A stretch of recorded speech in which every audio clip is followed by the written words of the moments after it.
Hey everyone. Welcome back to part 2 of the first Namikaze.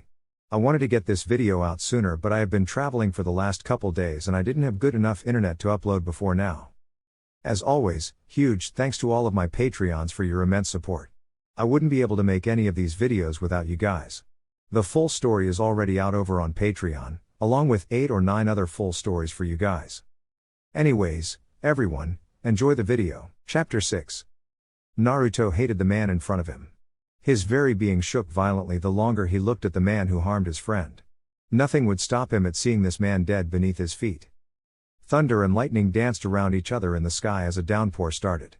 Both forces of nature drowned out everything, leaving only the two men in the eye of the storm to notice nothing but the other. Neither man paid attention to the erratic strikes of lightning hitting the ground around them, leaving small smoking craters. Almost as if the gods above were watching them. A bolt hit the middle of the ground, and they were off. Both were moving as fast and fluid as the lightning and hitting the other with as much force as their bodies could muster. Each blow was parried magnificently, neither allowing the other any room to breathe, since both knew the first to stop would most likely die. Kaden, Hosenka no Jutsu Phoenix Sage Fire Technique. Naruto exhaled a volley of small fireballs. Hanzo quirked an eyebrow at the waste of chakra, and pulled out twin wakizashi. Each 24 inches in length. One pure black, the other a blood red. He dodged the first fireball easily, sidestepping the attack and letting it fizzle out with the rain. The others he cut in half, but then noticed that some of them had shuriken, with exploding tags attached. Boom. Having replaced himself, he quickly scanned the area, not seeing the blonde. Too little too late did he realize his body was not responding. Kaden, Ryuka no Jutsu Dragon Flame Technique. Unlike the previous fire-related attack, this one was as straightforward as it could be. There were no gimmicks, the fire was rushing towards him along the razor-thin wire wrapped around him. Still having mobility on his wrists and legs, he spun as fast as he could. His twin wakizashi dragging in the dirt as he continued to spin, and up sprouted a miniature wall of dirt that blocked the fire from all sides. Naruto had seen the entire spectacle and couldn't believe his eyes. He was sure he had secured the man thoroughly, that nothing could stop the attack, and now he was missing. Sensing the sudden danger to himself, he ducked his head as two crisscrossed blades were looking to decapitate him. He kicked Hanzo an ankle, hoping to break it and immobilize him. He didn't hear the break, but it would hamper him. Giving himself some distance, he pulled out his Eskrima and 2 shuriken. Ninpo, Shuriken Kage Bunshine no Jutsu Shuriken Shadow Clone Technique. The first was thrown and it multiplied into 1,000, all heading for the same place. Hanzo on the other hand had no look of fear or distress on his face, instead he wore a look of pure ecstasy on his face as he stared down the barrage of death. Enjoying every minute of the battle. He began to weave hand seals. Futon, Daitapa Great Breakthrough. The wall of shuriken had been blown back to its original user by a large gale of wind. Naruto frowned, seeing this. He decided to send them back. Futon, Repushu Gale Palm. Compressed wind blew back the shuriken, but this time the second had been thrown for good measure, multiplying the original amount twofold. The head of the Hattori clan merely smirked behind his mask and once more showed why people feared him as the speed demon. Running towards his certain death, he completely vanished from sight as the hail of shuriken traveled forward, only for the man to reappear behind them. Naruto stopped being surprised by this man and decided to attack while he was still moving. He would get no time for a reprieve. Niju Eskrima, Kokonatsu Pseudo Twin Eskrima. 9 strikes. This was the technique he had developed and had successfully used against Sasuke, aiming each of the 9 strikes to vital parts on the body. However, something had felt different. He knew the first 4 were direct hits, but the last 5 felt hollow. What did he do? Hanzo might have been in trouble had he not moved his body in perfect sync with the last 5 strikes, completely negating their effects. After all, he didn't want to get injured enough that he couldn't enjoy this anymore. Ugi, Kashu Zamai Secret Technique. Pure Flame Samadhi. The man just blurred out of existence only to reappear in front of the blonde, both of his wakizashi primed and ready to strike. The blades were moving fast, too fast to block each strike, even if he was using his Eskrima to avoid his vitals. Naruto ducked a strike meant for his head and quickly pushed his body backwards to avoid the one going for his throat. Hanzo spun after his last strike missed and slashed at the eyes, looking to blind his foe.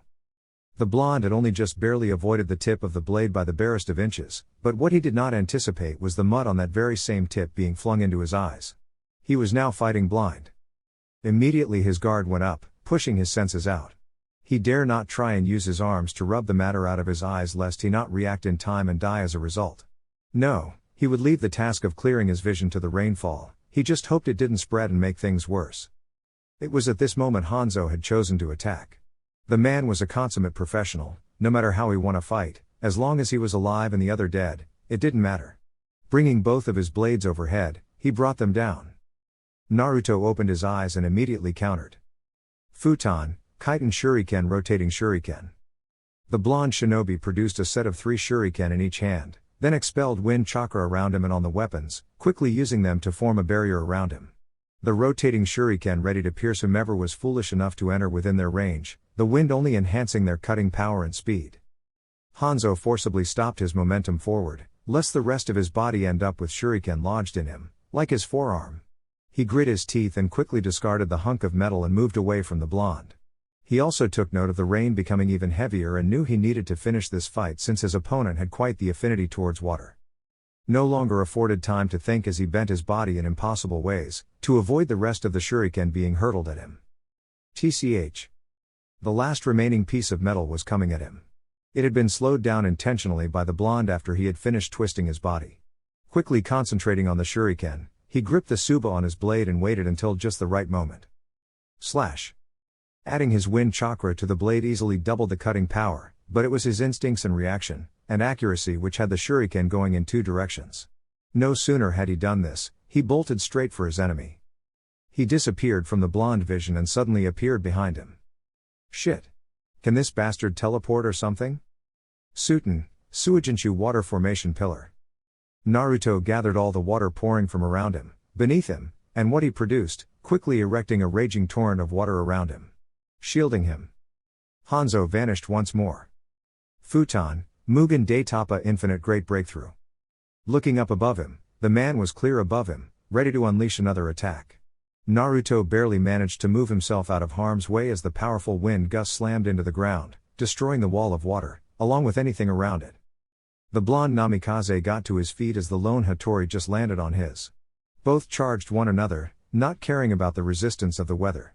Meeting in the middle of the battlefield, the two of them began another deadly dance. Each punch was directed away from any vital points of the body while simultaneously throwing counters.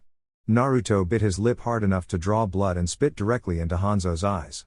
He had taken a page from the man. Quickly putting his advantage to use, he grabbed the man's shoulder, and pushed. He kept pushing until he heard the pop, pushing out the ball from its socket. Ignoring the pained grunts, he then elbowed the man in the solar plexus, hard. Hanzo's brain ignored the pain in his shoulder, and instead focused on his chest. The blow had hurt, but it was the shortness of breath that was really killing him. His body landed a few feet away from the blonde. Is that it? Naruto panted. Is it over? He didn't even know how long the two of them had been fighting. Was it hours? Or had it only been minutes? It didn't matter, he was up and his enemy was down. That was all that mattered right now. Naruto pulled out a kunai and went over to the downed man, ready to kill him, when his body stopped responding. What the hell is going on? He looked at the man lying on the floor. There was no way the man beneath his feet was doing this. The harder he tried to push, the less he could move. Closer inspection showed him just what had happened, he was tied in ninja wire. It's no use trying to escape. Naruto grit his teeth in anger. The man he had only just put down on the ground was now slowly picking himself back up, wobbly as he was. How the hell did he recover so fast? I'm quite tough and durable, answered Hanzo, as if he was reading his mind. He shifted his arm upwards and then pulled down, popping his shoulder back in. Smug bastard. Fufafu tilde, now that was an exhilarating battle we had, wasn't it? The blonde didn't bother to respond, instead trying to think of a way to escape, still struggling against the wire. Don't bother trying to escape, informed Hanzo. This wire is special.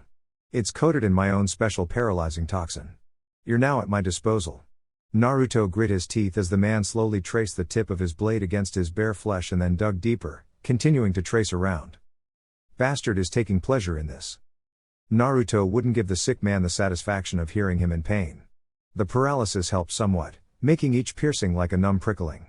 He could get through this, not only for himself, or for the people who are now his clan, but for Tōka as well. My, such scary looking eyes you have, commented Hanzo, taking in the glare. You know what I'm going to do once my fun here is done? He didn't receive an answer. Don't worry, I'll tell you, he said. First off, I'm not going to kill you. You pass their little test and it will only be more satisfying to break you after you have something you love taken away from you. It's what I did to Saizo after all. No, what I plan on doing is visiting that little girlfriend of yours. Naruto's jaw twitched when he mentioned her. He just wanted to wrap his hands around his neck and strangle him to death. I'm sure she is going to be lots of fun. Wouldn't you agree? He asked, a sinister glint in his eye. Or am I going to be her first? I'm going to kill you. Really now? You're going to kill me? Hanzo feigned mock surprise. That's right. The toxin was making it hard for him to speak. Oh, I can't wait. She looked like a screamer, that one, he said.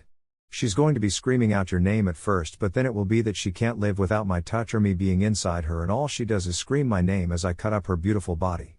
He shivered in excitement. Fuck you. No thanks, but I will be fucking her day and night, giving her no rest until she is all but a useless husk of meat. Hanzo looked Naruto in the eyes. Then, once I'm done, I'll have her give me an heir. Or if the impossible happens and you escape beforehand, then I'll take one of your children and raise them as my own. He smiled wickedly. Every word out his mouth was digging the ditch deeper and deeper. It was then that he smirked. Hanzo narrowed his eyes at the blonde. There should be no reason why the man felt he could smirk in his position. Care to share what's so amusing? Yeah, you're going to die in my next 2 moves. Not this again, sighed Hattori, rolling his eyes. He decided to humor him. Oh, and how are you going to accomplish this? The blonde didn't bother replying, his smile getting wider. Finally starting to lose his patience over this farce, he slashed at Naruto's chest. The smile was still there. Just what's so damn fun? Boom. Hanzo bit down, gritting his teeth much more fiercely now. Had he not reacted a few seconds ahead of the exploding clone, then he would be much worse off. He was bleeding from multiple injuries, but he still had all of his limbs attached. When did he switch? He was angry with himself for enjoying the hunt too much and for being stupid. He put up his guard, waiting for the second attack from the original. Naruto had received the memories from his exploding blood clone, and hopefully it blew a limb off from the bastard. This next attack would finish it. He had been keeping his cool mostly throughout the fight, but when he mentioned he was going to rape Tōka, that had pushed him over the edge. That man would die today, even if he had to die along with him. The blonde stopped thinking and began to concentrate. He had been using his time away from the battle to gather all the water around him. From the ground, trees, air, plants, and from the rainfall. This was going to be the first time he used this technique, something he had started developing in secret when he was staying with the Uzumaki clan.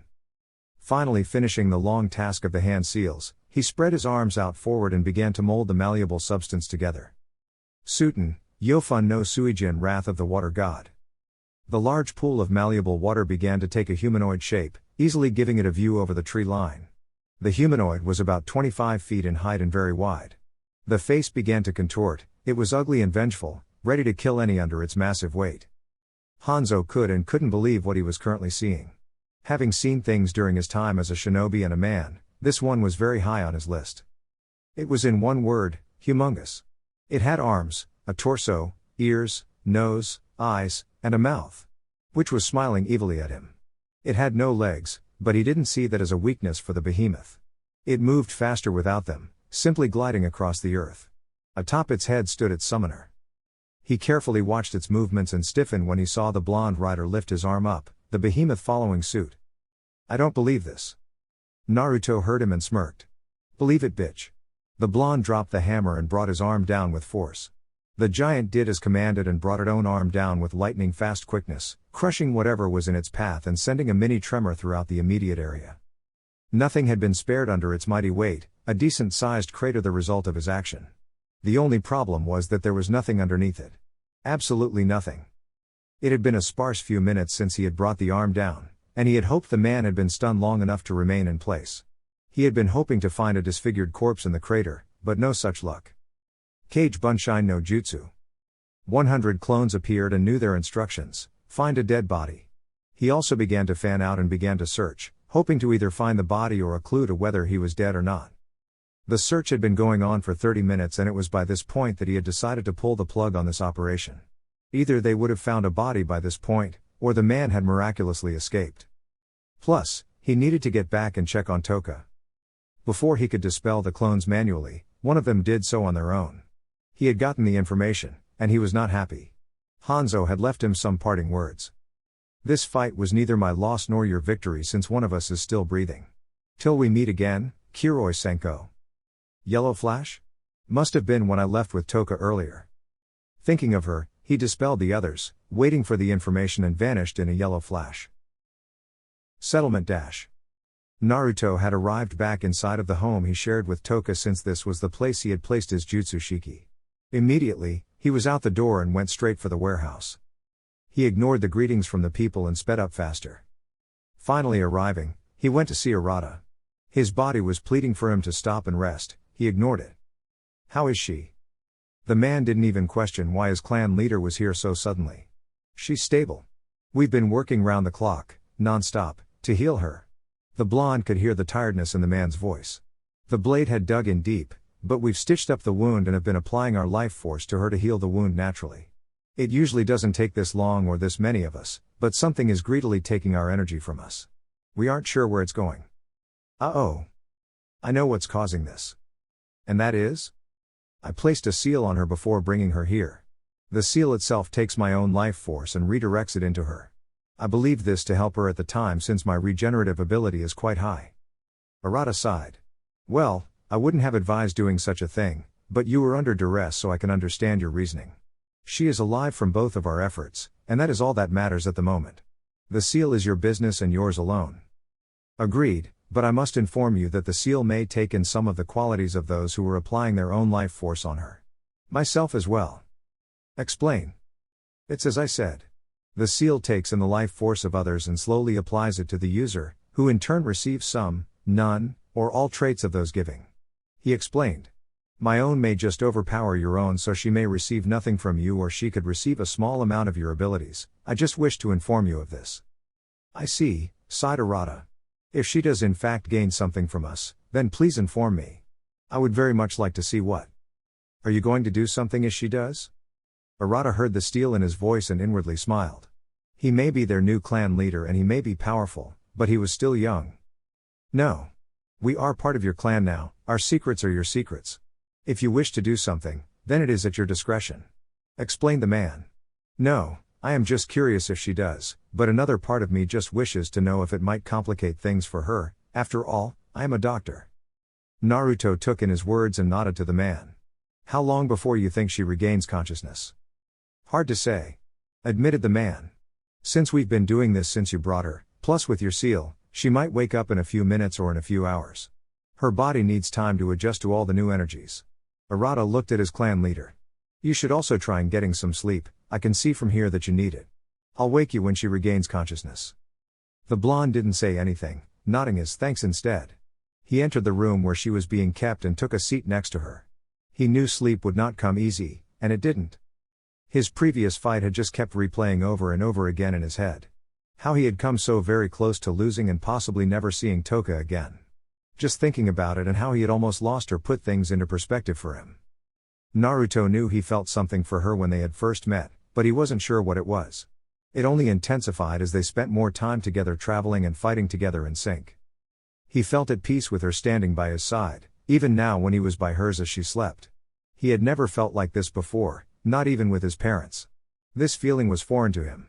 He looked at her peaceful form and his resolve strengthened. He needed to tell her these things before another situation like this one happened again, since they might not be so fortunate next time. Closing his eyes, his body shut itself down systematically and sleep took him. A few hours later. Naruto blearily started to blink his eyes, slowly waking from his sleep. He glanced at Tōka and shot right up. She was awake and smiling at him. Now that he had gotten a better look at her, she seemed to be doing much better. The color had returned to her while it seemed she felt no pain from moving around. The armor and black suit she had been wearing had been removed so as to better allow her movement to sleep. Looks like the seal is working. He didn't know it, but a huge weight had been lifted off his shoulders when he had seen her brilliant sky blue eyes. Hey, how have you been? He immediately kicked himself for asking such a stupid question. She's just been on the verge of death. How do you think she's been? Sitting up on her bed, using the blankets to cover her modesty, she smiled at him. She could see him berating himself for asking the question. I'm doing fine. Thank you for your concern. He nodded to her, but she could see something was wrong with him. Is there something you wish to discuss? Naruto fell on his hands and knees, and began to beg for her forgiveness. I'm sorry, I'm so sorry. He began. If I had only been more aware and stronger, then you wouldn't have nearly died. I let my emotions for my mother killer get the better of me, and it almost cost me you. He mumbled the last part. She heard his last statement and smiled softly at him. Naruto, please get up. A man with your heart and power should never be on his knees, she said. I don't blame you for what happened or for wanting to get back at your mother killer. I would be the same if it was mine. I made the choice to follow you, so I knew the risks involved. Naruto remained on the ground, head bowed, soaking in everything she said. You know, when we first set out I was determined to get stronger by any means necessary. But along the way I got to know you, and all the things we've overcome, things started to change for me. What changed? He asked, softly. Me feelings towards you. There was no hesitation in her voice, and it made Naruto's heart beat faster hearing this. It was purely a professional deal between the two of us, we were just using the other to help achieve our goals. But then I started to see you differently as time went on. I began to see and feel differently about you, but I was just too stupid to realize it. He admitted, both sharing a small laugh at his expense. It took you almost dying for me to realize these things and what really mattered to me in life. I had strengthened my resolve to tell you this, but you figured it out before I did. Again they shared a small laugh. As it should be. I am after all the smarter person between us, she joked. Yeah, you are, he chuckled. Naruto got up from his place on the ground and slowly made his way over to her bed. He sat down, held her face in his hand and started inching in closer. She made no moves to deny him. They both could feel the warm breath of the other as they inched ever closer as their lips finally connected. They were sharing their first kiss. Neither had ever felt this type of exhilarating feeling before, as it felt like small jolts were traveling throughout their body once their lips had met. Separating for a small moment, to gather some air in their lungs, they both looked at one another with smiles. Each staring into the other's eyes. That was quite an experience. Don't you think? Yeah, it was. He replied. As the two began to slowly show their affections for the other, Naruto finally realized what the feeling was. It was love. After their talk, he had realized it, and he believed she had as well. He loved the woman in front of him, and she him. Author's note, there is a lemon here if you want to read it. Link to the story is in the description. The next morning. Sunlight leaked through one of the windows, bathing their naked bodies in its warm embrace. Both began to stir once it reached their faces. Naruto awoke first, blinked, and took in Tōka's nude form, breathing in her essence. He couldn't keep the megawatt smile off his face as he leaned down and kissed the side of her face while simultaneously cupping her ass, giving it a squeeze. He loved this woman. Tōka's eyes began to flutter and couldn't suppress the moan escaping her mouth as she felt her but being played with. She felt him place another kiss on her before slapping her ass. Naruto reluctantly climbed out of bed and began to get dressed. He noticed how Tōka moved her body so that a bit of the blanket hung from her frame, showing him her heart-shaped butt. He was trying very hard not to just discard his clothing once more and climb back into bed with her. She turned around and smiled, seeing he was battling himself on whether to join her once more or not. So what's the plan? He sighed. I still plan on traveling to Tetsu no Kuni. He started. You mentioned a place where you can train your genjutsu, right? She nodded her head. That's right. I'm not gonna lie here. I'm not comfortable leaving you to travel on your own after what just happened. He held his hand up, silencing her. But, I also understand that you need to do this and I don't want to hold you back from reaching your true potential. I'm going to be lonely without you. Her eyes were full of warmth when she heard this. She would miss him as well, but he was correct. This was something she needed to do for herself, but for him as well. When they met once more, she wanted to stand next to the strongest shinobi in the world as the strongest kunoichi. I'm going to miss you as well. They embraced each other. Naruto arrived back at the spot where he had placed his other jutsu shiki. Bad memories started to resurface once more before he quelled them and moved on. He had left Tōka at home since she still had a few more days of observation from Murata and the others before she could be released. This journey was going to be incredibly difficult for the both of them since the one person they came to rely on was no longer present. But it was through this hardship that they would both come out stronger as a result. The duo had agreed to meet back home when their training was complete. Both shared a passionate kiss before he had left. 3 days later. Naruto had been traveling at a sedate pace, not really rushing to his destination, and taking in the area around him, familiarizing himself with it. He stopped when he came upon a massive bridge that was built with blue stones. A large gate at one end was emblazoned with one word, samurai. Atop of it was a statue of a sheathed blade with weights hanging off both sides of the tsuba. It certainly was quite a sight to behold. This single landmark signified his entry into another country. Halt! Came a voice. State your purpose for entering these lands. Business or pleasure? Naruto spotted the man on the other side. He was decked out in samurai armor, and couldn't make out his face, only his eyes. It made it very hard to discern what he was thinking. I am here on business, he stated.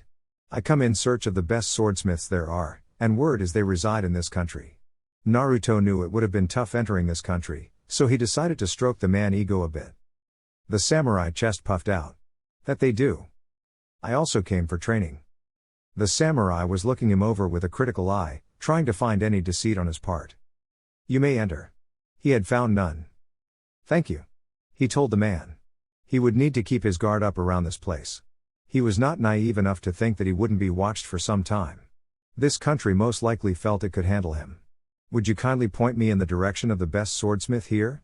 He asked. We have many here, but only 2 stand out as true masters. Explained the samurai. To the east of our country you have Goro Masamune and to the west you have Sengo Muramasa. I see, thank you for the information.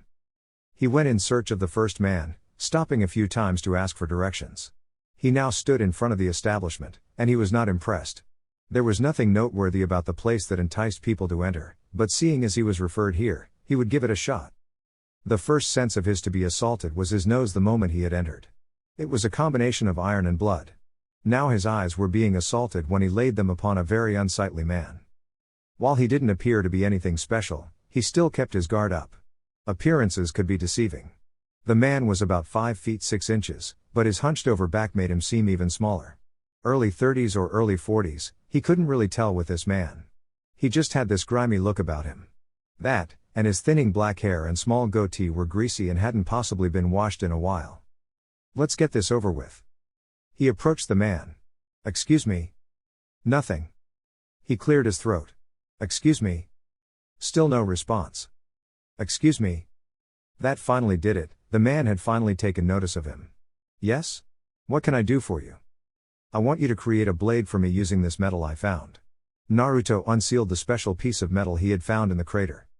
Where did you find this metal at? Exclaimed the man, startling the blonde. I can tell just by looking at it that it holds tremendous power. How can a piece of metal hold power? Naruto shrugged. This particular piece possibly fell from the sky. That's all I know about it. You said a blade, correct? A katana? Yes, or a daido. Whichever is more suited for combat. Then it shall be done. I will make this my finest work. He proclaimed. That would be much appreciated.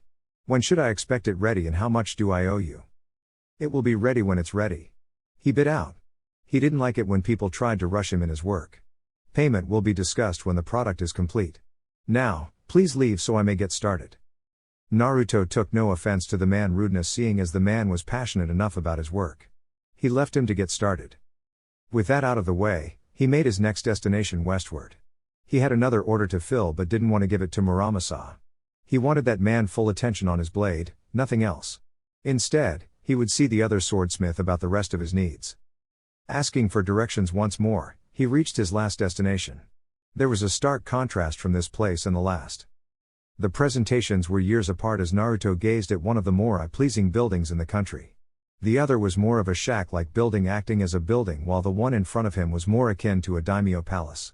That's how worlds apart they were. He entered.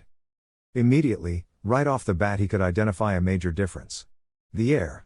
There was no scent of blood in the air, the iron was still there, but that was to be expected. Looking for the proprietor of this establishment, he found a man who fit the bill. Compared to Muramasa, this man was old, but one look at his eyes and you could see different. They were still as sharp as ever. The man had this air around him. Like he was wisdom incarnate. His eyebrows were very long that they dropped past his eyes and near his cheeks.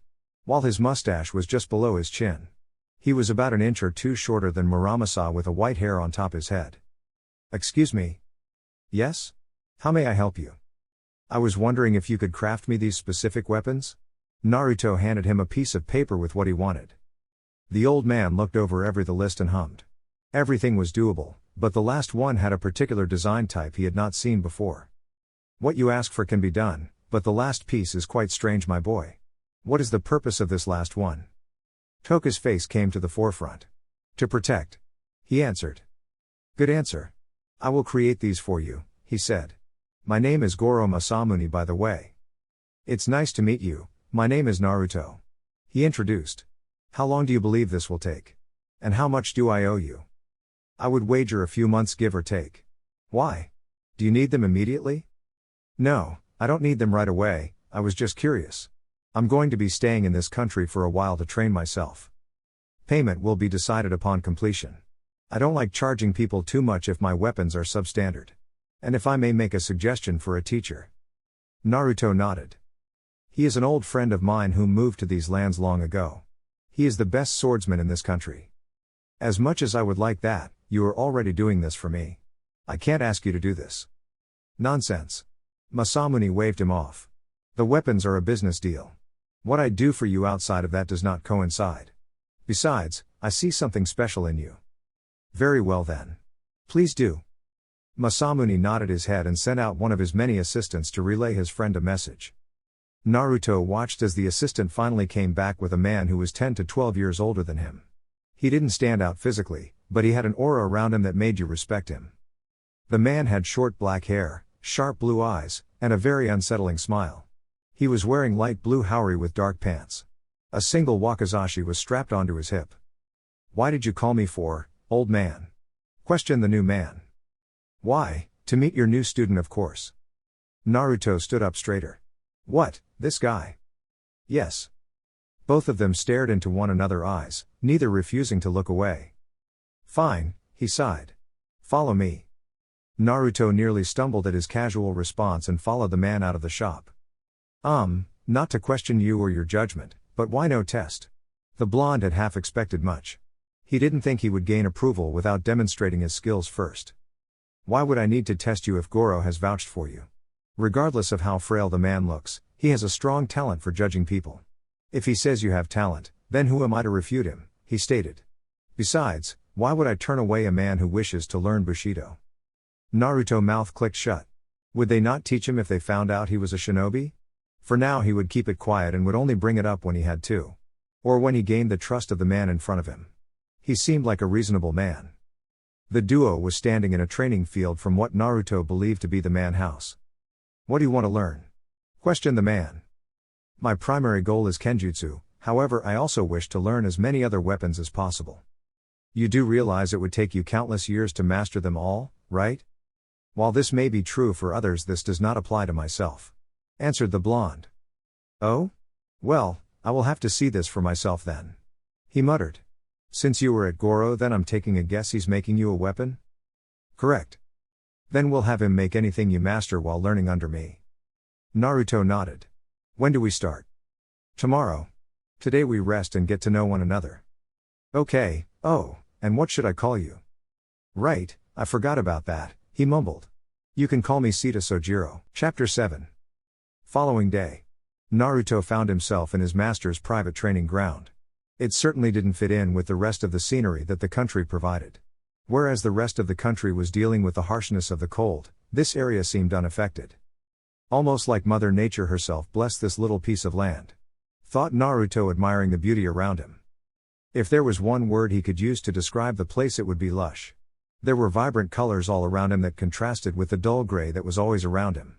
The wind brushed against the trees, making the leaves sway from side to side. It was a very calming place that was distant from the rest of the human population, which made it the ideal place to train. Naruto was currently sitting down on the ground wearing his new training clothes that were given to him by his master.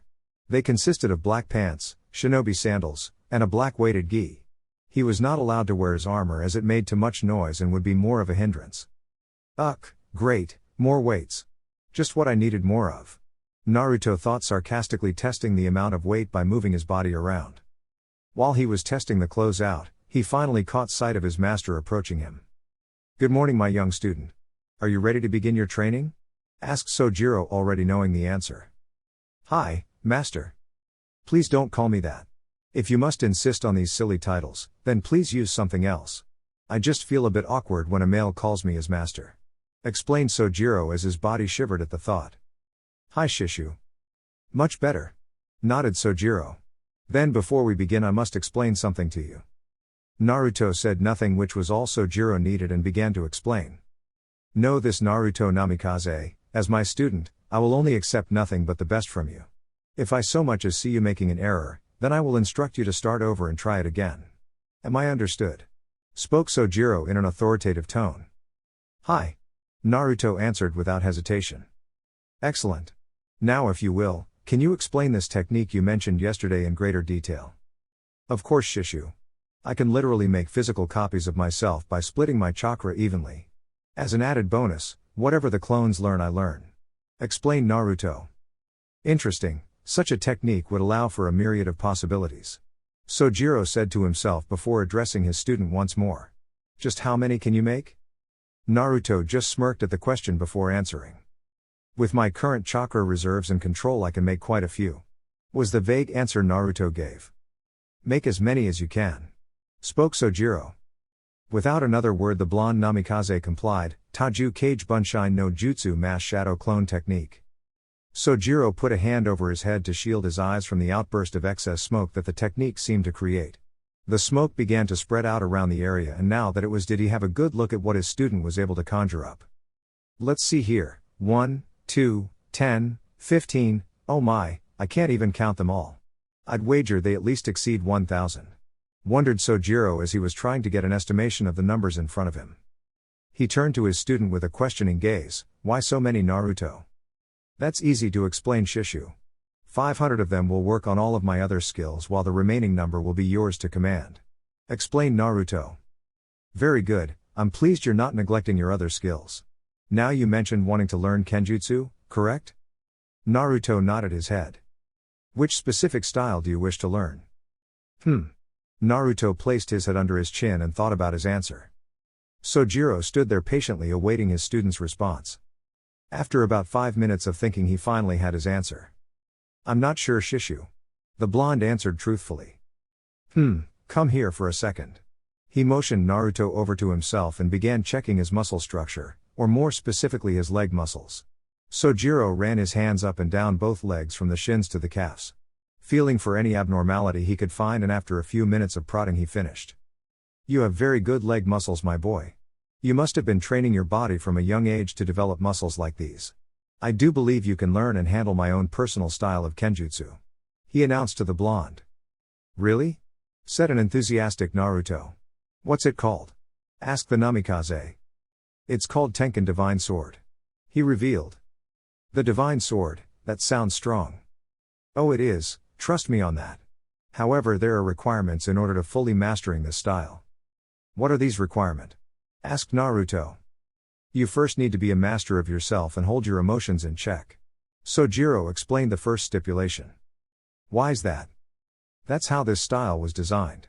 Think about it like this, if your opponent can't get a read on what your face may be conveying, then he or she will not be able to read the sword's movement until it's too late. Explained Sojiro. Oh. Was all Naruto said as he now understood. Shukuchi, Butujutsu art of sword drawing, and Iaitsu are the next and final parts of this style. And what are those Shishu? Asked Naruto, leaning forward in anticipation. Shukuchi is a high-speed movement that goes hand in hand with this style. Butujutsu and Iaitsu in principle are the same. Iaitsu requires you to draw, cut, and then resheath. This is very flexible as it allows you to attack and defend. While Butujutsu lets you incorporate multiple cuts after you draw your blade. Explained Sojiro. Wow. Was all that escaped the blonde's mouth. Indeed. If you can master all of the aforementioned skills, then no swordsman will be your equal in bladed combat.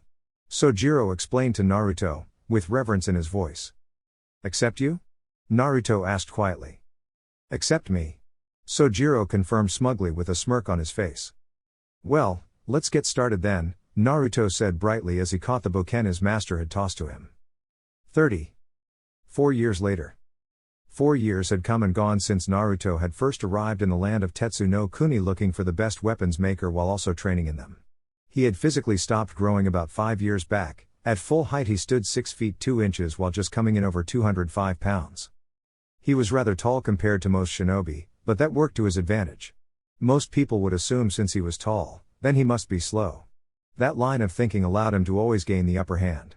His body was all muscle after the intense training he had the past 4 years. His hair had grown and was just barely going past his waist. The only other thing of note were the 2 bangs as they now went past his jawline. He was currently making the trek back home while recounting his past training. 30.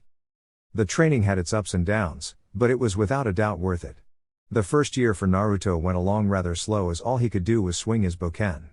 Sojiro instructed him to get used to the weight and length. The clones went through a hellish training regiment.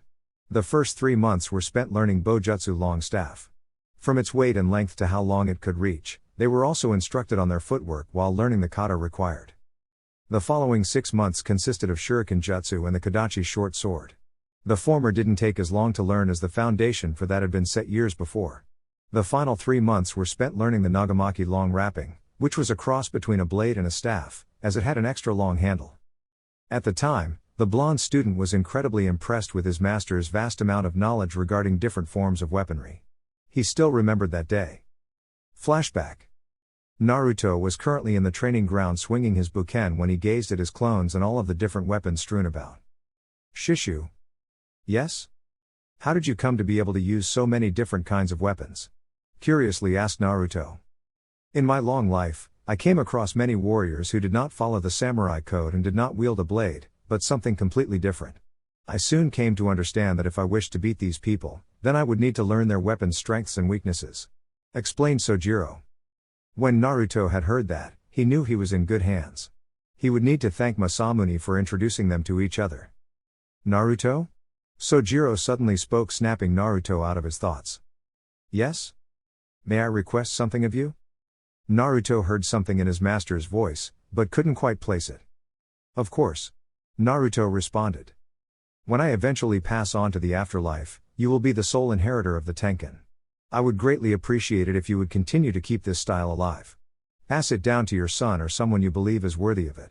Will you grant me this small request? Asked Sojiro, in an almost desperate tone.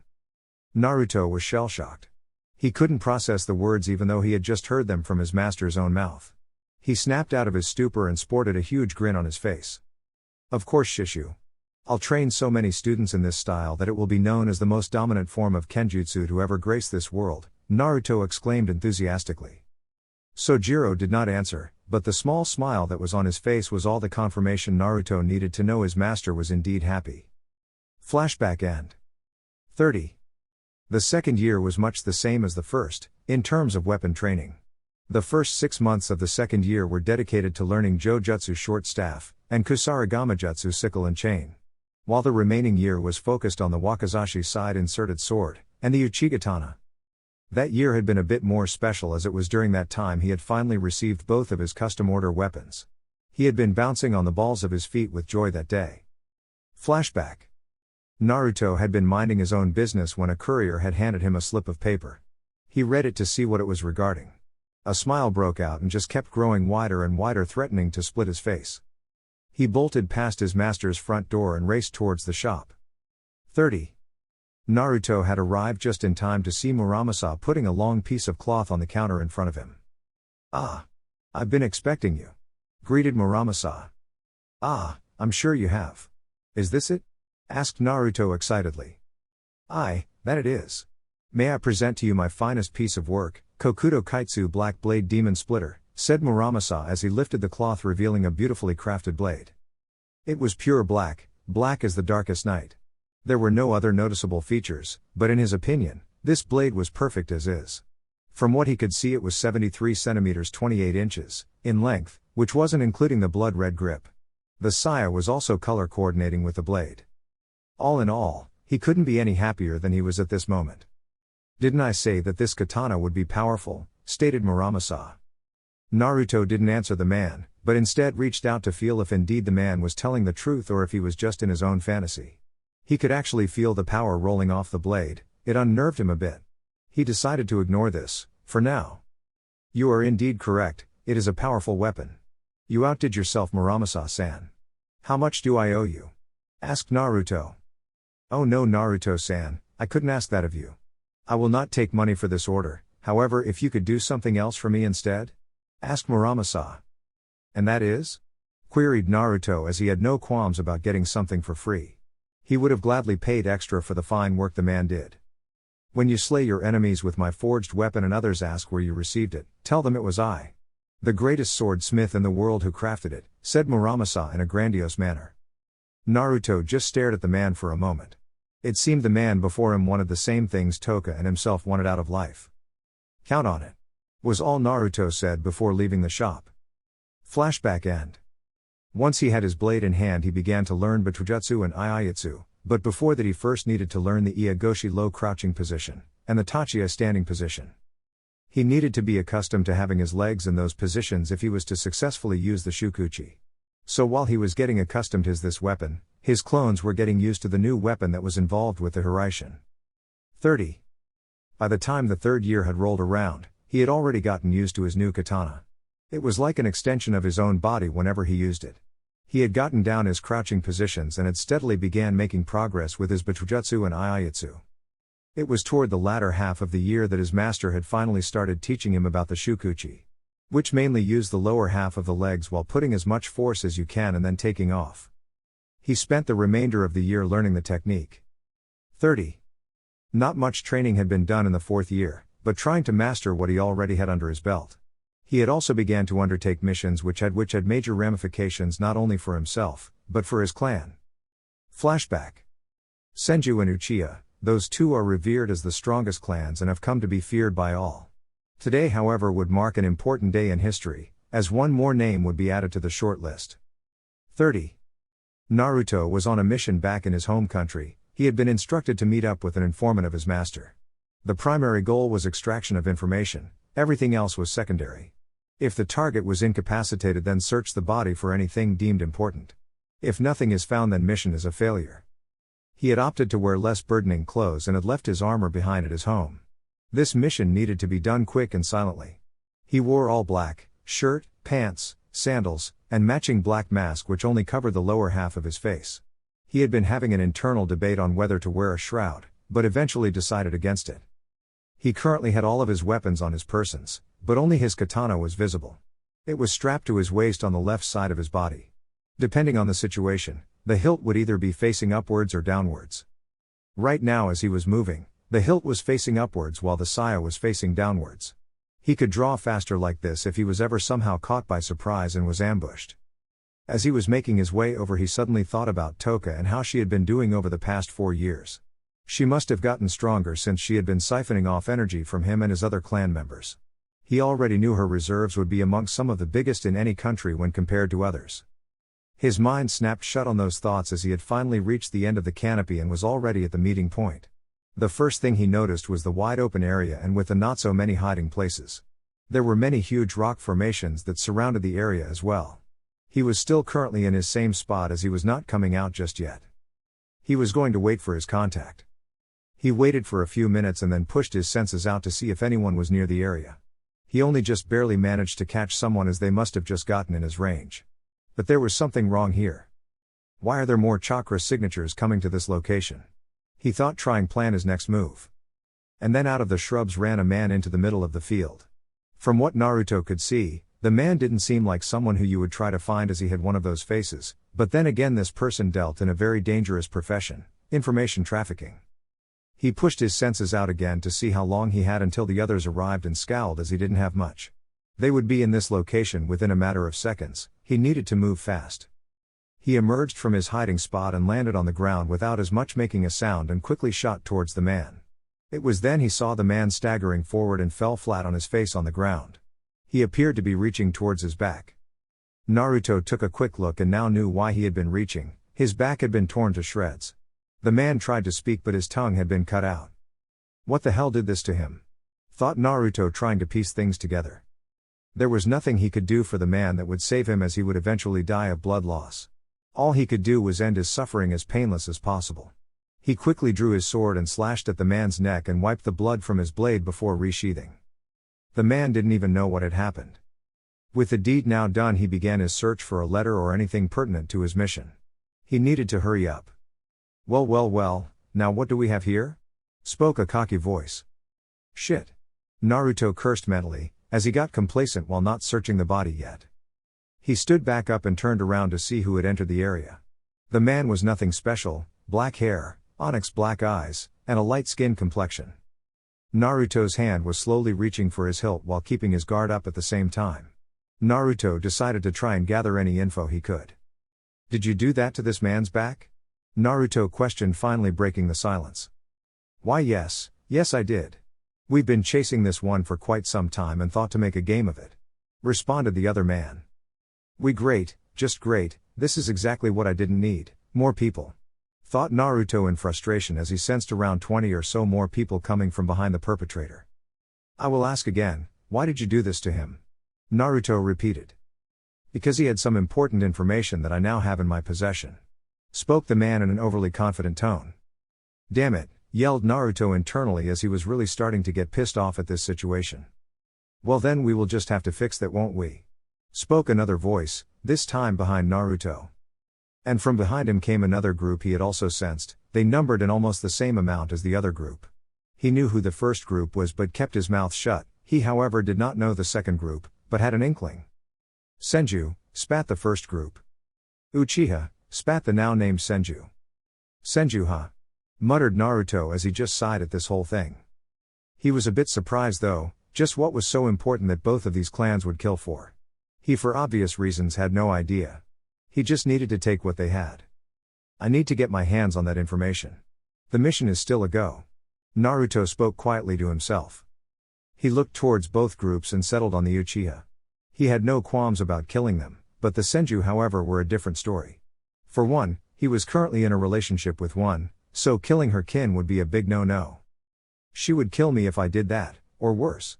She could withhold sex from me. Thought Naruto with a shiver. He would not kill the Senju, but they needed to get knocked down a few pegs, and he knew just how to do that. He reached up to a seal on his shirt and applied some chakra. One of the Senju saw this and tried calling him out on it. Hey! What are you doi-? Were the last words he spoke as many noticed the multiple sets of kunai the man before them took out and threw around the Senju. And as soon as they landed he was gone in a flash. The Uchiha couldn't believe what they had just witnessed. It was over in an instant. What would normally require all of his group had been accomplished by one man. He beat them like they were nothing. The Uchiha leader was now very wary of this man as said man turned his piercing gaze onto them. That's one less thing to worry about. Muttered Naruto quietly as he was making his way over to deal with the others. Without making a hand seal, he gathered his chakra and attacked. Kaden, Hosenka no Jutsu Fire Release, Phoenix Sage Fire Technique. He fired off a volley of 15 concentrated fireballs towards the still shell-shocked Uchiha. While most snapped out of their stupor, others were not so lucky and suffered for it. Kaden, Gokakyu no Jutsu Fire Release, Great Fireball Technique. Fired the Uchiha in retaliation. Naruto saw the somewhat giant fireball headed directly towards him at blistering speeds. He however was not panicking in the least. He released a calm breath and got in his Iagoshi stance. The fireball was now only a few feet away from igniting him ablaze as it was doing to earth beneath it. Click! Nobody saw him move because the fireball was obscuring everyone's view from what the man had intended to do. However, what happened next shocked the onlookers as the fireball was suddenly careening towards two different locations. The Uchiha merely turned their gaze to the man as he was crouching with his black blade out of its saya. They all gave him a questioning glare, wanting to know just what happened. The blonde Namikaze, seeing their questioning looks, decided to enlighten their feeble minds. I cut it in half. Was all he said. Most if not all of the Uchiha did either not believe him or just outright called him a liar. One member decided to foolishly challenge him as they brought out a Kadachi and rushed him. Naruto had not moved an inch and was once again in a crouching position. To the Namikaze it looked like the man charging him was moving in slow motion. He was in Naruto's range. Take this, you trash, shouted the lone Uchiha. Click! And faster than even the almighty Sharingan could track, the blonde had drawn his blade and slashed at the lone Uchiha. The clan member had stopped as soon as he had passed the blonde. Click! And once the blade had been sheathed and made that audible sound was when the Uchiha fell on the ground in two pieces dead. The man had been cut in half, from the top of his skull and all the way through the bottom. However, what had frightened most of the Uchiha was that most had seen the initial blur of the blade, but none saw when he cut him from top to bottom. He was simply too fast. The overly confident aura around the group was steadily declining as many believed they could not defeat this man. They all tensed as the blonde warrior had gotten up from his previous position. "That's one down, who's next?" called out Naruto. Nobody moved a muscle, indicating they were not willing to risk their lives here. The leader, however, was seething in anger at this man for cutting down one of his own, and for his own clan member's weakness. He alone would be enough to face this man. He pulled out Twin Ninjato and rushed at him in blind anger. "What a foolish action," stated Naruto. He then tapped his foot once on the ground with the heel pointing up while his toes were touching the ground. He then crouched down once more while slightly leaning forward and shot off like a rocket. He applied so much force to his legs that he was upturning various amounts of earth beneath his feet as he moved to strike the man down. Click! Was all everyone heard, as nobody could even spot the blonde. They knew it was over as the same blonde now stood behind their leader with blood covering half of the blade. Naruto slashed the blade once more and cleared it of all blood. He then proceeded to resheath. Click! And the Uchiha leader fell down to his knees as blood was leaking from his mouth, and he then proceeded to fall on his face dead. It was over in a matter of seconds, and murmurs of disbelief and fear began to spread amongst the group. "I don't need my other techniques to finish off the rest of you lot," said Naruto. "Wha?" was the last thought from the group.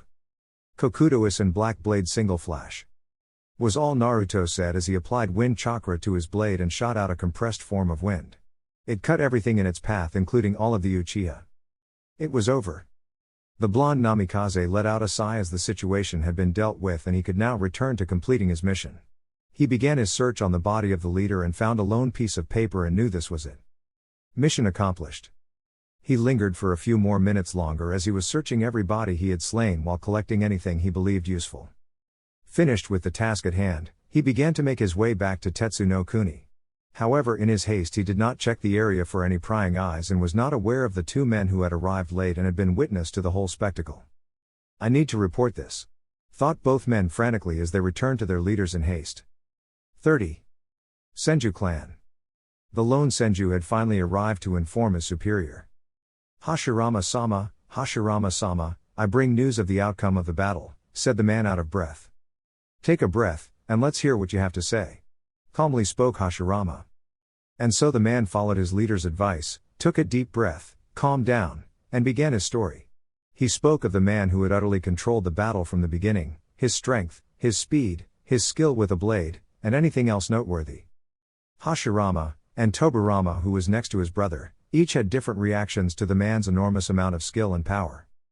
Tobirama wore a grim expression on his face, just not believing how one man could obliterate a group of some of the most well-trained shinobi. It was just unnerving to him to think there could be another who could match his brother. Hashirama was also wearing an uncharacteristically serious face. What power and skill this man possess, to defeat so many of our own kinsmen without killing them, and then to kill all of the Uchiha. "Perhaps I can try to arrange a meet between the both of us so we may become allies in the future," said the Senju leader. Tobirama for once agreed with his older brother on the thought of an alliance with this man. If the man was faster than what the Sharingan was allowed to track, then he could easily cripple any shinobi by cutting off their hands, thus stopping them from doing hand seals. For most, that would most certainly mean death. "How interesting. Jai ha ha ha, I really want to meet this man," exclaimed Hashirama. 30. Meanwhile, Uchiha clan. The Uchiha had arrived just as fast with the same information, and had begun his own explanation of the situation to his leader. Madara Uchiha was now equally intrigued with this man.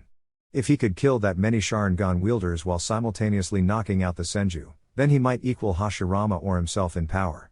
He needed to see if he could get this man on his side, and help the Uchiha further their goals. Izuna, who was near his brother at the time of the information revealing, was not as optimistic as his older brother. That was not to say his own interest had not been piqued, but this man had killed many of their own while still leaving the Senju alive. That just left a bad taste in his mouth. What if he was already working with the Senju, hence why he left them alive? Unfortunately, this decision was not his to make, but his brother's. He had absolute faith in his brother's power, but how would he be able to control a person who could possibly be his equal in combat? We just may seek out this man, and have him ally with us. We could use him against the Senju, stated Madara. Very well then, I will organize a scouting party to try and locate him, said Izuna as he sighed.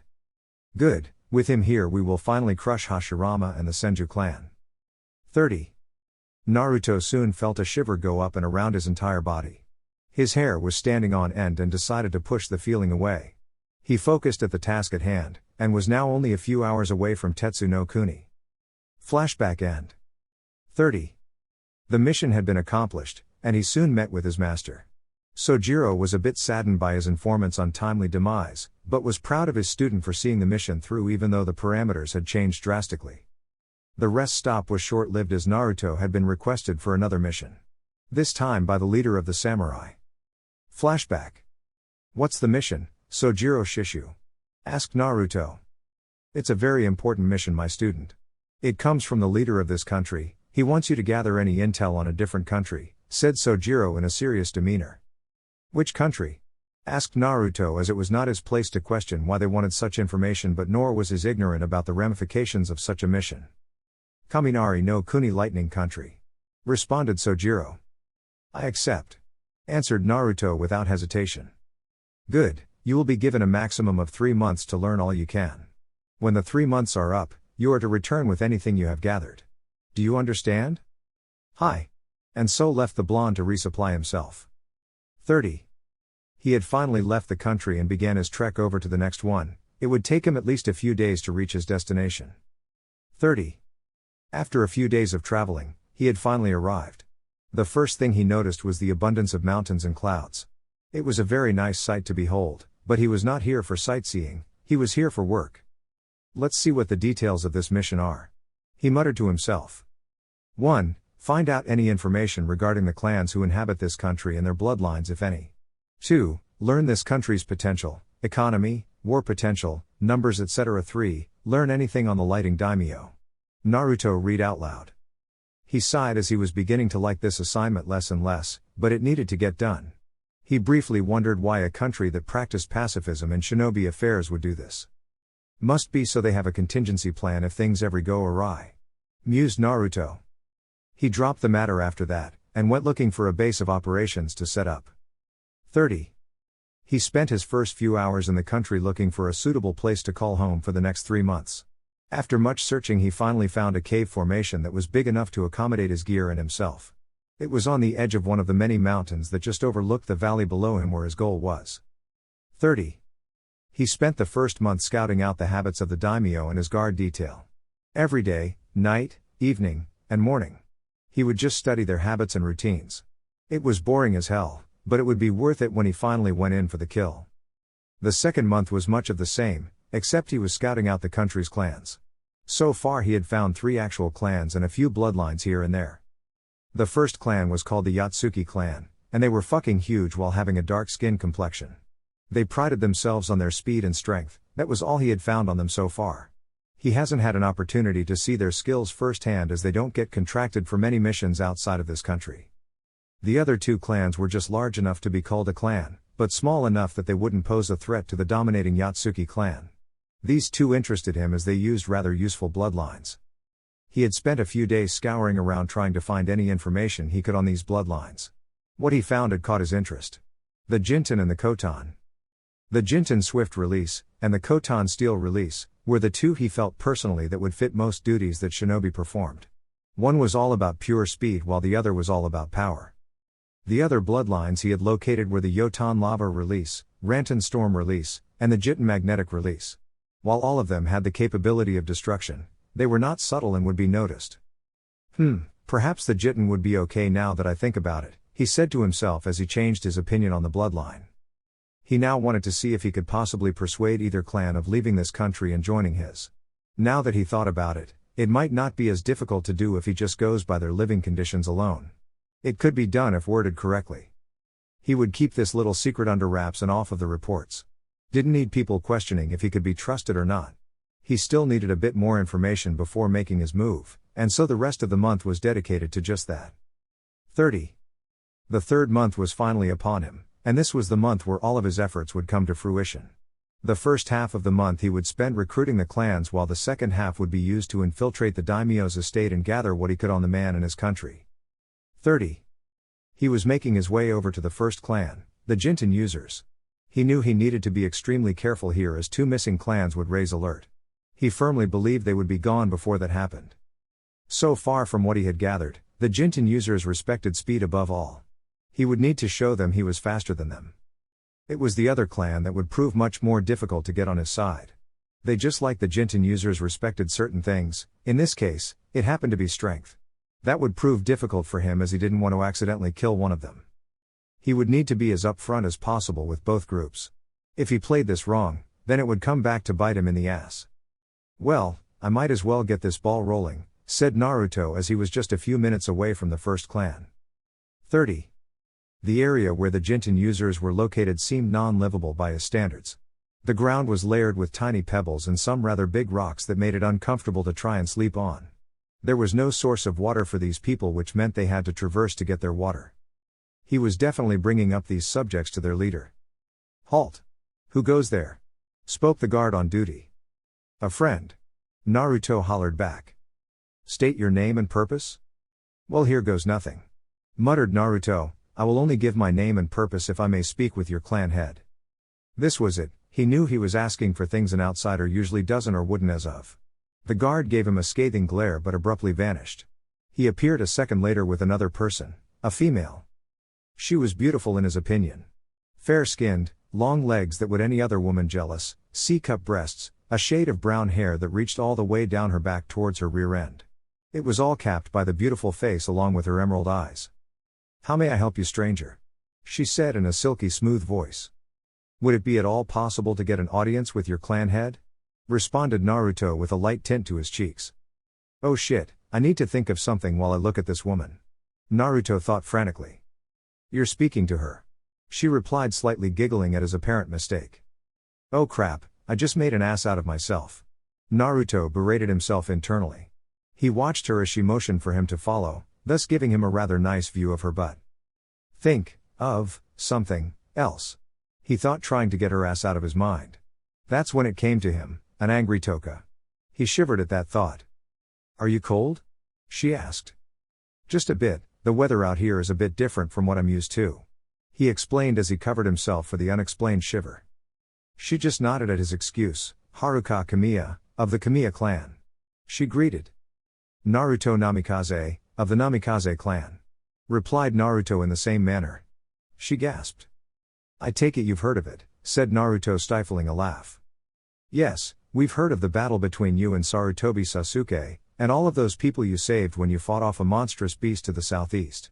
Explained Haruka with awe in her voice. Naruto raised an eyebrow at the last one. How did you hear about that one, as I didn't think many people would be around a rampaging Bijou? Asked Naruto. We are a very fast clan. We can appear in many places just as fast as we can disappear. Indeed, now may I ask you something? Asked Naruto as they went inside her tent. A tent, huh? Not even a house? Thought Naruto, seeing how he could use this to his advantage. What would you like to ask me? Asked Haruka. Are you happy with your situation here? I mean, in this country? Asked Naruto, as these next few seconds would decide whether he gained some clan members or not. I'm afraid I don't quite follow? Haruka asked, confused. What I mean is, what would you say if I could offer you and the rest of your clan a way out? A place where the weather is always warm, where wooden buildings surround you and not just a flimsy tent. I offer you a home, because it seems to me that this country nor its leaders value your clan enough, said Naruto, as he pitched his idea. I would ask you what the catch was, as that sounds too good to be true. Replied Haruka, slightly narrowing her eyes.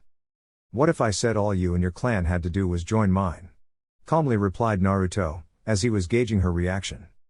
She was a bit stunned. Do you mind if I ask a question? Please do. Offered Naruto. Whyus? Why would you want my clan?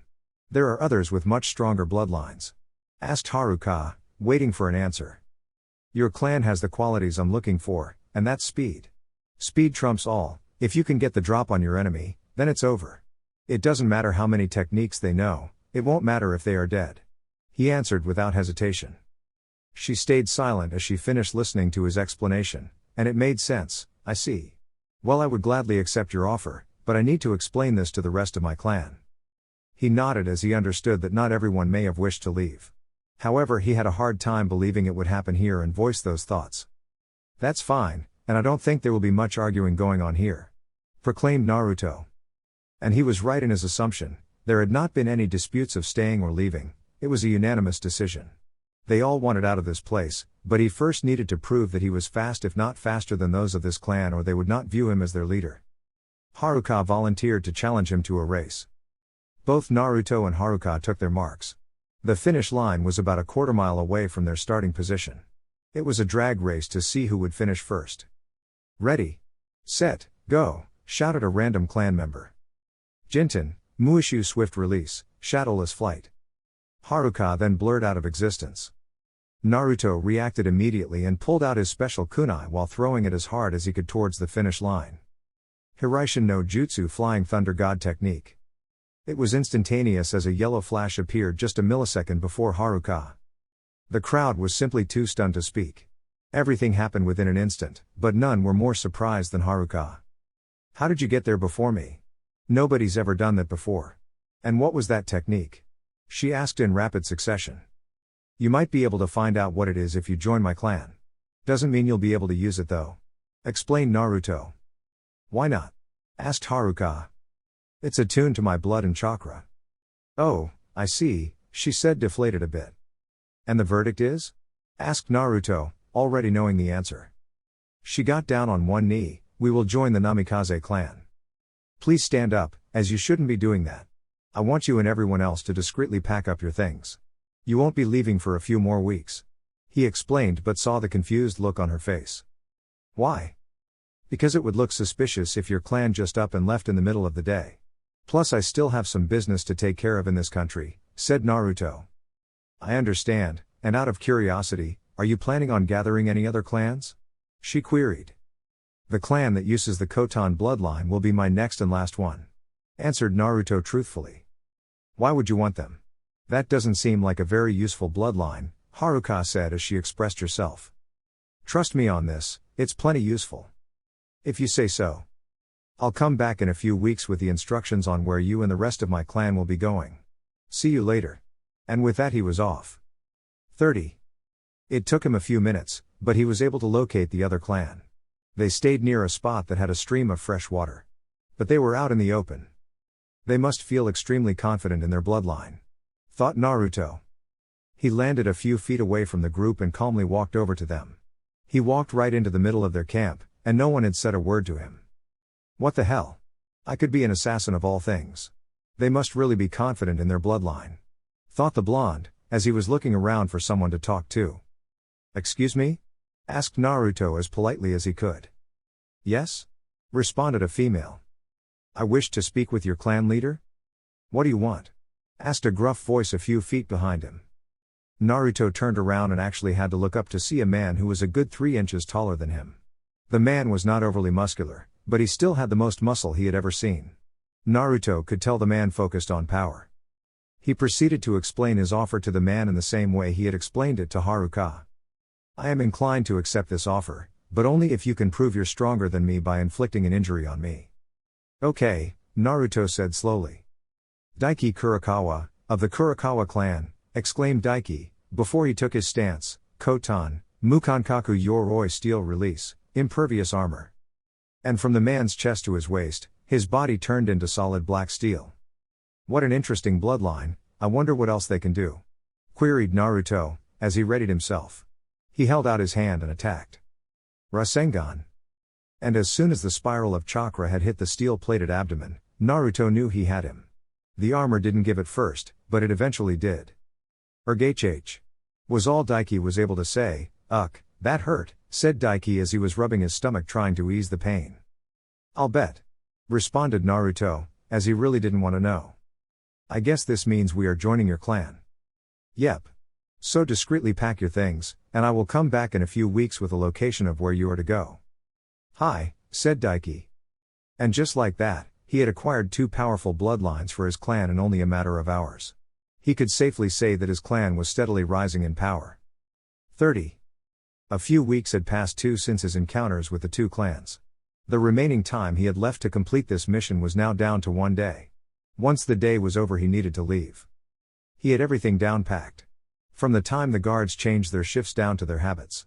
He knew the ins and outs of the mansion and knew how to make a quick getaway if necessary. He was currently waiting for the sun to set. He was donning a black hood to go along with his usual mask. Only his eyes were visible. The rest of his ensemble consisted of black pants, a black GI, along with black shinobi sandals. All in all, he was looking like a true shinobi, a creature of the shadows. 3, 2, 1, and there goes the sun, muttered Naruto as he watched the sunset. Once the sun was gone, he shot off like a bullet towards the daimyo's estate. He stopped at an opening into the outer courtyard, and silently counted off the seconds before he shot off again, easily avoiding the guards. He stuck to the shadows that the moon was providing him, and got to the outer wall. He sensed someone coming and halted his breathing while calmly waiting for the man to pass him by. The man was right in front of him, and then after a few seconds began to walk his route again. Naruto let out a low breath and looked up at the wall. He applied chakra to his hands and feet while slowly climbing up the wall like a spider. He was being cautious here and decided to go about it this way. If he was caught, then they would no doubt send their own shinobi after him. If they caught where he was from, it would cause trouble. He finally made it to the top, and peeked over the edge. He saw a multitude of guards on the inside and each was in his way of getting to the inside of the mansion. He launched himself over the ledge and landed down on the ground without making a sound. He quickly scanned the area of any potential hiding spots. He noticed a few pillars that would do nicely, and so he quietly moved himself over to the right spot and waited. He weaved in and out of the shadows and was now just a few feet from entering. There was just one problem. A single guard was in front of his entrance, and it seemed his one job was not to move from that spot. It seemed he would need to get his hands dirty. He took out a small rock and tossed it in the opposite direction, and he was proven correct. The guard in front of him did not so much as budge. The others went to investigate what the disturbance was, leaving the two of them alone. He quickly struck from the shadows as the man did not know what hit him. He fell down dead with a kunai lodged directly in his forehead. Naruto grabbed the man's ankles and dragged him over to the shadows. Megan, Niju Kokoni Arazu no Jutsu Demonic Illusion, Double False Surroundings Technique. And so he placed a genjutsu on the out-of-sight body and on the door, making it look like the same guard was still there. He went inside. 30. He pushed his senses out to try and locate any guards inside, but found very little. The man of the house must have believed nobody would ever actually enter his home. Too bad for him. He moved stealthy throughout the halls of the manor while keeping an eye out for any doors. This was the first time he was inside as he had been focusing on the outside, so he would need to check over every room. He couldn't afford to leave anything unchecked. The first few rooms held nothing substantial, so he had moved on. The first floor held nothing, so he moved on to the top floor. If the first floor was mundane, then the second was by far extravagant.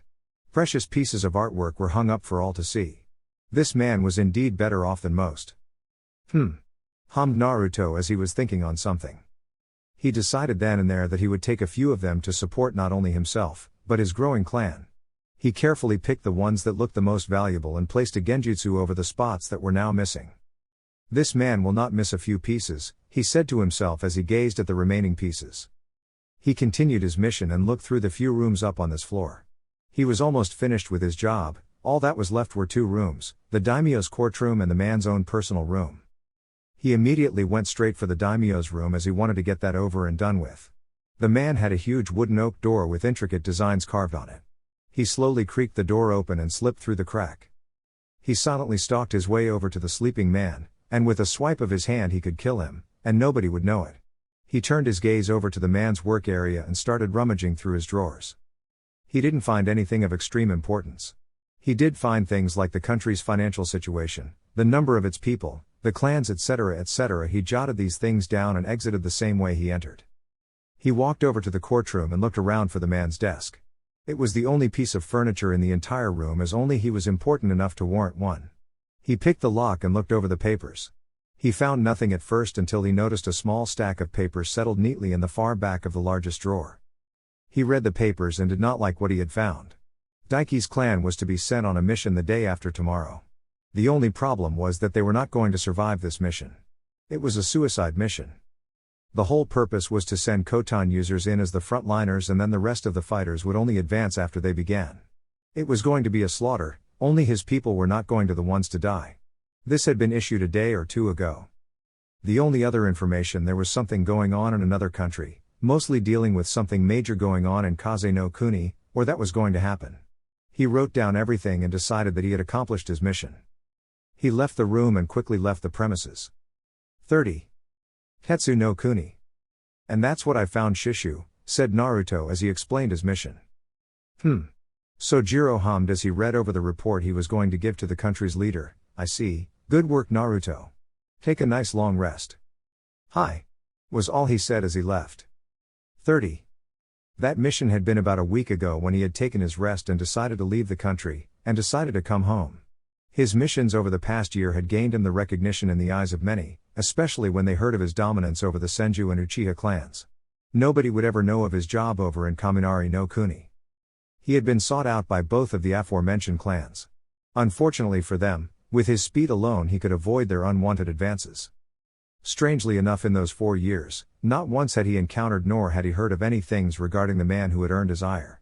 He used his resources into trying to find anything about him, but it always came back empty. A rumor had been going around about an upstart group or something, but he paid that little mind. The last few years had been tough on him, not just physically but mentally as well. He really missed having Tōka in his arms or the bed they shared together. He really missed that. He was currently making haste as he was heading back to his first home. He would rest for a day at most, hoping Tōka would be there, if not then he would continue on to his mission. He had been sought out by the daimyo of Hai no Kuni. It seemed that people were destroying the majority of his lands and he wishes for it to stop. However, in order to get home he would need to pass through Kaze no Kuni. 30. Damn it, why is it so damn hot? Screamed Naruto in his head. Contrary to popular belief, but just because the country was called Wind Country, it did not have much of it. Instead it was blistering amounts of heat and sand in every direction. He was beginning to get irritable and frustrated at the conditions, and it was distracting him from focusing on any dangers that may be lurking. Click. Naruto drew his katana so fast that all that could be seen was a black blur cutting down an extremely large shuriken. He quickly felt around the area, and tried to get a lock on his assailant. He sensed someone almost immediately. And he was behind him. That was very impressive, for you to not only locate me, but to cut down my Fuma Shuriken in half like that. Praised the attacker. As much as I appreciate the praise of my skills, but would you be so kind as to show yourself? Since you already know what I look like, I think it only fair, said Naruto, hoping the man would do it. Now that depends, are you friend or foe? Friend. Responded Naruto immediately, I am just passing through this country, and I just happen to be traveling down this path. I just wish to get out of this insufferable heat, said Naruto truthfully. Trying to get a read on the blonde's words, the man lowered his own weapons. I see. I apologize for my hostility, but one can never be too sure in the times we live in. Explained the mystery man. Naruto finally got a good look at him now that the dust around the area had calmed down. He was a tall man by most shinobi standards. He was around 5 feet 9 inches. He had reddish hair and what looked like a wakizashi strapped to his back. 2 of what he called Fuma Shuriken were strapped to his sides, just sitting there idly. A one-piece suit with all black in the middle and white on the outside was his form of clothing. His right arm was covered in some metal gauntlet. His face was what stood out the most. It appeared to be some type of metal visor that was covering his eyes and went all the way around to the back of his head. Only his nose and mouth were visible. What's your name, friend? Asked Naruto, deciding to break the ice. Even though both of them had their weapons at rest, did not mean they trusted the other. They were just being civil and cautious. Fuma Kotaro, of the Fuma clan.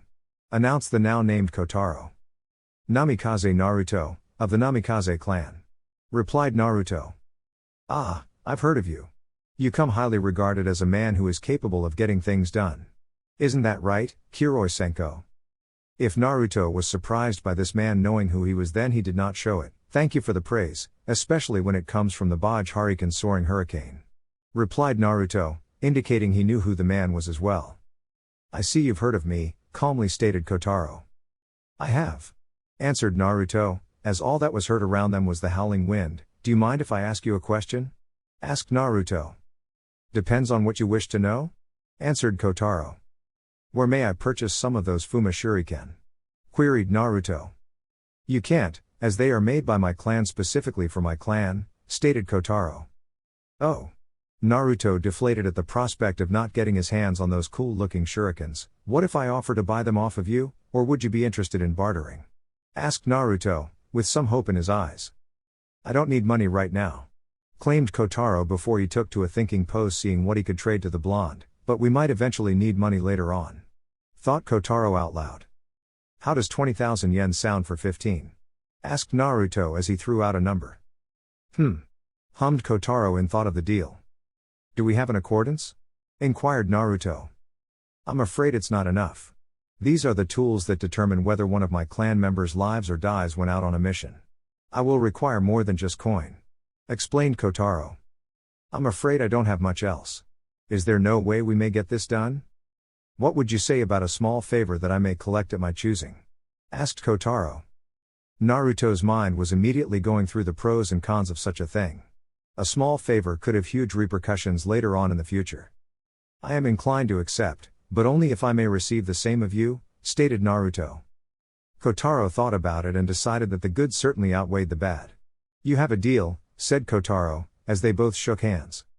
Money and weapons soon exchanged hands and entered scrolls to carry on their persons. When we meet again, said Naruto, as he left the man to his business. 30. He was now just exiting the sand dunes of Kaze no Kuni, and its heat-stricken air. It was starting to get dark, so he set up camp and rested for a few hours. A few hours later. There it was. He was finally in view of the settlement he had first called his home. A place that he had not seen in well over 4 years, and the nostalgia hit him like a tidal wave. I wonder if my new clan members found their way here safely? Wondered Naruto, as he had given them the route on how to get here, just a few days before he had infiltrated the Lightning Daimyo's mansion. The gates were finally in his sight as he took note of just how much larger the place had gotten over the years.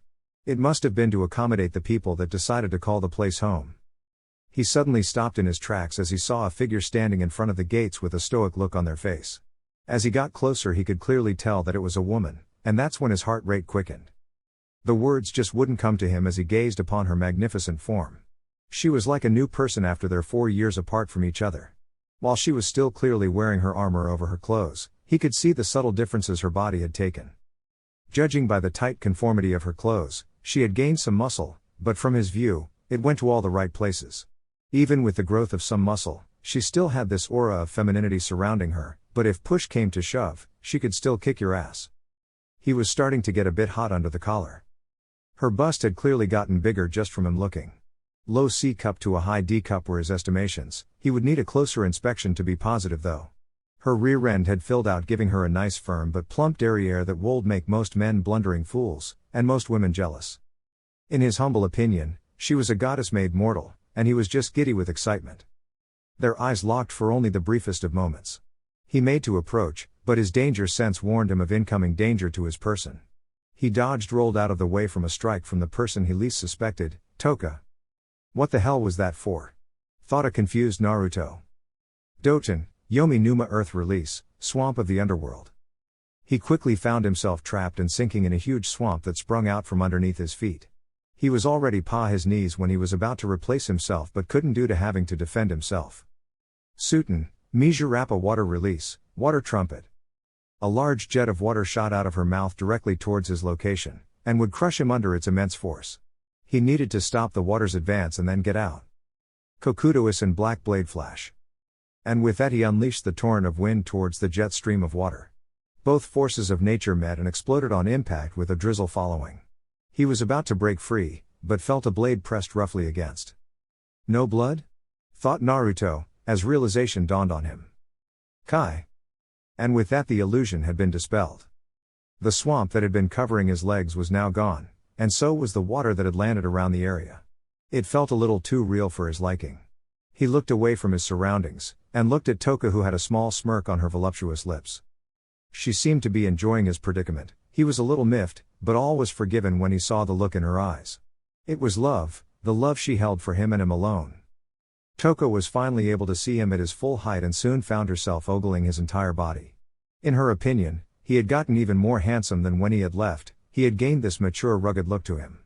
Just from seeing his arms, and his chiseled face, she could tell his body was toned. She loved that he had let his hair grow out, as it was much longer than before. She couldn't wait till they were in bed and she could pull and tug on it as much as she liked. It had been far too long since they each held each other naked as the day they were born, plus she had learned some stuff from a few of the ladies she had been staying with. Cammy, those talks were so embarrassing. thought Tōka as she blushed remembering those conversations. She was snapped out of her moment as Naruto approached her and they both soon embraced each other while locking and sharing a deep and passionate kiss. Little by little, their tongues were exploring the other's mouth while they simultaneously grabbed the other's ass and gave it a nice firm squeeze. They finally separated, albeit reluctantly, and took in a deep breath of oxygen. "It's good to see you again, Tōka-chan," said Naruto, as he smiled brightly. "You too, Naruto-kun," responded Tōka, as she gave only him one of her rarely seen smiles. They both just stood there in the middle of the road hugging each other when Naruto broke the silence. "So how were you able to get me in a genjutsu? I didn't feel or see you make any hand seals," wondered Naruto. "My genjutsu abilities have grown by leaps and bounds after my training was completed. However, it was thanks to my eyes," explained Tōka. Naruto raised an eyebrow. "What's up with your eyes?" he queried. "I recalled when you told me of the seal you placed on me after I was attacked by Hanzo, and how I could possibly gain certain attributes from either you or from the members of your clan who saved my life. Well, it just happens that I did, and the end result is what you just saw. I can cast genjutsu with or without hand seals," explained Tōka. "Really? Do your eyes change color as well? What else can you or your eyes do?" asked Naruto in rapid succession. "No, they don't change color, and I'm afraid that's all that they are capable of.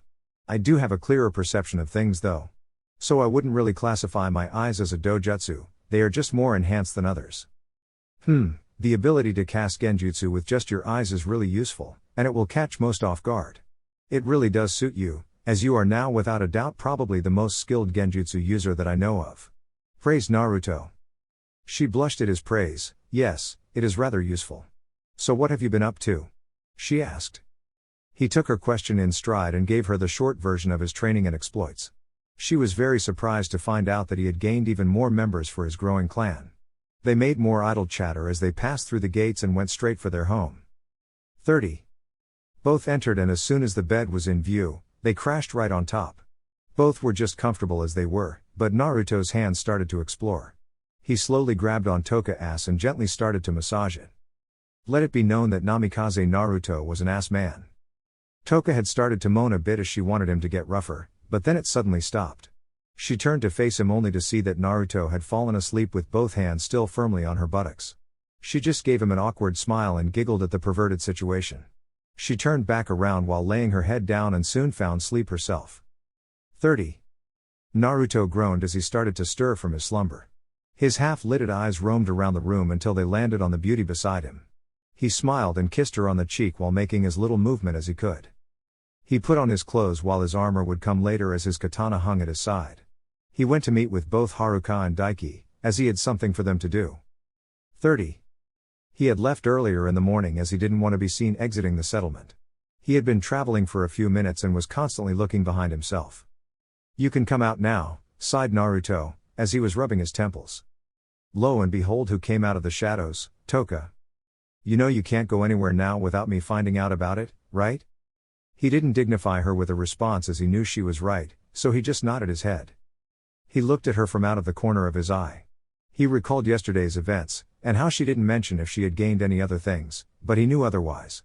Just from feeling her chakra, he could tell it had grown significantly while her speed and stamina had increased as well. He knew she had gotten those from him. She also briefly mentioned something she had learned that would cement her legacy as the greatest genjutsu user in the world. He had no doubt in his mind that her skills in the illusionary arts far surpassed her peers. In his opinion, she was already a master, with or without this new technique she has hidden. He couldn't be any more proud of her for becoming so strong. "Focus, Naruto. There is a mission at hand, you can feel happy later," he chided himself. 30. Naruto and Tōka had finally reached their destination that was given to Naruto earlier in the week. Their ears twitched a bit as both heard something, and with concentration, they started to hear fighting. It seemed something major was going down just ahead of them. "So this must be what the fire daimyo wanted me to stop," thought Naruto. They began to move as the sounds were only intensifying louder and louder. He tried getting a sense of things and was surprised when he felt well over 100 or more chakra signatures just ahead of them. A humongous battle was taking place. "Let's have a look, shall we?" thought Naruto. 30. There was only one word he could use to describe the scene down in the valley below him: war. It was a bloody war between two clans. Oh, but these weren't just any clans, no, these two were special in his and everybody else's eyes. Senju. Uchiha. Most of the members were fighting the others to the death, but rather, it was 4 particular individuals that had captured his immediate attention. Tōka, who had also been watching the fighting, had nothing but worry and sorrow etched on her face. She shouldn't have to make such a face. Only happiness suits her, thought Naruto with a frown. He reached over and took hold of her hand and gave it a squeeze, telling her he was here for her. She never took her eyes off the battle, but returned the gesture by squeezing in return. "Why don't we crash this party?" announced Naruto with a smile. She gave the smallest of nods, and that was all he needed. "First off, let's stop a couple of idiots from killing one another," thought Naruto, as he produced one of his Hiraishin kunais and flung it into the fray. "Hiraishin no jutsu," said Naruto, as he took hold of Tōka's arm, and they were both gone in a yellow flash. 30. This was it. In this moment, with this attack, he would end the life of one of the more dangerous threats not only to himself, but to his family. "Prepare yourself, Izuna," yelled Tobirama, as he charged with blade in hand ready to cut down the man before him. Izuna would not be able to move away fast enough in order to avoid or block the incoming attack. He watched helplessly as his impending death was soon going to be upon him. However, neither combatant seemed to notice the stray kunai that dropped in between their bout. And why should they, as thousands upon thousands of kunai were strewed upon the land? What was so different about this one? The blade and its wielder were a mere inches away from cutting down one threat, but suddenly 2 hands grabbed hold of both Tobirama's and Izuna's wrists, and used the momentum of one while simultaneously using brute strength for the other, and flung both men in the opposite direction. All the fighting just seemed to come to a standstill, as they all turned to see what just occurred. All they saw was a man and a woman standing side by side in the middle of the battlefield. Both wore similar style of armor in albeit different colors. Neither seemed perturbed, as they were now the center of attention. Everyone saw the man lean over to the woman, and whisper something in her ear. He then began to move away from his current spot and started going in a new direction. By this time both Tobirama and Izuna had already managed to get up and gather their wits about them. They were not just about to let this interloper walk away after what he just did to them. They each leveled their own glare towards his retreating back. "Where do you think you're going?" both men yelled out in anger. The man just ignored their cries and kept moving forward. This just infuriated them even more. Both gathered their chakra and simultaneously attacked. Katen, Gokakyu no Jutsu Fire Release, Great Fireball Technique. Suten, Teppodama Water Release, Gunshot. Both attacks were fired and were aimed directly at the man's back. Neither attack made it more than a few feet as they were intercepted. Suten, Suijin Heki Water Release, Water Encampment Wall. Doten, Doryuaki Earth Release, Earth-style Wall. 2 walls rose to meet the attacks head-on, one made from the very earth while the other was of water. Both men couldn't fathom how the man had done it, as neither had seen him move nor had they felt his chakra. That narrowed it down to the woman who they now gave their full attention to. It was indeed true, as instead of there being one, there were 2. However, just as quickly as they made their assessment, one of them vanished in a cloud of smoke, leaving only one. They completely ignored the woman for now, and were going to try to attack the man once more. Big mistake. Chakura Hwatsu no Jutsu Chakra Pressure Technique. And then it felt like the pressure of the world was bearing down upon both of the younger brothers. They couldn't move their bodies as they were each on one knee while panting for breath. Sweat rolled down their brow as they were trying to stand back up.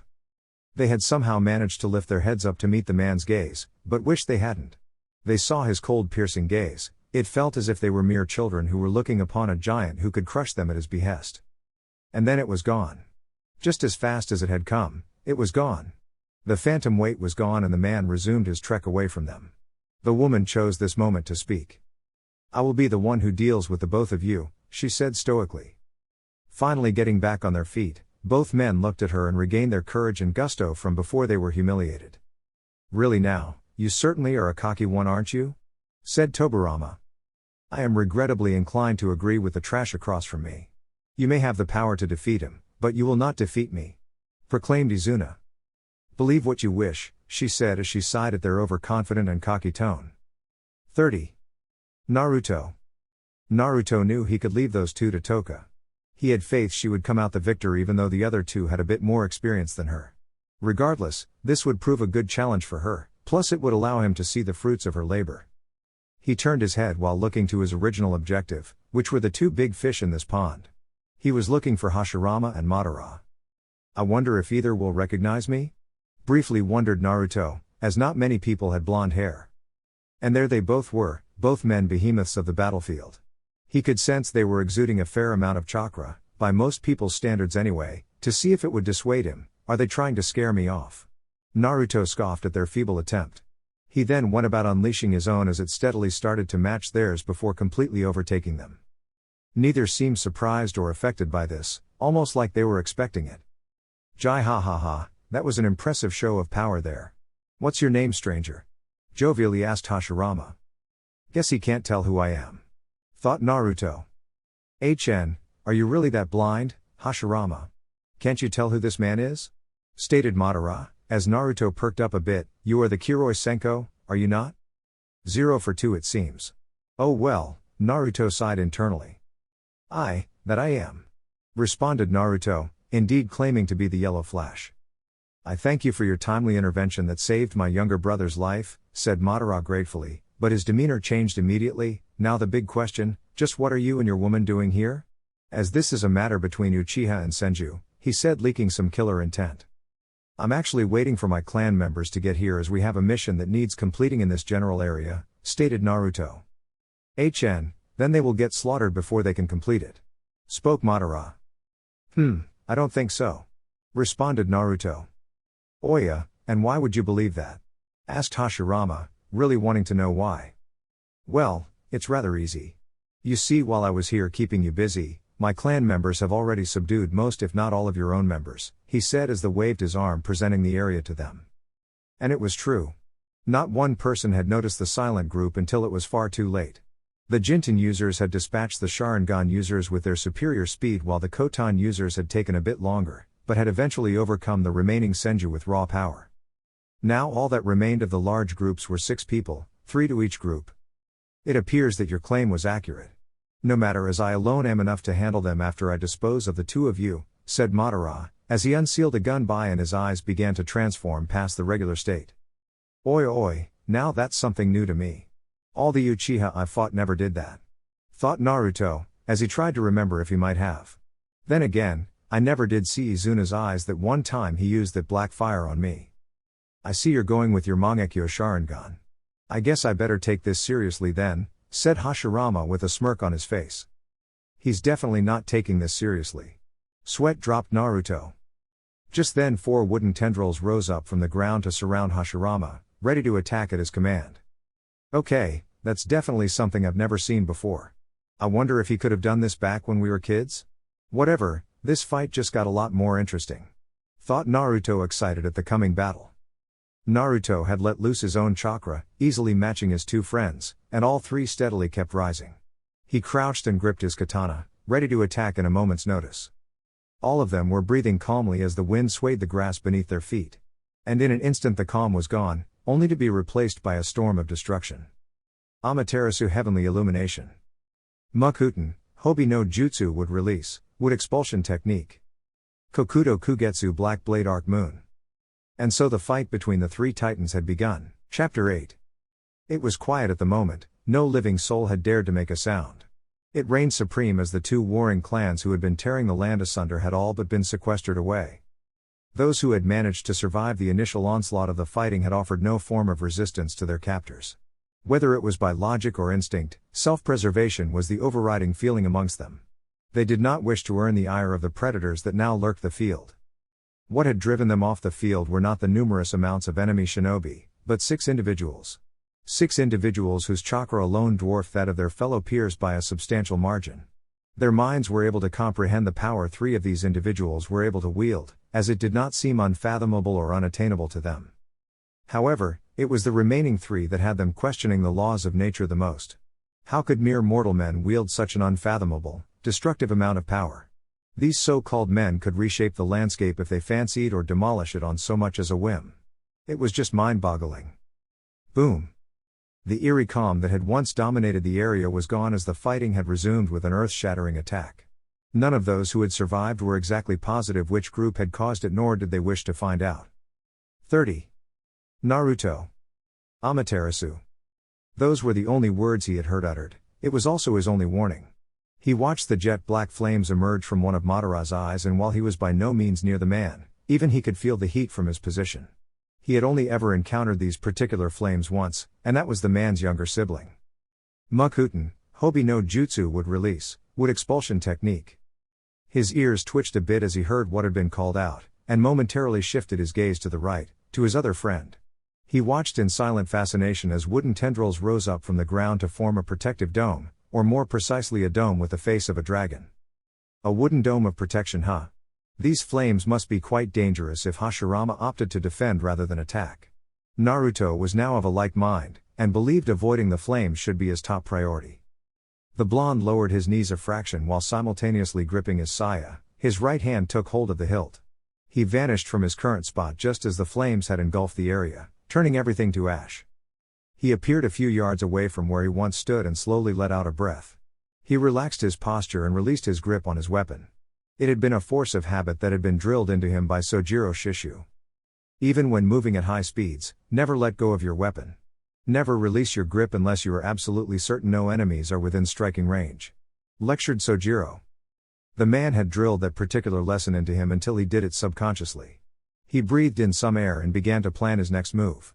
He could only do this thanks to being directly behind the wooden dome, as his friend was inadvertently protecting him as well.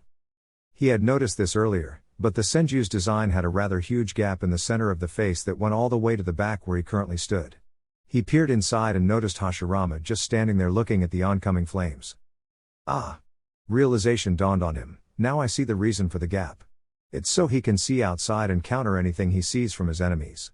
He deduced as he had to give his friend credit on the creativity and all-around usefulness of this technique. However, with all good came the bad. The technique itself also had a rather obvious weakness that anybody with a sufficient amount of skill and speed could exploit. The technique was a double-edged sword to Hashirama. He must have strongly felt that nobody, possibly aside from Madara, would have ever gotten this close to him. That, or he somehow believed he never would have run into an extremely fast shinobi. Thought Naruto, shaking his head, now scrutinizing the same technique he had just praised. Oh well, he continued, his lack of forethought is my gain. He finished and stepped inside of the dome. 30. Hashirama. The dark-haired Senju was standing vigilant, making sure nothing else was aimed at him from a different position. He was planning his next move, but there was this feeling coursing throughout his very being at the moment, as he watched the black flames of Amaterasu draw closer to his location. Nostalgia. It's just like old times.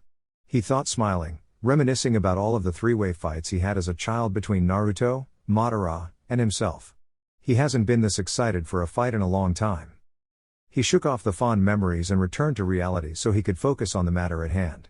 He personally knew just how devastating these flames could be, and held no doubt that they would eat away his defense, albeit slowly. Too little too late did his instincts kick in. He was not alone.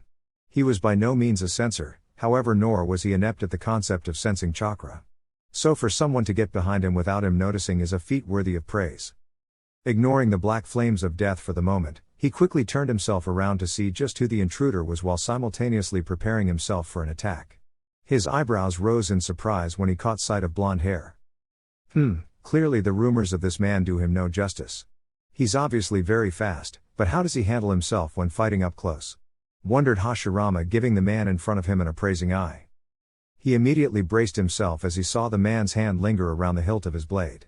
Quicker than anything he had ever seen, he suddenly found himself in pain.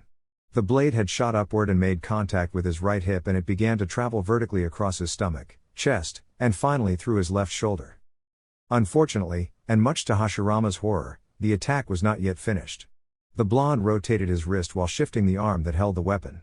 He now held the blade in a semi-overhead position, and proceeded to bring it down again, from the opposite side this time. Senju Hashirama was now sporting a very large X across his torso.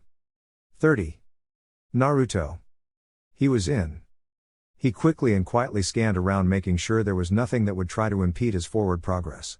You could never be too careful with a man who could control the very with that now surrounded him. He kept his guard up while silently dropping down into his Iagoshi crouching position, and steadily kept his pace. Small amounts of futon chakra began to surround his blade, and he was now only a few feet away. Inhale. Exhale. He exhaled a very quiet breath, but had he been paying closer attention to his target, then he would have realized that the man had changed his posture. Shit. He's already knows I'm here. He realized as his body tensed, ready to attack. Click. He drew his blade from the saya and in one motion slashed upwards from the waist to the shoulder, and he would not relent in his attack. Kokudo Saku Black Blade First Day. With his weapon in an overhead position, he rotated his wrist while shifting his arm and brought the black blade down once more, this time on the opposite side. Granted, he didn't apply much force or power behind the attack, he would probably have a light scar, it still sent a message saying he wasn't to be underestimated in this fight. He let out a sigh and was making his walk to check on the man when something he hadn't anticipated occurred. Senju Hashirama, his friend, was beginning to crack and split. His previous assault and the encroaching flames were the farthest things from his mind at the moment. He had just attacked a clone fashioned out of wood. He couldn't believe he fell for such a simple, yet effective, counter, and thus begun to laugh at himself. Ha ha ha ha. He began to laugh at himself. I can't believe I fell for that. I guess in a sense that solves the weakness I believed I could exploit. Thought Naruto, still laughing at himself for believing he had figured out Hashirama's technique. Unfortunately though, that still left one burning question, just where was the Senju leader?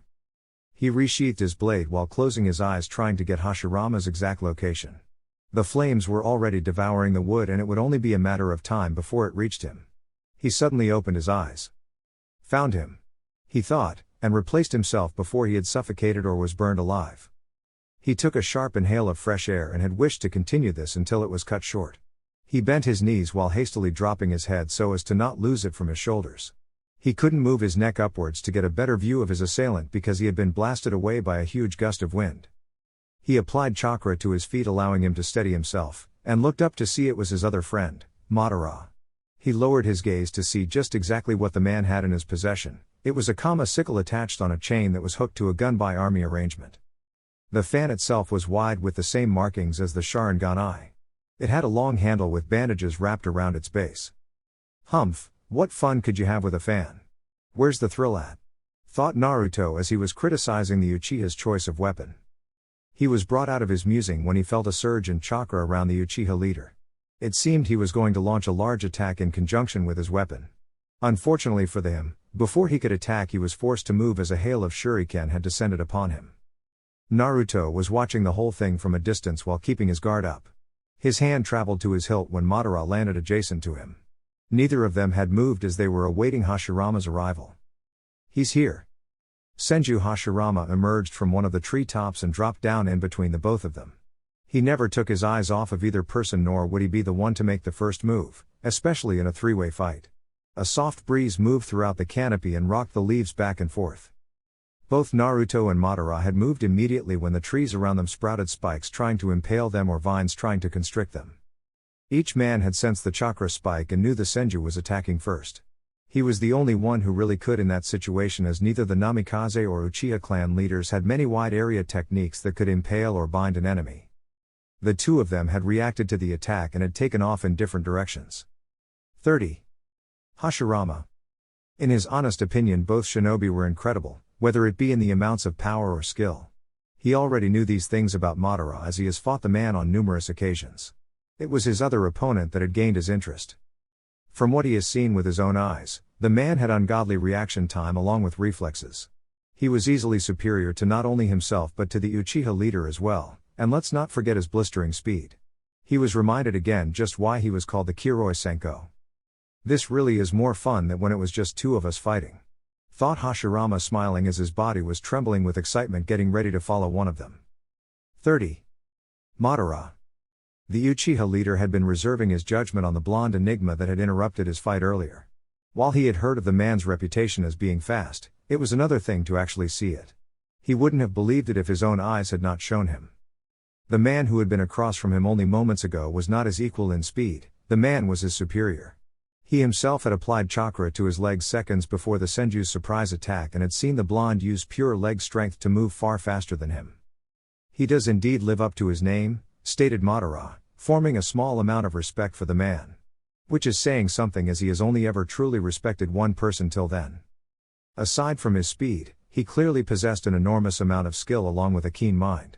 He was able to think on his feet. He had seen that when he had launched Amaterasu. His eyes had clearly shown him that, but what they also showed him was the amount of chakra the man had at his disposal, and he couldn't help but grin at fighting him all out. It seems that another has entered the realm of the powerful along with Hashirama, and myself, concluded the Uchiha, as in his mind only the truly worthy made it there. Feeling around the area, he could feel the fluctuations of their chakra telling him they had engaged one another. This was a good opportunity to get the both of them in one shot. Glancing around, he found the tallest tree and shot upwards. As he continued to travel upwards, he finally saw the light telling him he was close to seeing the blue sky. He applied chakra to the rest of his legs and shot forward faster than before. Noticing he was near the end, he jumped into the open space that was the sky. He looked down and noticed three things. The first thing he noticed was the rather large group of shinobi and kunoichi who had been captured like livestock. He moved his gaze along and saw his brother along with the younger Senju, and the unknown that had came with the blonde. Finally he saw his last and primary objective. He swept his gaze over the area once more, feeling the thrill of being a god and striking down those beneath him. He calmed himself and refocused. He locked in on his two targets, took a deep breath while kneading his chakra and did his hand seals. Horse, Tiger. Katen, Genkyu Fire Release, Great Blaze Ball. 30. Naruto and Hashirama. Hashirama was going to give chase and fight whoever he encountered first. He halted his pursuit and put up his guard. Katen, Hosenka no Jutsu Fire Release, Phoenix Sage Fire Technique. The black-haired Senju did not lose his composure and calmly stared at the small fireballs as they went wide. Whoever fired them must want me to lower my guard, and miss those shots on purpose, figured Hashirama. The next volley came as expected, only these came at him with pinpoint accuracy.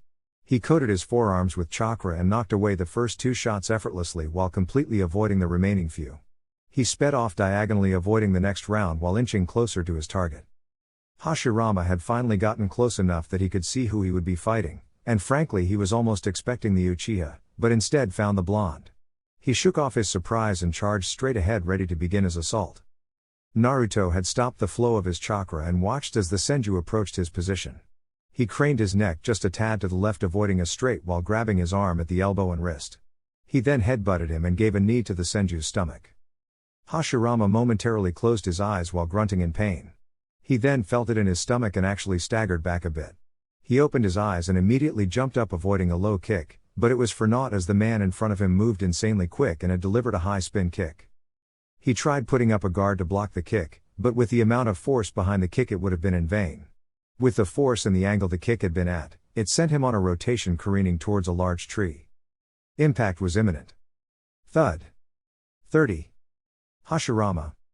He let a groan escape his mouth as his back was killing him. He was very thankful he had been born with such a rather sturdy body. He hefted himself back up from the ground, placed his hands on his hips and just leaned his body back, hoping to stretch out any kinks in his back. It seems I may have underestimated his prowess in unarmed combat, he thought, still stretching his back. He had paid the price and was just glad it hadn't cost him too much, but now he had to pay the blonde back in full for the wonderful skill he just showed him. He relaxed his muscles, took a deep breath and released. He went back to re-engage. 30. Naruto. The Namikaze watched his friend lean his body backwards and saw him making a straight line right for him. He got in a defensive stance while dodging yet another straight from the man while avoiding a fierce elbow strike. Whoa! A surprised Naruto thought as he dodged the elbow that was aimed for his skull. Naruto had both of his hands full, holding each arm of his opponent, that he did not react fast enough in time to avoid a kick to his side. While he prided himself on not showing his emotions, his mask faltered for a bit and his face contorted in pain. He pushed through the pain and swept his leg to try and take out both of Hashirama's legs from under him. He was a bit surprised when the Senju had suddenly released himself from their entanglement, completely avoiding his kick. Everything happened simultaneously as his momentum had already carried his leg to try and kick him. He could not stop and was rewarded with a hard kick that had landed directly on his chest. He flew across the field towards a tree. Damn! He kicks hard. Naruto winced in pain as he lightly touched his sternum. He took notice that he was traveling towards a tree and flipped his body in mid-flight so his feet would land first, even though his body screamed in pain. Even breathing was becoming a task. Ugh! He grunted. It seems he wanted me to experience the same thing. He finished his thought. It seemed he had hit the nail on the head if the scowl on Hashirama's face was anything to go by. He was so going to tease him for not being very original and using someone else's idea. He landed softly on the bark of the tree and was about to speak up about originality but stopped when he felt something else. He noticed Hashirama had also felt it somewhat as well. They both shared a quick glance with one another and began to search for it while keeping an eye on the other. Neither could see anything wrong with the surrounding area, but there is one place they have not bothered to look. They both looked up and knew what it was. An enormous fireball, clearly the biggest either had ever seen, was heading straight toward them. Both narrowed their eyes as they knew just who had fired off such a devastating technique. Madara was the name that came to their mind. 30. Madara. Satisfaction. It coursed throughout his entire being. He was content with what he had just done and wanted to see how both men would handle an attack of this size. He gazed upon the group of shinobi and kunoichi and was thoroughly enjoying the looks of awe and reverence on their faces. Turning his eyes to his two targets, he wasn't surprised at what he saw. Both of them were looking at the blazing fireball with a look of indifference, as if it was not worth their time and could stop it at their leisure. This did not anger the Uchiha though, he almost expected it. Just as it should be, Madara said, expecting this. 30. Naruto and Hashirama. Neither shinobi seemed too distressed or fearful of the oncoming ball of fiery destruction. Each had different ways of defending themselves or just outright countering such an attack of this magnitude, but with so many eyes focused on them, they did not want to reveal all of their techniques. Doten, Moguregakure no Jutsu Earth Release, hiding like a mole technique. So with that, Senju Hashirama was now underneath the very earth itself awaiting the ensuing destruction that was sure to come. Humph, anybody can just go and hide, said Naruto, not agreeing with his friend's method of dealing with the situation, but agreeing it was an effective tactic. Naruto returned his gaze to the large fireball that kept increasing in size the closer it came to its final destination. He knew his regular water techniques would clearly not be enough for something of this size. However, he did not want to use any of his more powerful water techniques this early on and decided then and there what he would do. He estimated the attack would land in about 10 to 15 seconds, which would be just enough time for him to finish what he had to do. He applied chakra to a seal he had on his right arm and out came a brush along with a blank scroll. The Namikaze was going to apply what he had learned all those years ago with the Uzumaki clan to good use. Naruto was concentrating but applying the formula as quickly and as steadily as he could. He finished the first part and left the sealing space blank and continued to finish the other half of the scroll. The fireball was a mere seconds away from crashing down upon his being when he had finally finished with his Fuinjutsu. He went through a few hand seals and a vapor began to spread from around the sealing space. Fukahoin fire sealing method. And with that the fireball began to get sucked into the sealing space at a very fast rate, and when it was complete the word seal appeared on the once blank space. Spectators. To those fortunate enough to watch the spectacle, many just couldn't fathom how strong the people across from them were. Their speed, strength, stamina, and chakra were off the charts and they were throwing around such destructive techniques like they were nothing. All of them had seen the giant fireball coming from the sky, almost like a god going to smite them for their sins, and then it just vanished. Everyone was confused at what had just happened, but once they got a clear look at what was on the floor, many were surprised, shocked, and downright fearful of the man, and each had the same thought. He knows Fuinjutsu. Many thought, knowing this man just got even more dangerous. 30. Naruto.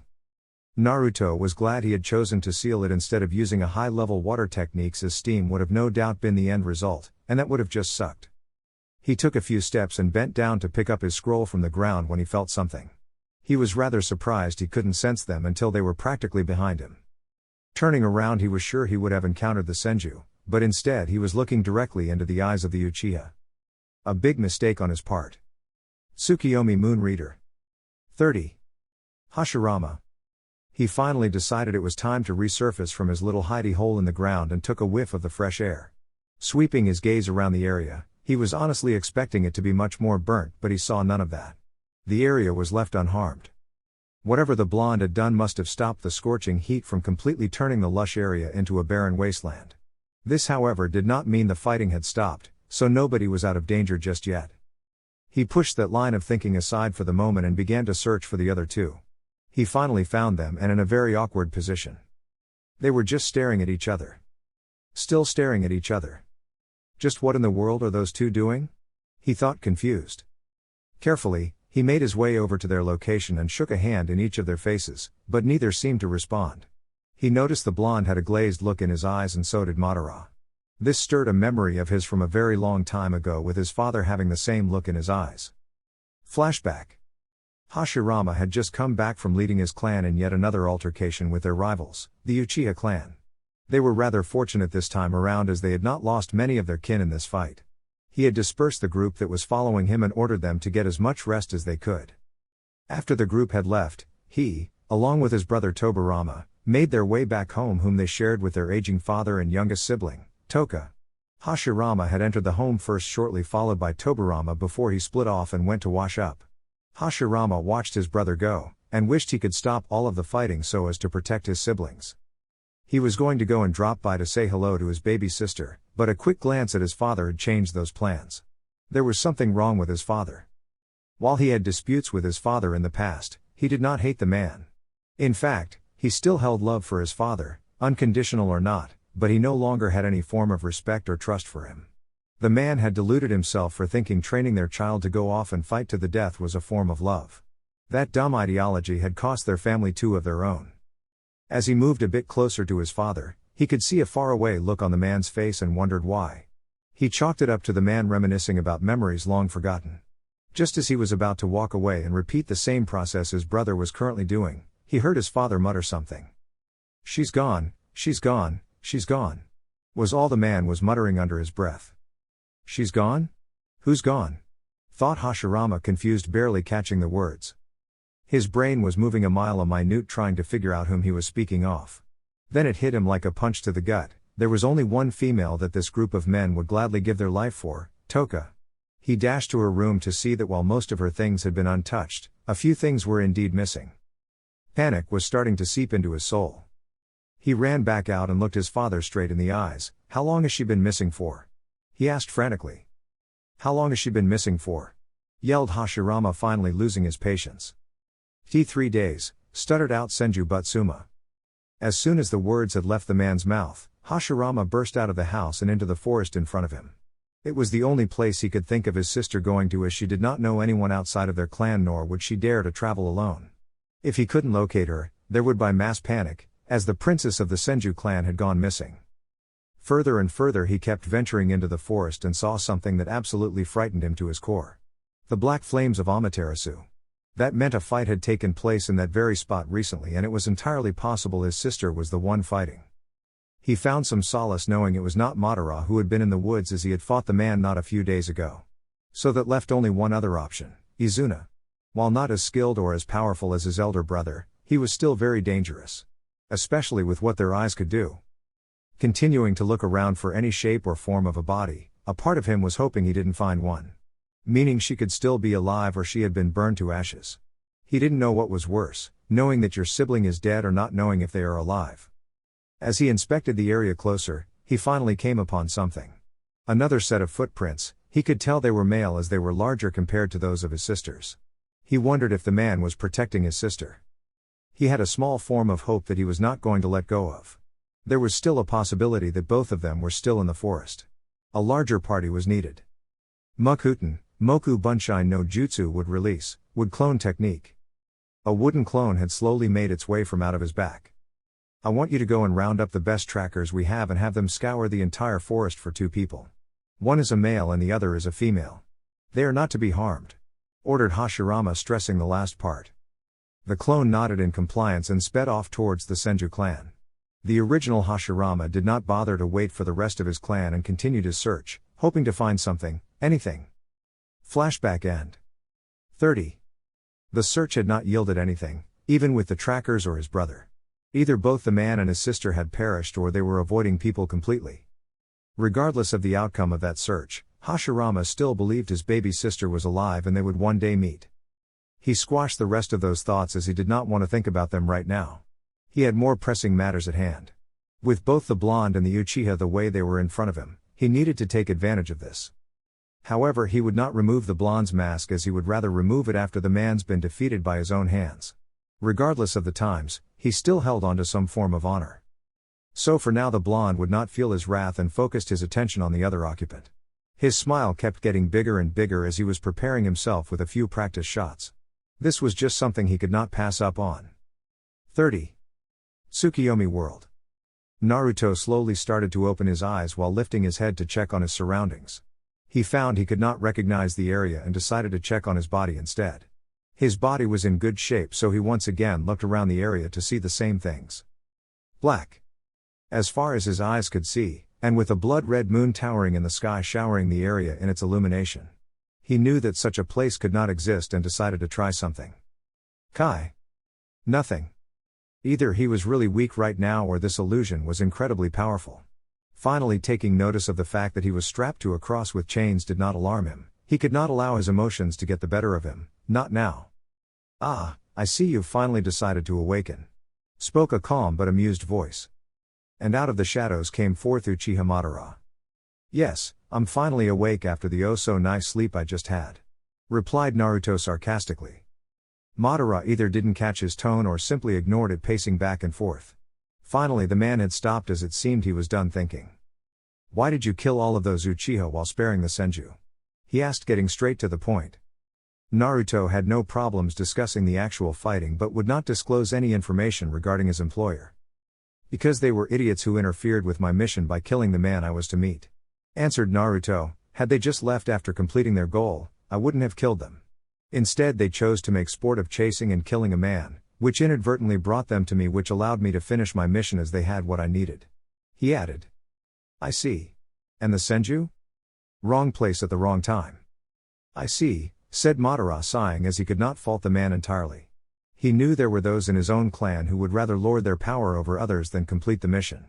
He would have done the same had he been there when the Senju arrived and thought nothing of the man before him. Why are you really here for? Asked Madara, as this was a question that had been plaguing him. Naruto gave no response and chose to stay silent. Answer the question.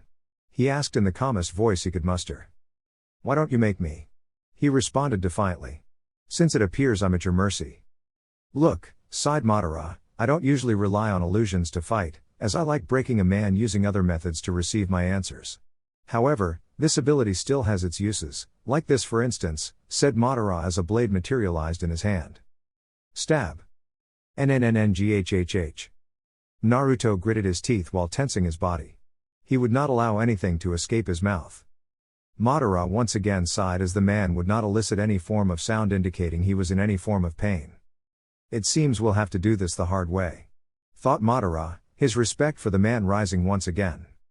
I control time and space here, so for the next 120 hours, I will continue to poke, prod, stab, and do any other manner of things with any, and all manner of weapons I have at my disposal, stated Madara.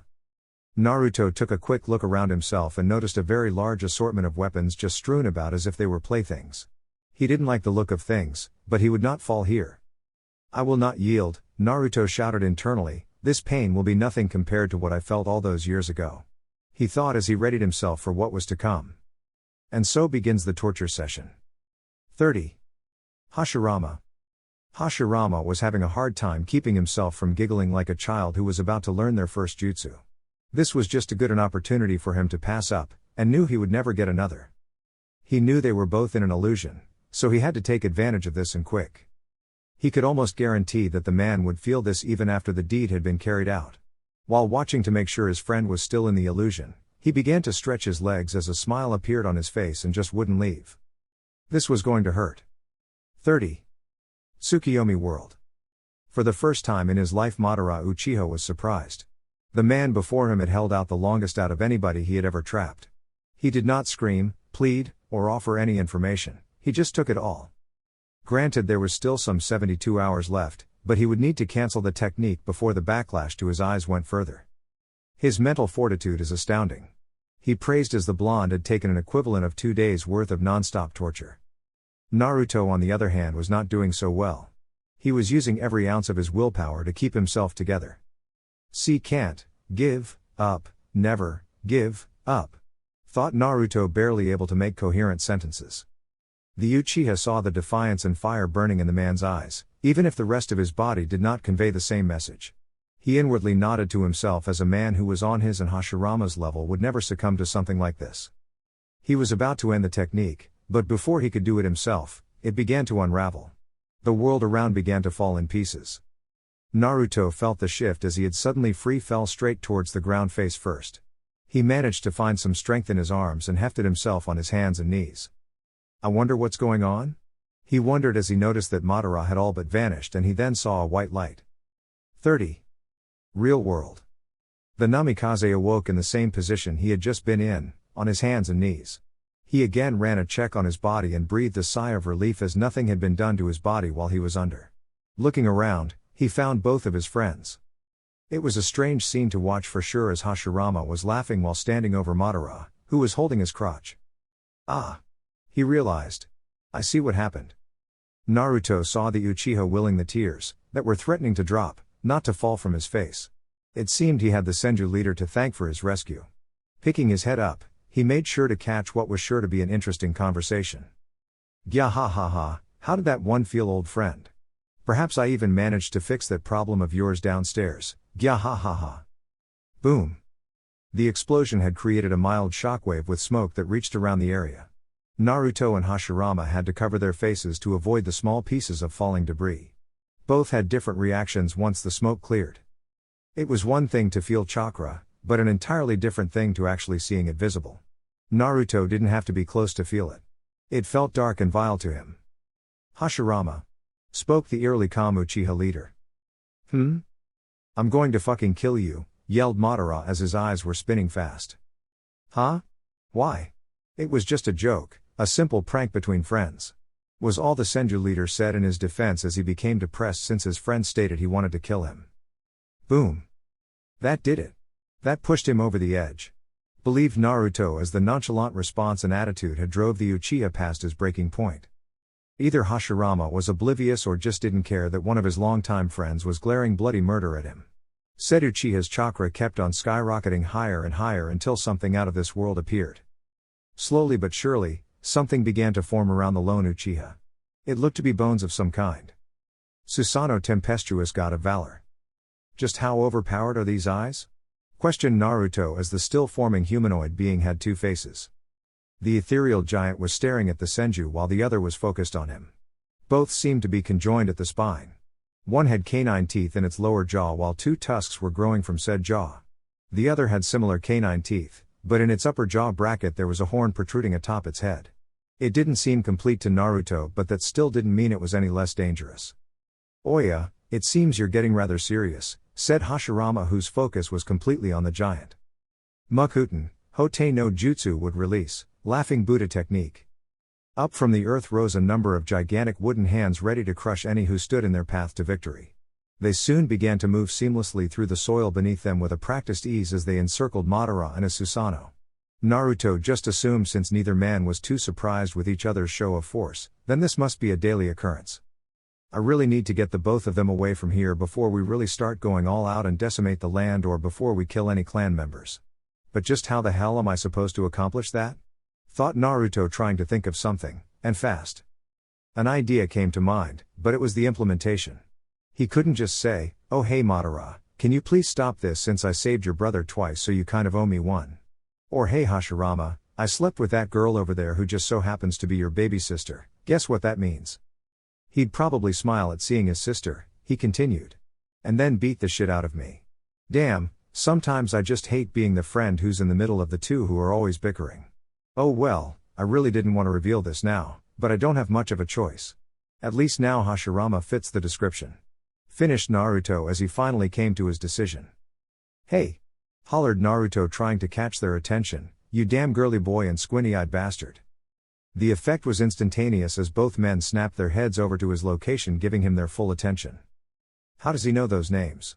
Was the only thought running through Madara's, who was squinting, and Hashirama's head. He could see it in their faces, confusion. They wanted to know how he knew those names. "If you would like to know just exactly how I know either of those names, then follow me to a different location," stated Naruto as he then vanished. They were both confused with the situation as they were about to start fighting, and then this happens. However, they were very curious to see just what he had to say. "I'll see you later, Tōka-chan," thought Naruto, soon pushing those thoughts away and focusing on the task ahead of him. 30. Tōka, Izuna, and Tobirama. This fight has been raging on for a long time, if not a bit longer than the other one, but the only difference between the two groups were two things: amount of chakra and destruction. This battle was more reserved as each participant was trying to get a feel for the other. All three subtly took notice, while keeping an eye out for a sneak attack, of the three receding figures in the distance. Confusion was clearly written on their faces as they all silently wished to know just why they were leaving such a crucial battle. Tōka had yet to really utilize her genjutsu repertoire due to one rather big obstacle, her brother. Unlike Naruto, who was mainly focused on his training and did not bother to learn of the things going on in the world, she did. She knew her brother was a highly skilled sensor who would no doubt feel the molding of chakra and would suspect either her or Izuna setting off the start of the battle.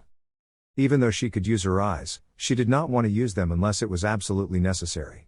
However, it still didn't mean she couldn't use some subtle illusions, like the one she placed over her own face before she had engaged in combat. The illusion changed not only her face, but her physical appearance as well. Regardless of the sheer skill her brother wielded, he would not be actively looking for something minuscule, especially with an Uchiha he's been trying to kill for a long time now. The same could also be said of the Uchiha, as he would be busy trying to kill her and Tobirama. Izuna was becoming more and more impatient as the lack of movement went on and decided to start. Tōka noticed Izuna going through some hand seals, but what also surprised her was her brother. He was also preparing to attack. She would wait and see just what they were going to do before countering. Kaden, Goryuka no Jutsu Fire Release, Great Dragon Fire Technique. Izuna exhaled a giant fireball that slowly began to take the shape of a dragon's head. He was focusing all of his concentration on maneuvering the attack towards the both of them. Tōka was about to respond when someone else had beaten her to it. Suten, Suryudan no Jutsu Water Release, Water Dragon Bullet Technique. With his own great mastery over the element of water, Tobirama made a dragon of liquid spring forth, completely dousing the fire dragon. Izuna was trying his hardest to avoid the attack or minimize the damage he was about to take, but he had ended up taking the attack head on, sending him sprawling across the field. She watched silently as the Uchiha was thrown around like a rag doll, and moved her eyes to the oncoming dragon. She ran through her own set of hand seals. Doten, Doryuki Earth Release, Earth-style Wall. She spat out Earth Chakra and watched it rise into a thick wall of rock armor ready to defend her. The wall didn't even budge at the amount of force behind the water. She needed to take advantage of her cover. She vanished from her previous spot and reappeared behind both men. She had a view of the both of them in her sights and was just biding her time. Izuna had managed to get himself back up and felt his entire body screaming at him in pain with any movement he made. He saw Tobirama cease his attack on the wall and noticed him hobbling. "Ah shit," were the two words Izuna used to describe his situation. Tobirama had dashed towards his location and would end him now if possible, but stopped as he felt the fluctuation in chakra behind him. Tobirama turned his head around while Izuna followed his gaze. She was there getting ready for her attack. This was the moment she had been waiting for. Dog, snake, monkey, ox, tiger. Megan, Jubaku Satsu Demonic Illusion, Tree Binding Death. Got them, she exclaimed. She had ensnared both of them in her illusion, but knew it would not last long.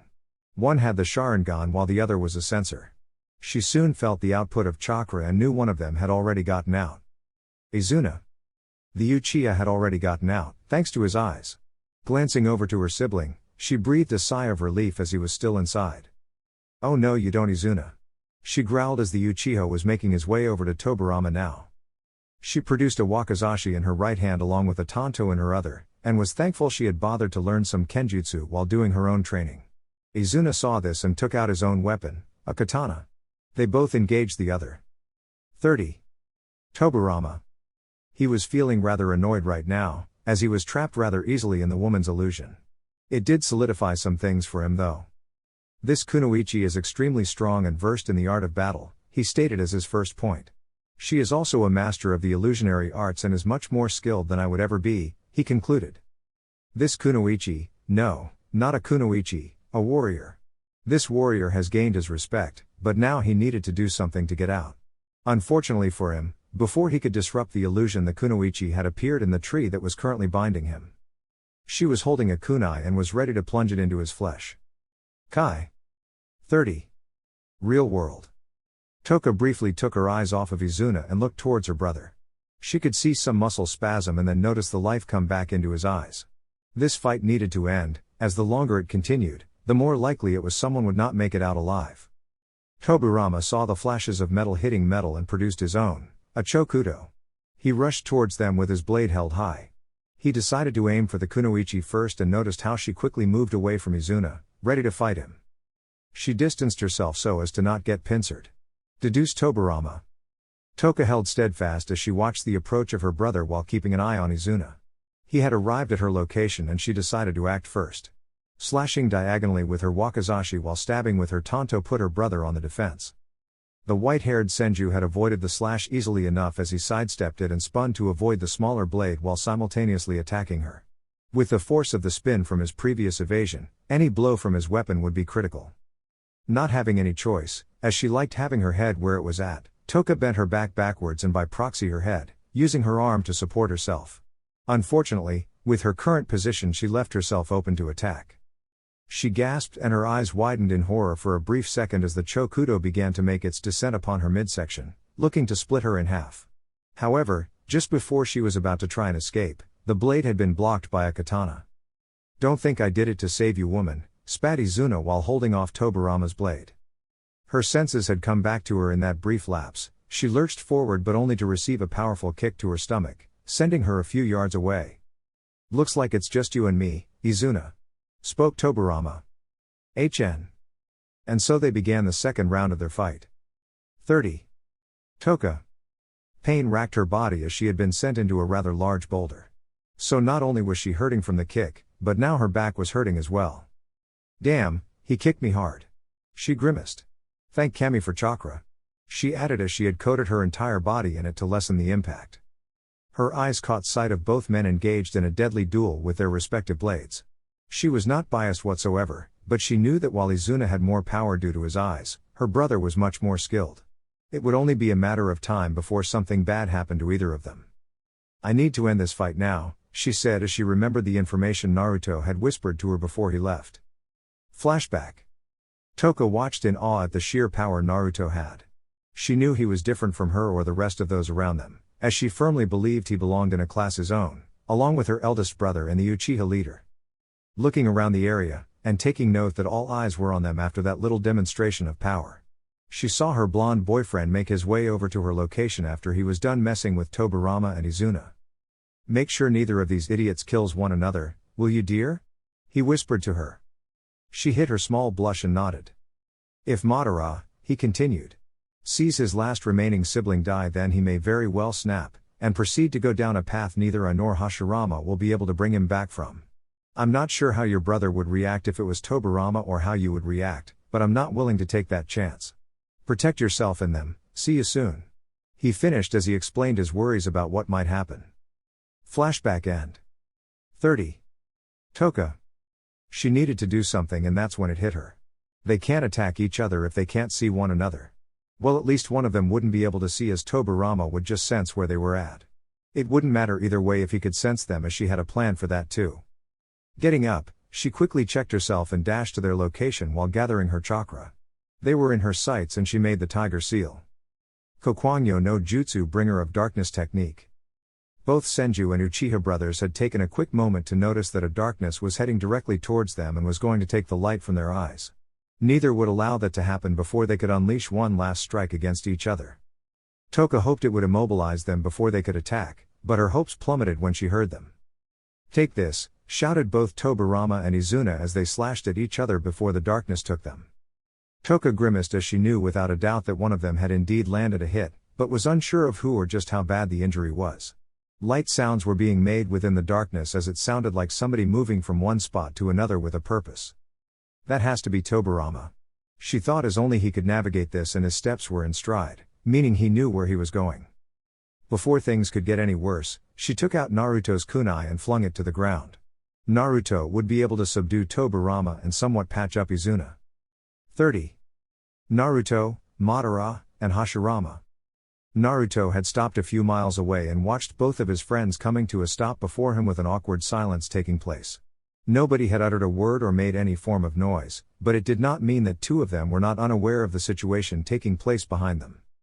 With both Naruto and Madara being sensors, they could both tell what was going on. The battle between the younger siblings would soon be coming to an end with a winner and a loser. "I need to finish my business here quick," thought Naruto and Madara urgently. "So?" dawdled Hashirama, snapping them out of their thoughts. "Mind explaining how you know those two particular names?" he asked while atop one of his wooden hands. "I also would like an answer," spoke Madara for the first time. "Should I tell them straight out?" I think a few hints should do, decided Naruto. He quickly looked around on the ground and spotted what he needed for his first demonstration. I wonder how they'll react, he chuckled. Naruto tossed a few rocks in his hand and inwardly smiled at what he was about to do. He clutched the first one and threw it with some moderate speed towards Hashirama's head, to which the man aptly dodged. "Hey!" shouted Hashirama. "What was that for?" Naruto ignored the man-child's outburst, and proceeded to throw the next one a bit faster, knowing the man would track it with ease. He was proven correct as the Uchiha leader moved his head slightly to the side, avoiding the rock. "HN," was his only reply. "Still don't know who I am?" asked Naruto. They both shook their head in the negative. "You both disappoint me," sighed Naruto, shaking his head. "Come on, don't tell me you haven't recognized me yet?" he questioned. "It's me, your Nii-san, you know, blonde hair, and a pair of dashingly beautiful blue eyes. Ringing any bells yet?" he asked as he pretty much painted a picture for them. Both men wore surprised yet suspicious looks on their faces. "I suppose you would need more than just the words that come out of my mouth," concluded Naruto, and began to reach for the mask on his face very slowly. He finally reached his mask and held it there for a few seconds, eyeing each man in front of him. "Hurry and pull it down," were the exasperated thoughts of Uchiha and Senju. He pulled it down, and was smiling when he heard the gasps coming out of each of their mouths. He was glad he could elicit such a reaction from both battle-hardened clan leaders. "See guys, it's me, Naruto Nii. Do you believe me now?" he spoke, holding out his arms in a grand fashion. Both leaders were so stunned at seeing their last friend before them that they could not form any coherent sentences, while dropping their guards and techniques. They just couldn't fathom how mature-looking their friend looked after the years. He must have battled some strong enemies to make him look like this, was what both leaders thought. "How have you been, Naruto?" asked Hashirama, finally snapping out of his stupor. Madara also wished to know as well, as this was one of the only real friends he actually had. So he was curious to hear what the man had to say. "Mostly good, there were some rough times here and there, but I managed to get through most of them," he explained, giving them a vague answer. "How are the two of you?" he asked in return. Madara decided to go first. "Nothing much, we have just been training and going to battle with the Senju most of the time," he finished, but added one more thing.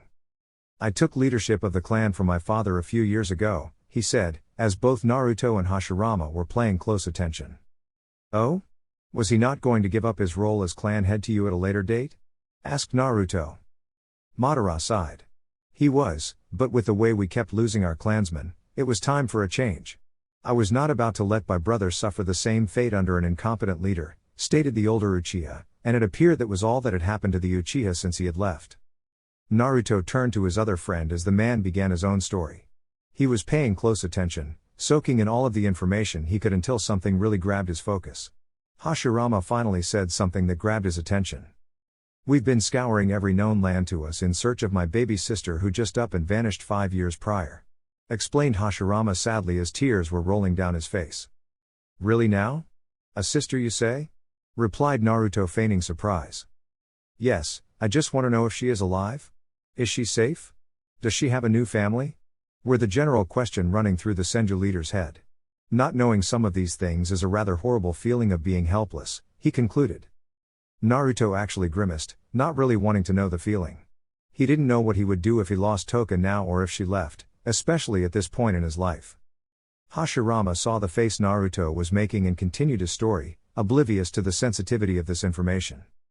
"I noticed something was wrong with my father when he had this look on his face, and that's when I heard him mutter something under his breath. After I clearly heard what was said, I ran out of the house and began my search," he continued. "The search proved fruitless. I even used my Makuten to help grab others who would help, but in the end it didn't matter. I have not given up hope, and know that I will see her one day before I die," exclaimed Hashirama, finishing his story. "She means a lot to you, huh?" asked Naruto, already knowing the answer.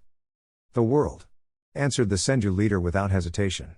"I only have Tobi, don't tell him I called him that by the way, and her left in this world, and as the oldest, it is my job to make sure they live and prosper in this world." "Should I tell him?" Naruto questioned himself. "No, I'll let Tōka reveal herself to them." "Keep your hopes up," spoke Naruto, trying to cheer the man up. "I'm positive you'll get rewarded for your hope and conviction," he stated cryptically. Hashirama arched an eyebrow, but before he could ask what the Namikaze meant by that was when they all felt the surge of chakra. All of them noticed the darkness that was now covering the area they had just left. Each one of them marveled at the display of such a powerful technique. Naruto already knew what the technique was and what it did, as he had the scroll with the technique on it. However, this was his first time actually seeing it from the outside, and that's when he felt something tugging at his chakra, telling him he needed to go back immediately. Sorry to cut this reunion so short, guys, but I'm needed elsewhere right now. Be back in a flash, said Naruto as he was gone in a yellow flash. The other two had watched him leave silently and knew he was heading towards the darkness. Both of them had an uneasy feeling in the pit of their stomach, and they decided to join him and made a dash back to their siblings. 30. Naruto. He soon arrived and found that he couldn't see anything in this illusion. He closed his eyes and focused his mind, feeling for anything. He found Tōka and released the anxious breath he had been holding. His senses then picked up Tobirama, and the man was advancing to the injured Izuna, ready to finish what he started. It seemed the younger Senju would be disappointed as he would not allow any harm to befall the boy on the ground and quickly made his way to their location. Naruto swiftly maneuvered himself out of harm's way from Tobirama's blade as he must have sensed him coming. He got behind the white-haired Senju who had overextended on his reach and delivered a kick to the man's back, sending him forward and away. He knelt down and felt how Izuna was doing. He had a rather large gash on his torso and if left unchecked would cause his death. Tōka. Drop the illusion, shouted Naruto as sensing a person could only do so much. He needed to physically see just what he would have to do to the man. Tōka complied and dropped the illusion. The darkness began to recede from whence it came. Finally, having the light return to his eyes, he briefly closed them to allow them to adjust to the sudden flash. He quickly began to check on the wound and anything else. His eyes never left the boy's body and didn't care that the younger Senju was glaring at him. Why do you continue to interfere? Yelled Tobirama, finally snapping and losing his composure. Answer me. Tobirama growled as he did not like being ignored, like some child. Suten, Teppo-dama water release, gunshot. He gathered his chakra and shot out 3 condensed balls of water-infused chakra aimed straight at the blonde, who had still not bothered to register his presence. Doten, Doryuaki earth release, earth-style wall. A solid rock wall once again rose up, but this time it was defending a different person. The counter-attack did not stop there. Doten, Yomi Numa earth release, swamp of the underworld. The initial look on Tobirama's face had vanished and was replaced by shock as he had not only blocked but was now sinking due to the counteroffensive. The shock of his situation was replaced by anger and annoyance, but before he could do anything, 2 enormous forces had once again descended upon them. Izuna, shouted Madara in horror as he took in the form of his younger brother. Having heard and felt the man coming, Naruto moved out of the way as he had already done what he could for the boy. He had used a technique he found in one of his scrolls and hoped it would help. He noticed the boy's breathing was a bit better as he was hefted up on his elder brother's shoulder. They were both about to leave, but not before Hashirama could try and play peacemaker. Madara, we should put an end to all of this. He spoke and motioned to the land and bodies around them. He continued. If 3 of the mightiest clans, Uchiha, Senju, and Namikaze were to join hands, then every neighboring country would. He stopped, choosing his next words carefully. See just how futile it is to challenge us, eventually the fighting would cease, think about it. Pleaded Hashirama. Madara was staring intently at Hashirama and at Naruto, while seriously considering the man's proposal. He didn't want Izuna having to always risk his life fighting or to conceal his name in fear of retaliation. They should not have to hide their names were a source of pride for their clan. Brother, don't let his petty words deceive you. Wheezed out Izuna. Exclamation mark. Don't be so quick to judge, Izuna.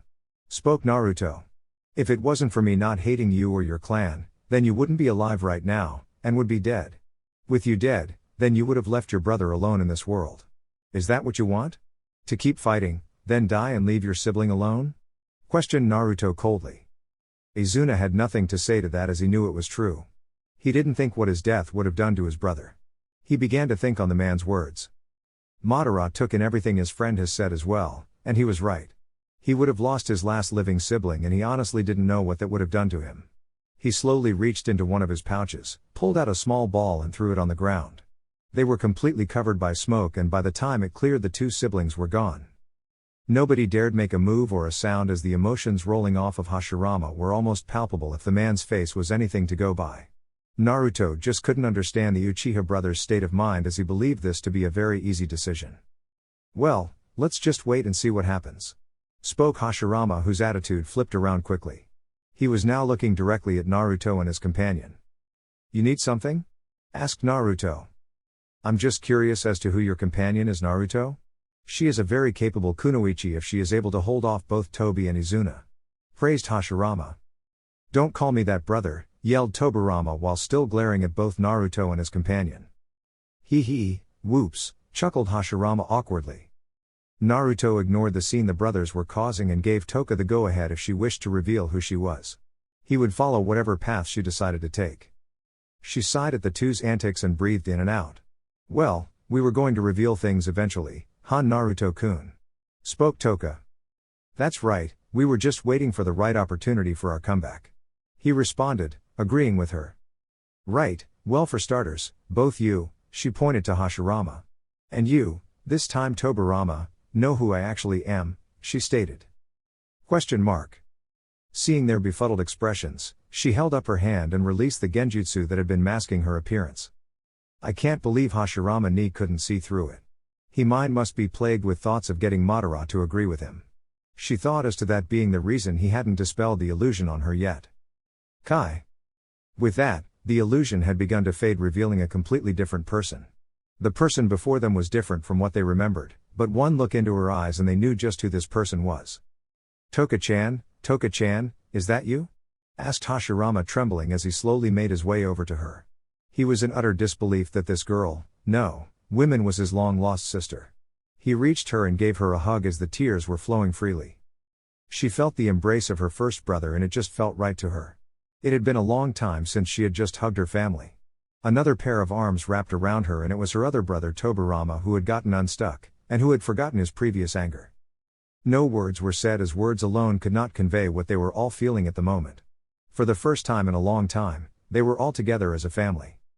You sure have gotten big, stated Tobirama, breaking the silence and taking in her appearance without her illusion. Yes, I have, and now I'm just as strong as you now, Tobi, stated Tōka. Well, I wouldn't go that far, spoke Tobirama, laughing a bit at her proclamation. Naruto just stood off to the side to allow the family to catch up with each other. He felt somewhat jealous of them, but squashed those feelings as soon as they surfaced. He really wished his family was still alive, he longed for his own again. Don't go there, Naruto, he warned himself and pushed the rest of his thoughts away. He felt someone place a hand on his shoulder, and turned to see Hashirama's face. Naruto, my friend, why don't we go back to our camp? There, you and Tōka-chan can tell us all about your exploits together. He finished. Not all of our exploits, I hope, grimaced Naruto, thinking how difficult that conversation would be. Sure thing, Hashirama. 30. A few days later. Naruto and Tōka spent the majority of their time in the company of the Senju brothers, each telling them of their time spent together and the events after they had split up. When both brothers had found out that their baby sister had nearly died, well, they weren't happy about that, and wanted to go and teach the man a lesson. Tobirama would not stand a chance against Hanzo. Hashirama might, but Hattori's speed alone would probably be the difference between who lived and who died, concluded Naruto, thinking about the Senju brothers' chances against Hattori. Naruto calmed them down and explained that they were second in line, as he was going to go first. Naruto nor Tōka had really taken it upon themselves to explain their special situation of their extracurricular activities with either of the brothers. The Namikaze knew he would eventually have too, but it could wait. His friendship with Hashirama's was still going strong after so many years apart from each other. Tobirama was something different though. It began strained as he not only bested the man once, but twice in battle. He completely embarrassed him, but imagine his surprise when the man had walked up to him and expressed his thanks to him. Truly a weird conversation, thought Naruto, thinking back to that event. Flashback. Namikaze-san?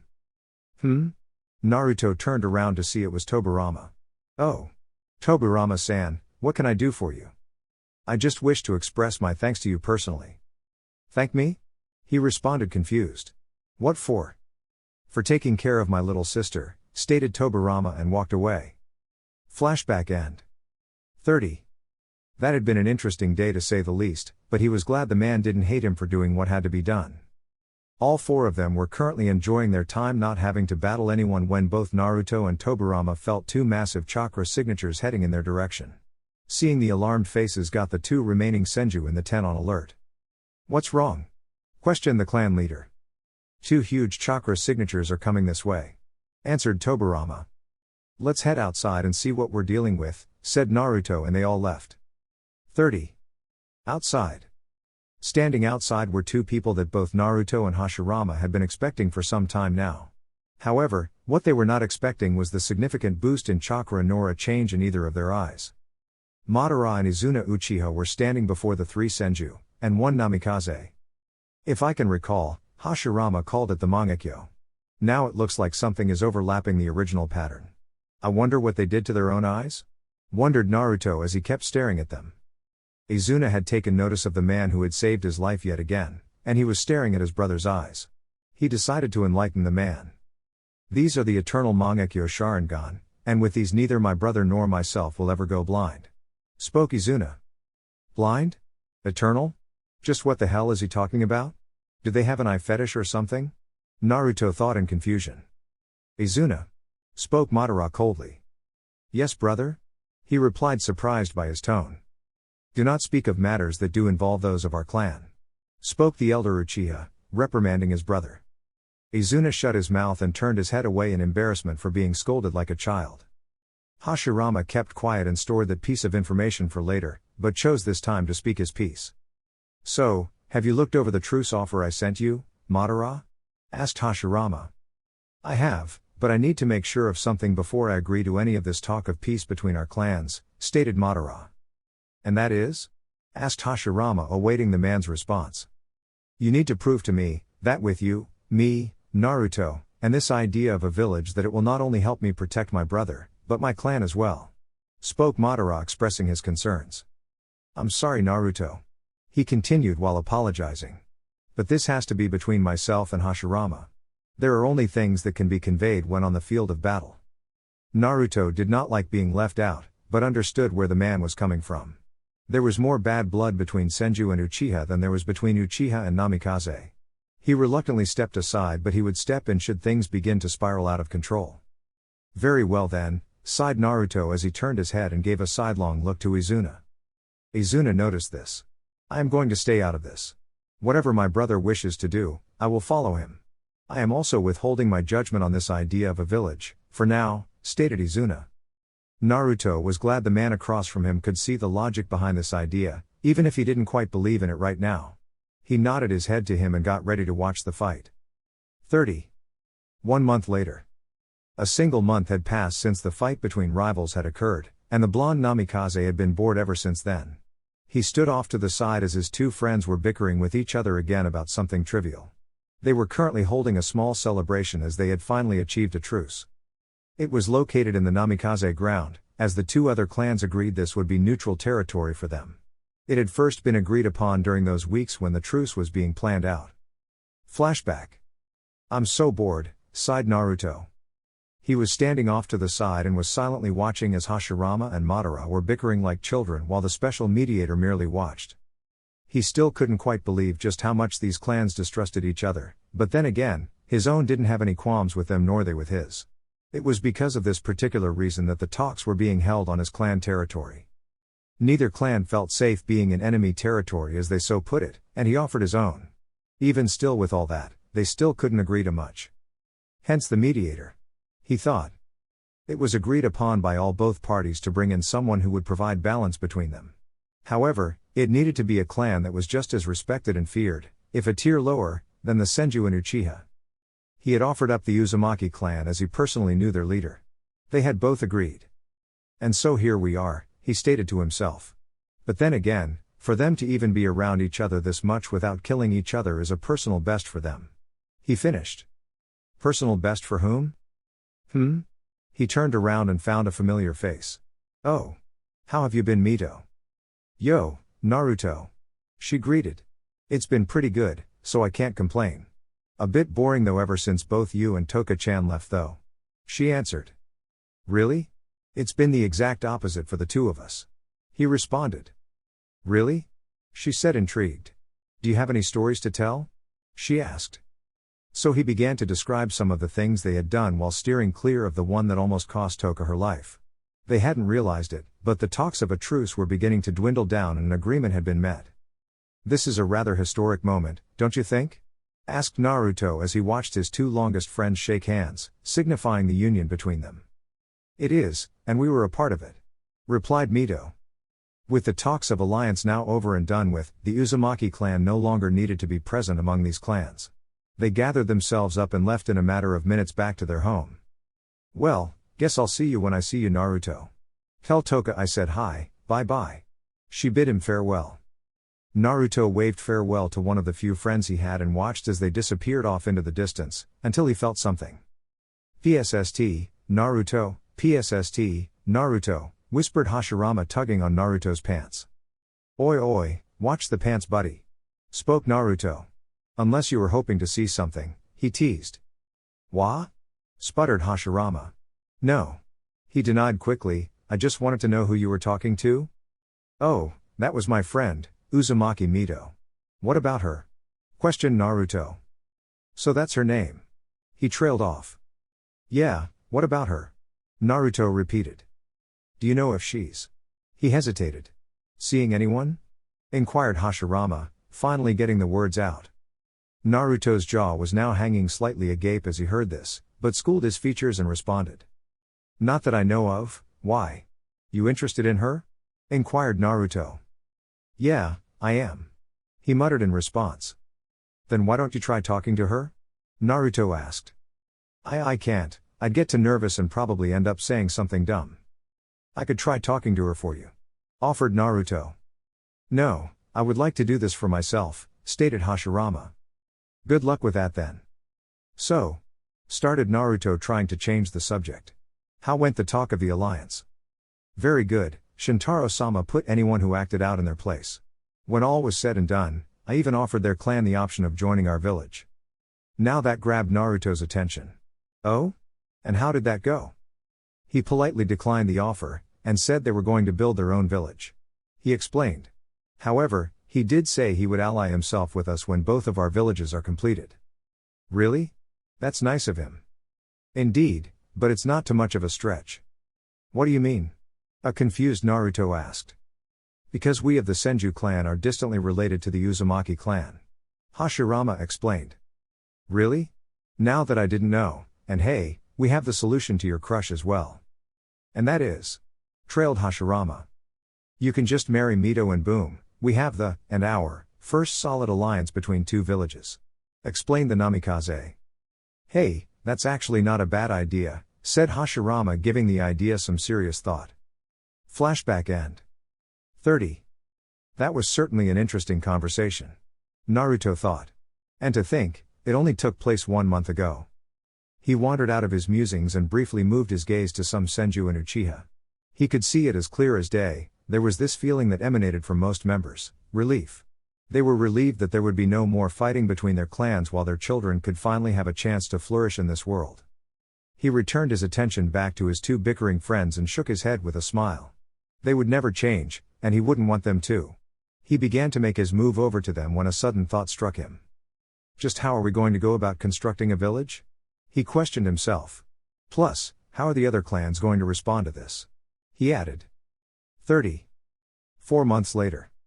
Naruto sat atop the same mountain that he and his two friends had first declared they would build a village one day. He was silently watching the vista the location provided, and it was just beautiful. He still couldn't quite believe just how fast everything had been created, but that was thanks in a large part to Hashirama. Flashback. The three founders stood shoulder to shoulder as they looked over the area that would soon house the very first shinobi village. So just how exactly are we going to go about doing this, Hashirama, Madara? Asked Naruto, wondering how they were going to get started. Well, for one thing, there aren't enough trees, stated Hashirama. What do you mean? Asked Madara, arching an eyebrow. We need to be hidden as we are going to be a village full of ninjas. I can take care of that problem, but we need to clear the dead or dying trees, explained Hashirama. Can't you just control them with your bloodline? Asked a confused Naruto.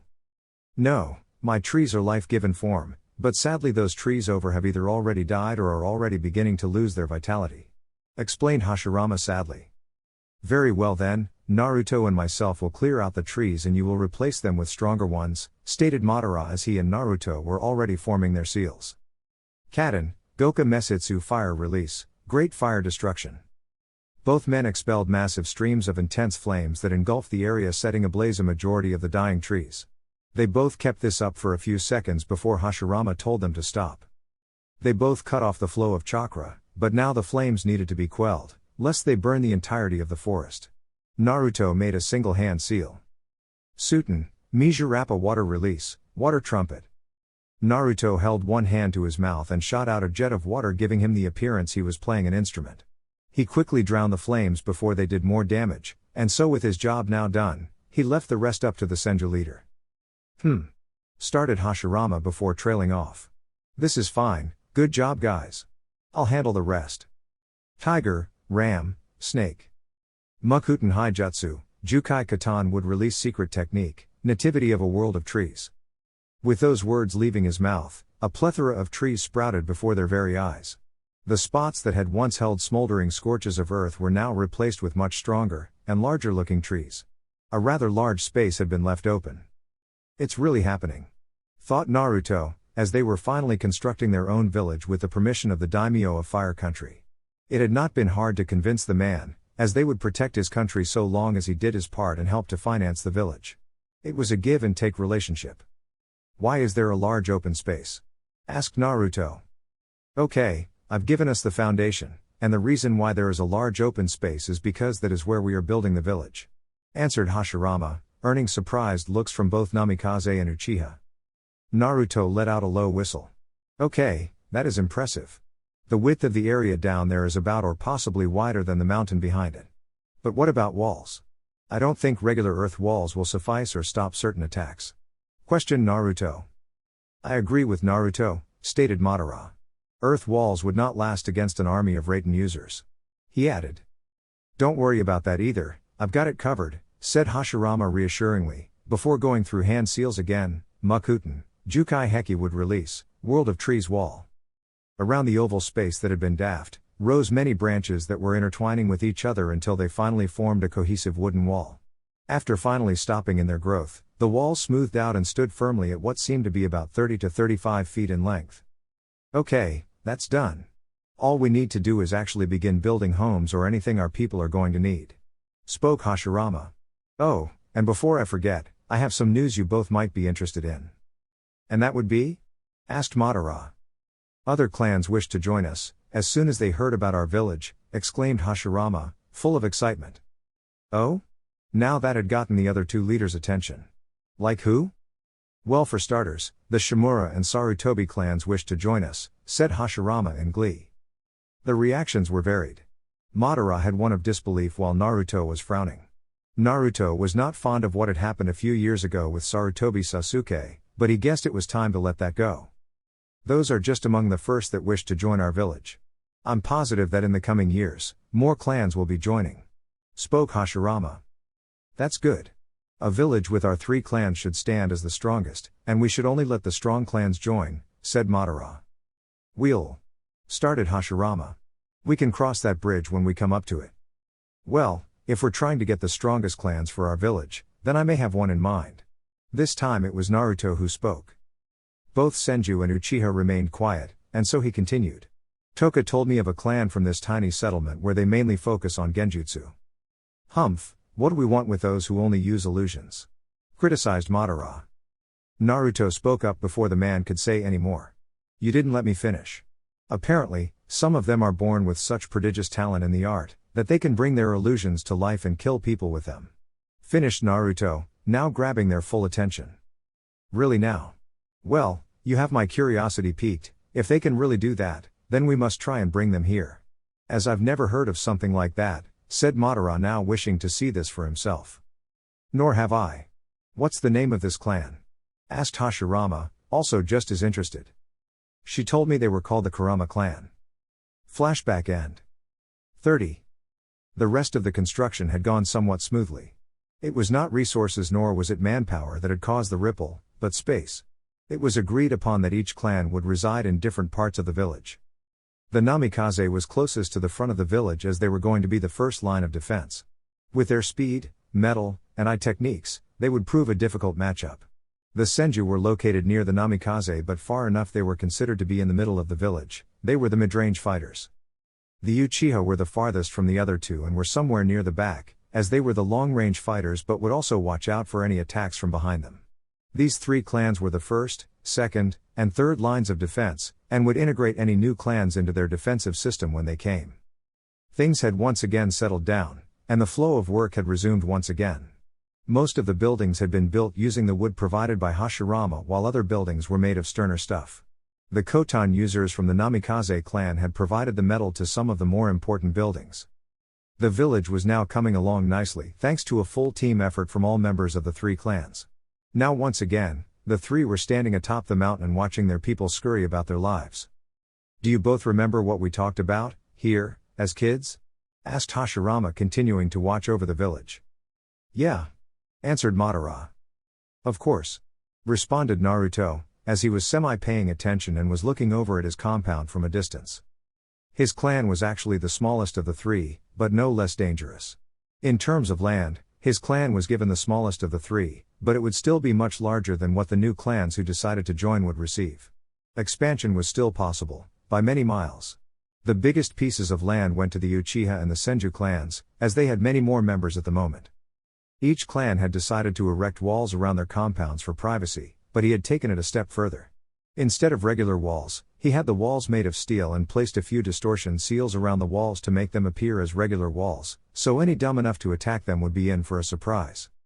The actual area inside the compound was incredibly beautiful. There were many lush trees with a few ponds here and there, along with a lake of their own, so that should say how much space they had. Many of the trees had to be uprooted due to more buildings being needed for homes or roads. His own home had been a gift from the Senju leader who had used his Makuten. The house itself was 2 stories, 10 rooms, and 5 restrooms. He didn't know why the man had given him so many rooms, but he accepted the gift nonetheless. He even had his owl library and a weapons room which added an extra 2 rooms. Most of his weapons along with his scrolls had already been stored besides a few that were always on his person. "Naruto, Naruto," shouted Hashirama. "Huh?" was his response. "Did you hear anything we just said?" No, not really." "Well, we were just saying that from this point forward, we'll turn our dreams that we had back then, into reality," spoke Hashirama. "Agreed. We have already accomplished the first part, now we just have to move on to the next," agreed Naruto. Hashirama couldn't help but agree with his blonde friend's last statement. "What do you guys think of this?" "The leader of a group of people that protects the country of fire from the shadows, the Hokage," said Hashirama in a gleeful manner. "What's that supposed to be?" were the thoughts of both the other leaders. Seeing the confused expressions on their faces, the Senju leader decided to elaborate. "We need someone to represent our village to the country of fire, as well as make decisions on behalf of everyone," he explained. "And," he continued, "I can't think of anyone more appropriate than you to become our Hokage," he finished while looking at Madara. "You only have one brother in this world, so I want you to think of everyone in the village as your siblings and protect them," explained Hashirama. "While I appreciate the offer, I am going to have to turn it down. We have both lost most of our younger siblings, so we are both in the same boat. Besides, you created most of the village, so it should only be right that you are the first in line to protect it. Naruto or myself will gladly take over when you decide to step down," answered Madara. "Are you sure of this?" Hashirama asked slowly. "Positive." The dark-haired leader then turned to his other friend. "Do you agree with this, Naruto?" "I do. You deserve the title of Shodai Hokage. I'll take Nidaime when you step down," joked Naruto. He, very well then," chuckled the Senju. Naruto decided to change the subject to something he wanted to talk about. "What should we name the village?" he asked aloud as he already had a name in mind. As if reading his mind, Madara answered. "No, we are not going with that stupid name of yours, Naruto." "You didn't even know what I was going to say," replied Naruto indignantly as he flailed his arms in an exasperated fashion. Madara shook his head while sighing. "We already had this conversation all those years ago in this exact location. And need I remind you that anything I had a hand in creating will not have such a stupid-sounding name. Any ideas then?" This time it was Hashirama, as he would have totally agreed to Naruto's suggestion.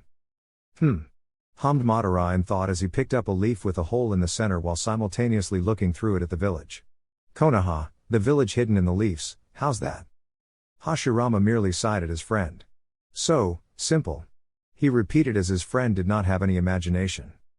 Like your Hokage idea is oozing with sex appeal, shouted Madara. Well, whatever, that's a fine name for a village, said Hashirama, completely changing moods.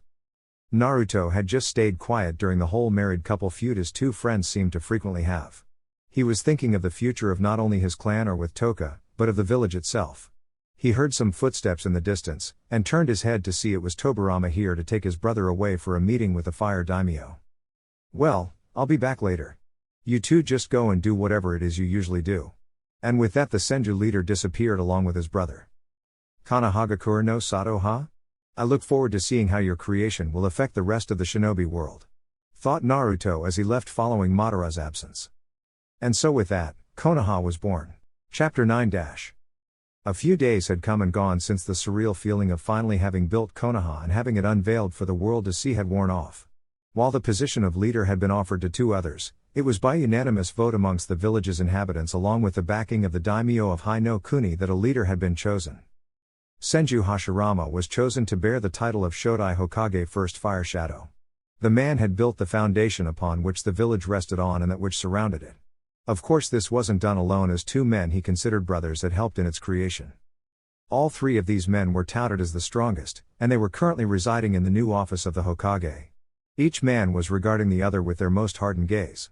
They were each trying to anticipate what the other would do. Are the two of you ready? Spoke Hashirama in a serious manner. It wasn't often he would speak to these two not as friends but as people who were going to work for him eventually. Namikaze, Naruto and Uchiha Madara silently looked to one another, and back to Hashirama. Each man gave him an affirmative nod. They would now begin. Hashirama stood up from his chair behind his desk and went to stand with the other two. Each person balled up their fist while their other hand cupped it. Their knees bent a fraction so they were crouching, and each released a breath. January, Ken, Po. Flashback. Hashirama couldn't believe he was given an office to work from along with some nice things. Like the chair he was currently sitting on. It was very nice and comfortable, but what he enjoyed the most about it was that it provided mobility along with letting him swivel around. Suddenly he stopped the movement of his chair with his feet, and applied some force to the ground which made the chair start spinning. He couldn't help but let out a laugh. He was having so much fun right now. It was something he did sometimes to alleviate the stress of the paperwork he now had to do. Nobody told me I would have to do paperwork. He started sulking while the chair came to a stop. His mood changed as he was now once again at his desk. The reason he was playing around was because he was currently awaiting his two childhood friends. He called them here for a very specific reason that would be better resolved with 3 people rather than 1. Tobirama would have been called as well, but he felt this should be consulted with the 2 men who helped him build their home. They were after all the only other 2 who believed we could make this happen, and here we are. That little thought came to his head as he had stood up and he was watching his people move about the village. Knock. Knock. The Shodai heard the knocking on the door, and took his seat behind his desk. Enter. In walked the 2 men, besides his own siblings, that he considered brothers in all but blood, and whom he would do anything for. According to those around the village, each man radiated an aura of power, strength, skill, grace, and nobility. However, there was one difference that everybody always seemed to point out. While one has an aura of warmth, the other has an aura of coldness. The leader couldn't help but agree to the assessment his people had made of his 2 friends. They were very accurate, but then again it was what made them unique. So what did you wish to discuss with us, Hashirama? Questioned Madara as he had a bored look on his face. Naruto was of the same mindset but he wore a stoic face. I'm glad you asked, my friend. The both of you are going to help me in creating the infrastructure of the village. He informed them, and each man raised an eyebrow in confusion. Infrastructure? Parroted Madara, stop speaking in these riddles you fancy, and get to the point. Madara was very tired right now and didn't have the patience to deal with these games right now. Laws, my friend. What I'm trying to say is the laws which we will govern the village with. We? That's right. I discussed this with Tobirama when we had our discussion with the daimyo, and he agreed with the idea. And just what idea is this? Asked Naruto, speaking for the first time. A council. Hashirama announced this with a smile on his face, and looked into each man's eyes. And what do they do? Inquired Madara, a bit interested. They will mostly help the current Kage govern the village while making sure all decisions made by the leader are fair while taking in all possibilities of said decision. They will also make sure to always have the best interests of Konoha and its inhabitants. Hashirama finished the description of what the position would entail for those selected. I see, said Madara as he seriously thought about this. He was beginning to like the idea, and while his opinion wouldn't be the final decree, it would still hold weight in how the village was run. It had the benefit of governance but with none of the drawbacks the Kages have to deal with. Madara's line of thought was cut. I'm going to go out on a limb here and say that the two of us have been chosen? Naruto stated as he pointed at himself and Madara while looking directly at his leader. Hashirama was all smiles and nods as his blonde friend had figured it out.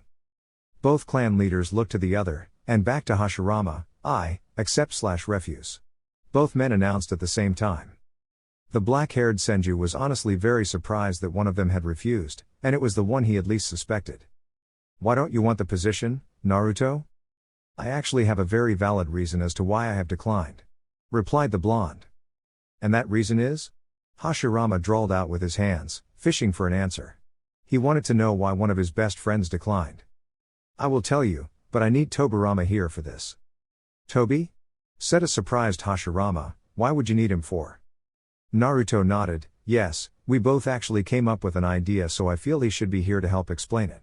It was something we wanted to run by you. The Shodai-eyed Naruto. Very well then. Hashirama sent out one of his assistants off to locate said man. A silence had descended upon the office as each man was patiently awaiting the fourth member. I have something I wish to bring up. Madara spoke suddenly. Now it was the Namikaze and Senju leaders to be surprised. Never had Madara taken initiative when they spoke with each other. This should be interesting. Speak your piece. Madara regarded each man before him. We are the first three clans of Konoha, correct? Both men were wondering where he was going with this, but each gave him a nod. Then our clans should be labeled as nobility as we settled here first. Whatever Naruto or Hashirama were expecting the man to say, this clearly wasn't it. Nobility? Why should we consider our clans noble just because we got here first? Questioned the Senju leader. Naruto chose not to speak on this, and remained silent while the two argued. It is because of our clans that there even exists a village, as you can't call something a village without people. I believe each member of our clan should be respected because of this. What do you think, Naruto? Now he was on the spot as each man waited to see what the blonde-haired leader would say. He would need to speak carefully but with honesty. I honestly couldn't care either way, but I can see where you're coming from, he stated looking at Madara. Our clans, or more specifically each of yours, have sacrificed much long before this village was created. So to those who have survived to see this very day and to those who have not, it gives them the respect they deserve for their sacrifices made along the way. That halted Hashirama's thought process. I didn't think of it that way, mumbled the village leader as he was now seriously considering this. He loved his family more than anything, and would do anything to see them happy. And if this made them happy, then why would he not do it? Hashirama let out a sigh. Very well then. Whose clan amongst ours will be the first noble clan? He regretted saying those words immediately after they left his mouth. A can of worms had been opened. Mine will. Chorused both Naruto and Madara. The Uchiha patriarch eyed the blonde with narrowed eyes. I thought you didn't care about this, Naruto? I don't. Admitted Naruto. Then why don't you just take the third position of nobility among our clans? Naruto just looked at his Uchiha friend like he grew a third eye on his forehead. If I have the chance of being number one over either of you, then why not? Plus, not trying to be the best would go against everything I know, he stated with a cheeky smirk. Madara's eye twitched in annoyance at his friend's impudent behavior. Then how do we decide this? The three of us just can't fight it out like we used to as children. Hashirama leaned back in his chair and kept his giggling to a minimum. He couldn't help but laugh at his blonde friend's statement. He closed his eyes as he began to think of a solution to their predicament when an idea popped into his head. How about a game that I know and used to play as a child? Offered Hashirama. What game is that? It's Flashback N-. January, Ken, Po. Each man threw their hand in the middle of their miniature circle, and while Madara threw out his hand normally, Naruto and Hashirama each exaggerated. Both the blonde and the Uchiha patriarchs wore similar smirks on their faces as they had eliminated one component. Hashirama was crouched underneath his desk as he silently sobbed away his sorrow as he had been eliminated first. His clan would be regarded as the third noble clan as he threw scissors to the two rocks his friends threw. There's one annoyance down, stated Madara. He was now looking to the smiling blonde who didn't seem worried at all. "You don't seem very nervous?" he asked.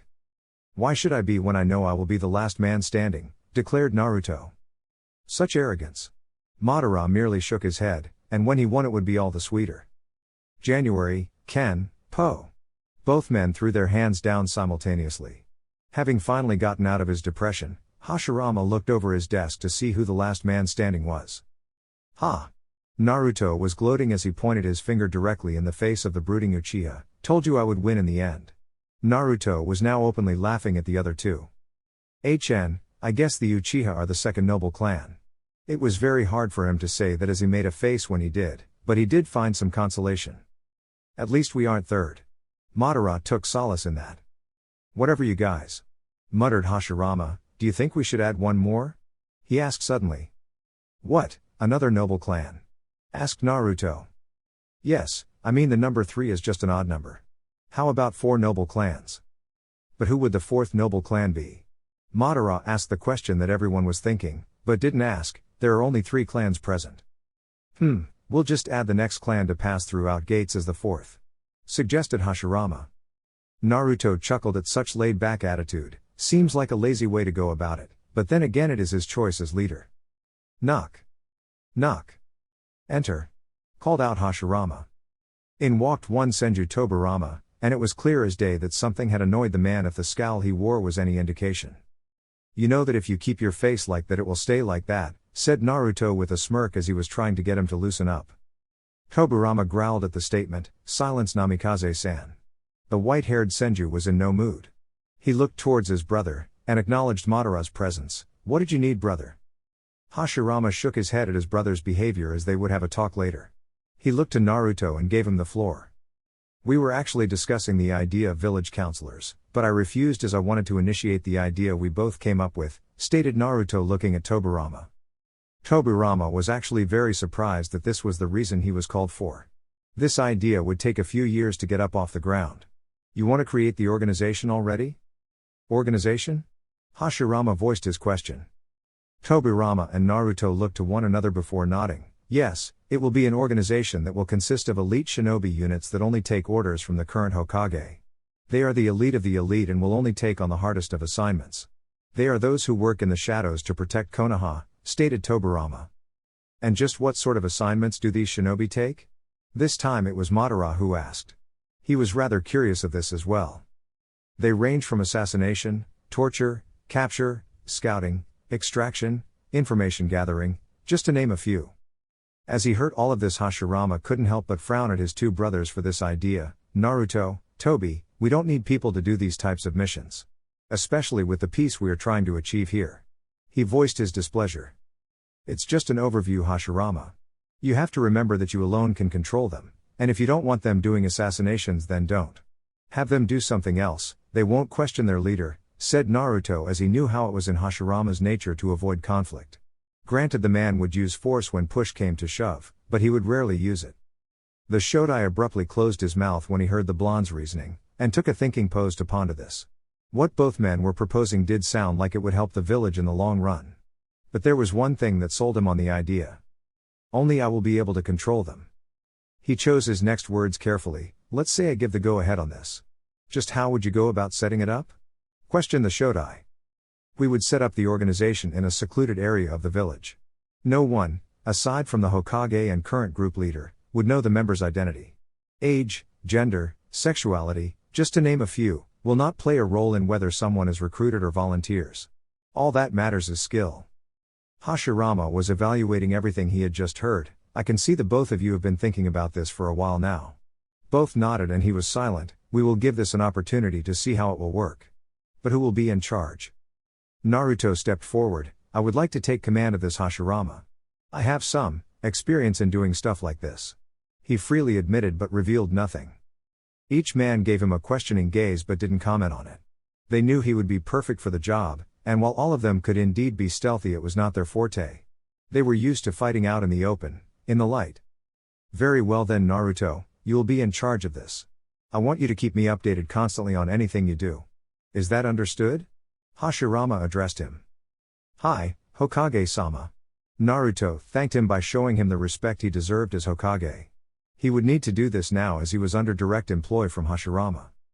Good, go and get some rest. We accomplished much today, the three of us, but I will need to see you in a few days so we may create the laws. Hashirama addressed not only him, but Madara as well. Naruto knew the man wasn't addressing him as a shinobi in the ranks, but as his friend. You got it, Hashirama, replied Naruto as he disappeared. 30. Namikaze compound dash. Naruto appeared in his home, and abruptly fell on his couch. He would need to think of many things before the organization could take off. He found Tōka in his home once more, and in the kitchen no less, cooking some food for themselves. Quietly sneaking up behind her, he wrapped his arms around her waist and pulled her in close to his chest. She began to moan as he began to kiss her swan-like neck very slowly. Naruto, I hate to kill the mood you're setting, but when are you going to explain us to my brothers? I don't want to have to hide this anymore, as I don't like the looks other women from my or the Uchiha clan are sending you. They need to know you are claimed. She spoke as she turned around to tell him this. The blonde looked at her with amusement in his eyes. Are you afraid I'm going to be led astray by another woman's charms, Tōka-chan? Tōka sighed at her lover and knew he was enjoying this. No, I trust you. It's them I don't trust, she said as she stabbed a knife into their dinner. Yikes. Look, he sighed, I'll talk to Hashirama later about this as I'm going to meet him in a few days, and I may be sent out on a mission, who knows? Oh, and by the way, me and Tobirama were able to create the group we wanted, and I'm in charge. He told her in glee. Tōka was very happy that Naruto was able to get his goal accomplished, but a bit sad that he might already get sent out on a mission. Fine, but be sure to tell him. I shudder to think what they would do if they found out and decided to ask me. And if I don't see you when you leave, I want you to be careful out there. She responded by kissing him on the lips. I will, and have you seen Arata, Haruka, and Daiki? I believe they were meeting at Arata's home. Thanks. I'll be back in a few minutes, and we can have dinner when I come back. 30. The blonde-haired leader had ventured deeper into his clan compound, and was greeted by everyone he passed. He nodded in kind before finally reaching his destination. There was a specific reason why he was coming here to talk to the three former clan leaders. It was something that had just been solidified a few minutes earlier after his talk with Hashirama. His clan needed its own laws just as he was sure the Senju and Uchiha clans had them. So what did you wish to discuss with us, Naruto-sama? Just Naruto is fine, Arata. I wanted to discuss clan laws with you. Each person stood straighter as this was brought up. Nobody spoke, so Naruto took the initiative. I have decided that the three of you will act as the advisors of this clan, with me at the head. Everything goes through us, and while I have the ultimate say in decisions, you three will give your opinions on the matter. No one of you shall hold more power over another of your peers. Do you understand? Hi. They chorused. I have a question, Naruto? Asked Haruka. Speak. How will you decide the clan leader once you step down or kami forbid, you die? That's a good question. Naruto thought about this for a few minutes. There will be a few options. My child, should I have one, will be the next in line. Should I die, then I leave it to my wife. Should I marry? If neither of the options are met, then I leave you three to the choosing, if I don't already have one chosen. Are there any conditions to what you would want us to pick from, for the next head? I'm glad you asked this, as I do. As the three of you know, I have my Hiraishin technique, which allows me to transport anywhere. It is one of the most complex techniques in the world, and that is the condition. He could see he lost them. If one wishes to step forward of their own volition and nominate themselves as the next head, then they will need to try and recreate this techniques. They will use the basic formula of my seal to get started. Isn't that asking for a bit too much? I am, but if such a person does come along, then not only will they have a good head on their shoulders, but they will have a powerful technique at their disposal. Should nobody ever be able to recreate it, and I am no longer here, then I leave it up to you. But take into account how the candidates not only act within our clan, but with those out of it. Skill, techniques, power, rank, and standing within in the village should be other things you look for as well. The three advisors stayed silent as they digested the information they were just given. They were surprised he was able to come up with something this quick and detailed in such a short amount of time, and considering he was new to this. We can do that, Naruto. Spoke Daiki. Good, and I have another job for each of you when you're not looking out for the clan as a whole. I know I will not be able to overlook everything that goes on in my clan with all of the members, and this is where you three come in. What would you have us do? Asked Haruka. Each of you already commands respect of those who were in your clan before joining mine. I trust your judgment in matters where I am not available. Should a matter arise that is out of your control, then I will handle it. And I want your 3 clans to integrate with each other when you can, children especially. Very well, Naruto. How do we go about doing that though? Hold joint training sessions, he said as if it solved everything. We'll work out the details with the rest of our people. Is there anything else you wish to discuss with us? No, that is it. If you have any questions regarding anything, then let me know. All 3 of them nodded, and Naruto vanished in a flash. 30. Naruto wished they had asked him what kind of training they wanted their members to do, but none of them asked. He would have suggested that those with bloodlines train with those who have mastered them, and then with those who haven't activated them. To those who hadn't activated their bloodlines, then he would have had them focus on either ninjutsu, kenjutsu, genjutsu, taijutsu, and even fuinjutsu if any of them show aptitude for it. The future was looking bright not only for the village, but for his clan as well. 30. A few months later. This was it. He was finally going on his first official mission. It was a long time coming as he had done many things to get his organization to this point, and granted he was the only member, but it was still a big deal. He had been excited for this after he had learned of it when he, Hashirama, and Madara had finished discussing the village laws. Flashback. So we all agree on the Clan Restoration Act? Asked Hashirama. He got a round of nods from his 2 friends, and his brother Tobirama, who had taken the role of his other advisor. The Shodai dismissed both Madara and Tobirama but held Naruto back. Naruto, if you can stay behind a bit. I have something to discuss with you. Naruto moved out of the way from the other 2, and remained standing. What did you wish to discuss, Hashirama? I've gotten the updates on the organization, and I must say you work fast. I already have the location of your organization. Is there something else I can call them besides the organization? Well, me and Tobirama were playing around with this name, but what do you think of this, Anbu? Anbu? What does that stand for? Black Ops, the Dark Side, or Ansatsu Shinjutsu Tokushu Butai. Your choice. I'll just refer to them as the Anbu Black Ops. Can you show me the uniform? Sure thing. Naruto unsealed the gear from a seal he had on him. He had on all black form-fitting clothing with 3 pouches strapped to his waist in the back. Spiked sandals that work better in rougher terrain, and metal arm guards with a form-fitting type of metal jacket. All in all, it was very imposing. Most impressive. It's one thing for me to read it in a report and another to see it. Thanks, but I'm not done yet. Naruto strapped his blade to the left side of his waist, and brought down a blank mask to cover his face. Now that is very intimidating. Do you have a code name? I haven't thought of one yet, but just give me some time. So what did you wish to talk about, as I'm sure you didn't just want a demonstration of the uniform? You are correct. I have your first mission ready for you. Flashback N-. What are my orders, Hokage-sama? Naruto was kneeling in front of the man as he spoke. It was certainly weird talking and acting like this to one of his longtime friends, and he was positive it was the same for Hashirama. Please stand up, Naruto. Please don't use my name, Hokage-sama. I am a shadow and not this Naruto person. If you must address me, then use the code name I have come up with. The blonde looked at his friend and the 2 advisors behind him. Oh, and what, pray tell, is that name? Hashirama was very interested as he had been waiting for this since he had given the mission to Naruto. You may call me. The blonde paused for dramatic effect as he quickly unveiled his mask and putting it on, Inari. Inari? The fox god? Why would you choose that name? Naruto shrugged his shoulders. I don't know. It just sounded right to me, plus wouldn't that strike fear into you if you knew you were facing a person who represented a god or mythical creature? He offered his opinion. Hashirama blinked a few times, and just looked at his friend, which conveyed his message. He shook his head and gave the man his mission. This is your mission, Inari, and it will take you approximately 1 year to complete, give or take. Hashirama handed Naruto a scroll. Naruto read over the mission, and knew it would indeed take him a good amount of time to complete.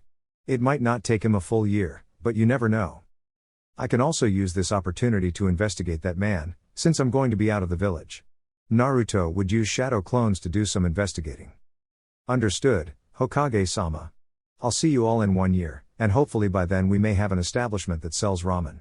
He muttered the last part to himself, but each person heard him, but only one person decided to poke some fun. I didn't know you went that way, Naruto. I feel bad for all of the females in the village, said Hashirama with mischief clearly in his eyes. Huh? Went what way?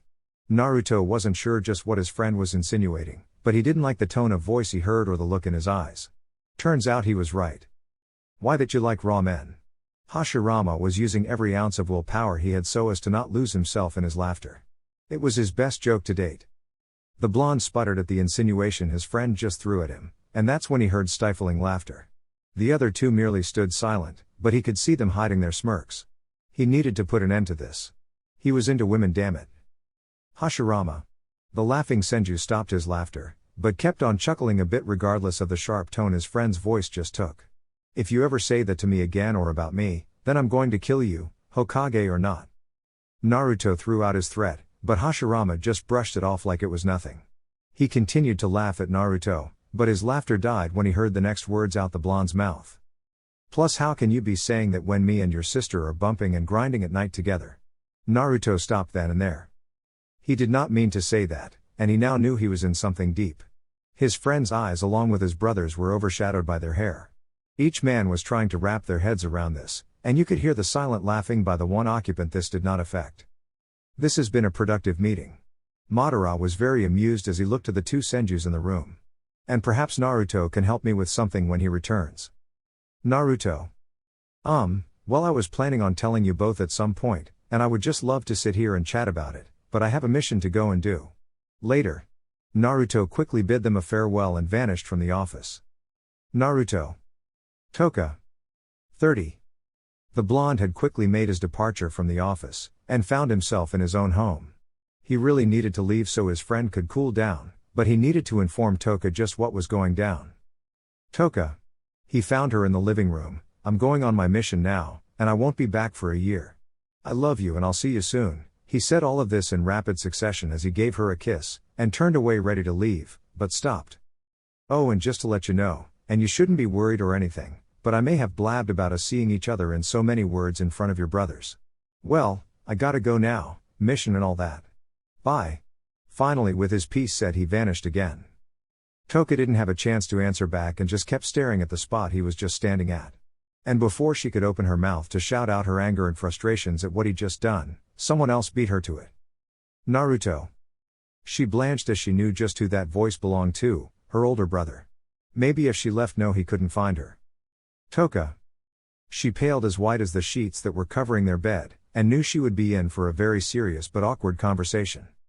Damn it. Why didn't you take me with you, Naruto? She was definitely going to kick his ass when he came back for what he was going to put her through. 30. The village was but a speck in the distance as Naruto had covered a few miles in a heartbeat.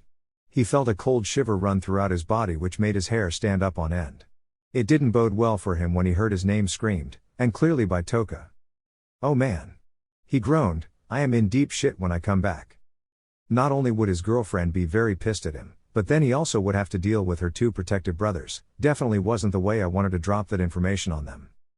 The blonde shrugged his shoulders, oh well. It just happened to be one of those times when the situation was out of your hands, and nothing could be done to salvage it. Hopefully they wouldn't be too mad at him when he came back, they would have a year, or close to it, to cool off. Casting aside the thoughts of an angry trio of siblings for the moment, he focused on the mission at hand. This was not only going to help him, but his home. Time to create Konoha's, and the nation's I guess, first spy network, or maybe Hashirama would like for it to be called Information Network? Whatever. With those thoughts finished he shot off towards his first location, might as well get Kaze no Kuni out of the way, along with that heat. 30. 1 year later. The year had passed relatively smooth for the blonde protagonist. He had used the entire year to his advantage, or at least he had tried. Creating a spy network in all of the major countries had not gone as planned. Flashback. The blonde had finally arrived to his first destination, Kaze no Kuni. And it was still as uninhabitable as he remembered it to be. He could honestly see why people would want to build a village in this country. If the residents of the country didn't kill you first, then the heat, sandstorms, or lack of water would. Not to mention the poisonous wildlife. Naruto honestly didn't have the foggiest clue as to just how he was going to create such a vast network by himself. Let alone in all major and minor countries. He breathed in and out. Getting too far ahead of oneself usually ended in stress and failure. For now he would focus on just this country. First things first though. I need a base of operations. 30. It wasn't much to look at when you looked at his new home away from home, but it helped in avoiding prying eyes. Having used a simple earth technique, he raised a portion of the earth just above the sand with a few pillars acting as support. This type of design allowed for him to view things in all directions just in case he couldn't sense something. It also keeps me nice and cool during the hot days. He was contemplating placing an illusion over the area, but decided against it. Better for the area to look natural than create something that didn't clearly belong. Fishing through his gear for a moment, he produced a camouflage net and tossed it over his base. It would serve its purpose during the day, but would be taken down at night. Night was coming quick as the temperature was declining fast. The cold night air blew past the opening of his base while completely avoiding him. Good thing he was low to the ground. He would try to sleep for a few hours and then go out. 30. The time had finally come for him to begin his mission in earnest. Choice in clothing wasn't that hard to choose as he was all black from head to toe, but enough variation that he blended in with the desert. His katana was the only thing that could be visibly seen on his person, but even then it was hard to tell as it was all black as well. Having gained a few hours of sleep, his mind was much clearer, and he had come to a conclusion. He needed people. It was as simple as that. If he wanted to go about creating something as intricate as a network, he would need people. He was satisfied that he had figured out a piece of the puzzle. There was just one problem: he currently had no people at his command. A recruiting drive is what he needed now. That would be rather tough, however, as just being in a country he was not affiliated with was dangerous enough. But gathering people who actually lived there to his side and have them gathering information and then relaying that information to him was something else. He stopped abruptly as he felt something pulling him in a certain direction. Speeding towards said spot, he came upon two humongous cliffs that parted in the middle. It looks like an entrance. His mind told him to go forward, but his instinct told him different. Applying chakra to his feet, he began to travel upwards towards the top and not forward down the middle. He was glad he trusted his instinct. A valley laid before his very eyes, and while it was certainly impressive, it was not able to hold his attention. It was the people. There were thousands upon thousands among the dunes. He was sorely tempted to try and blend in with them to see if he could perhaps persuade someone. Or perhaps a merchant who would soon be calling the place home. But then again certain thoughts floated in his head. He would sooner entrust this type of work to a child than an adult, especially in this day and age. A child wouldn't try to screw him over for revenge or a profit. Now that he thought about it, perhaps choosing a child, and training them in gathering information for him was the way to go. The only problem was that no self-respecting parent would let their child or children out of their sight, and especially as the village is being built no less. Naruto let a sigh escape his lips. It seems that for now I will not be able to recruit anyone from here, yet. His long and arduous journey had only just begun, and he had already striked out. He would come back from time to time, but for now he would leave Kaze no Kuni with one of his marks. Flashback N-30.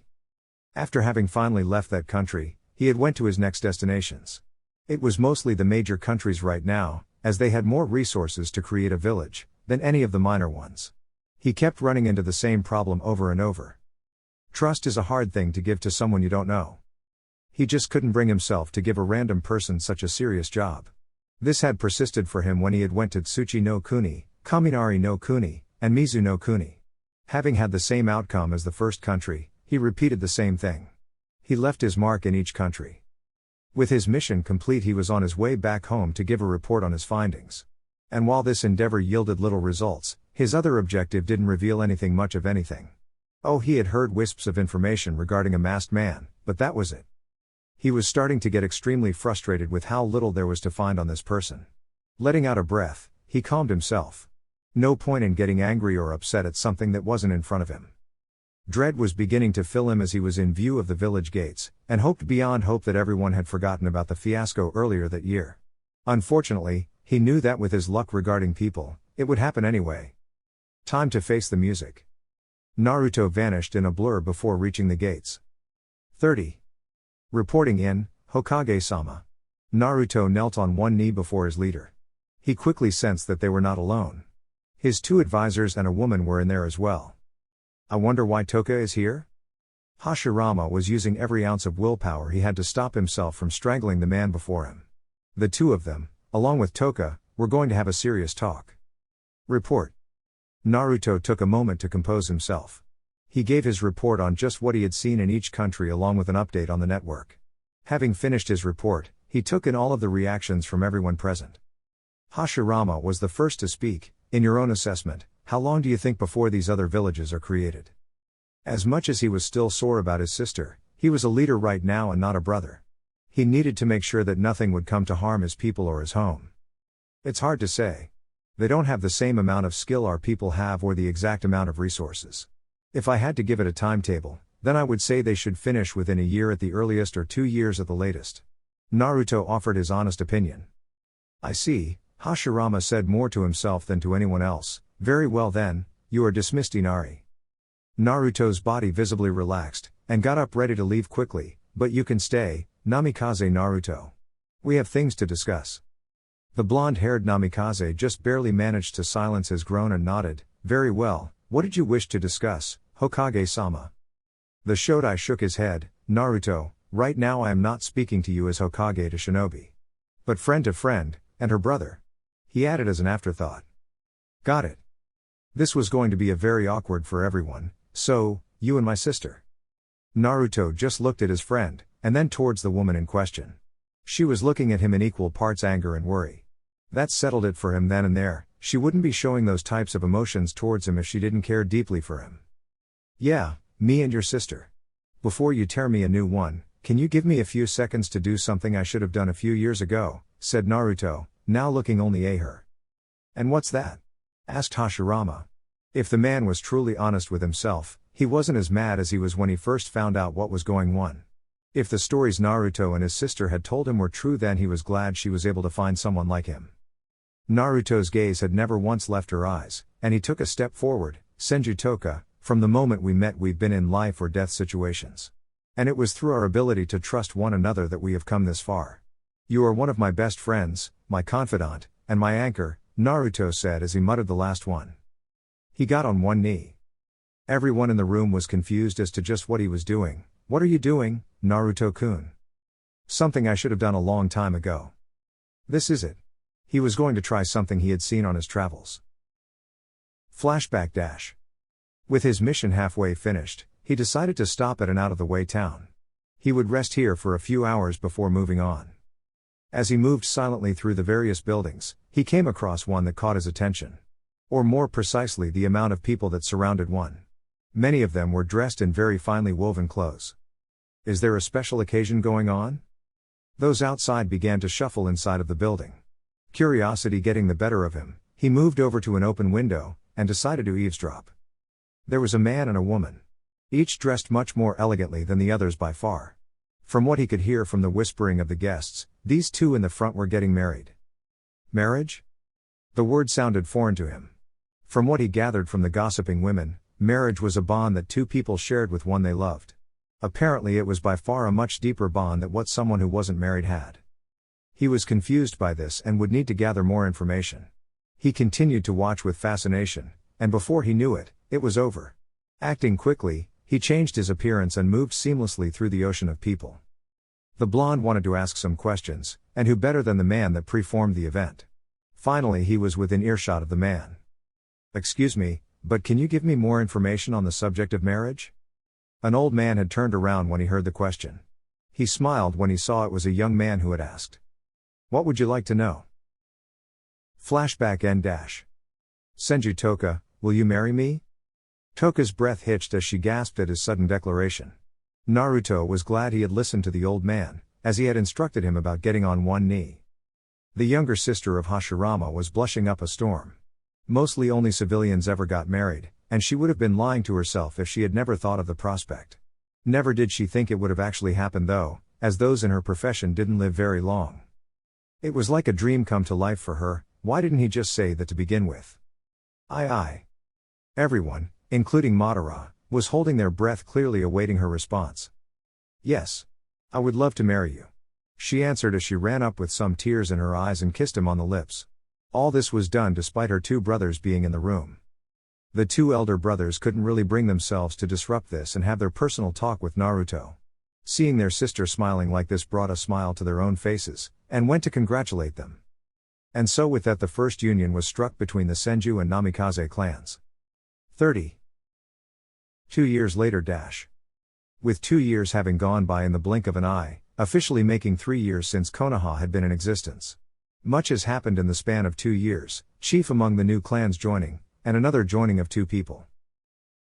Flashback dash. Naruto was calmly walking towards Madara's home as the man had wanted to talk to him ever since he had gotten married. I wonder what he wants? Naruto had arrived at a rather large home that he was positive belonged to Madara. He stepped up. Knock. Knock. The blonde heard the footsteps on the other side of the door, and stepped back as the door swung open revealing his friend.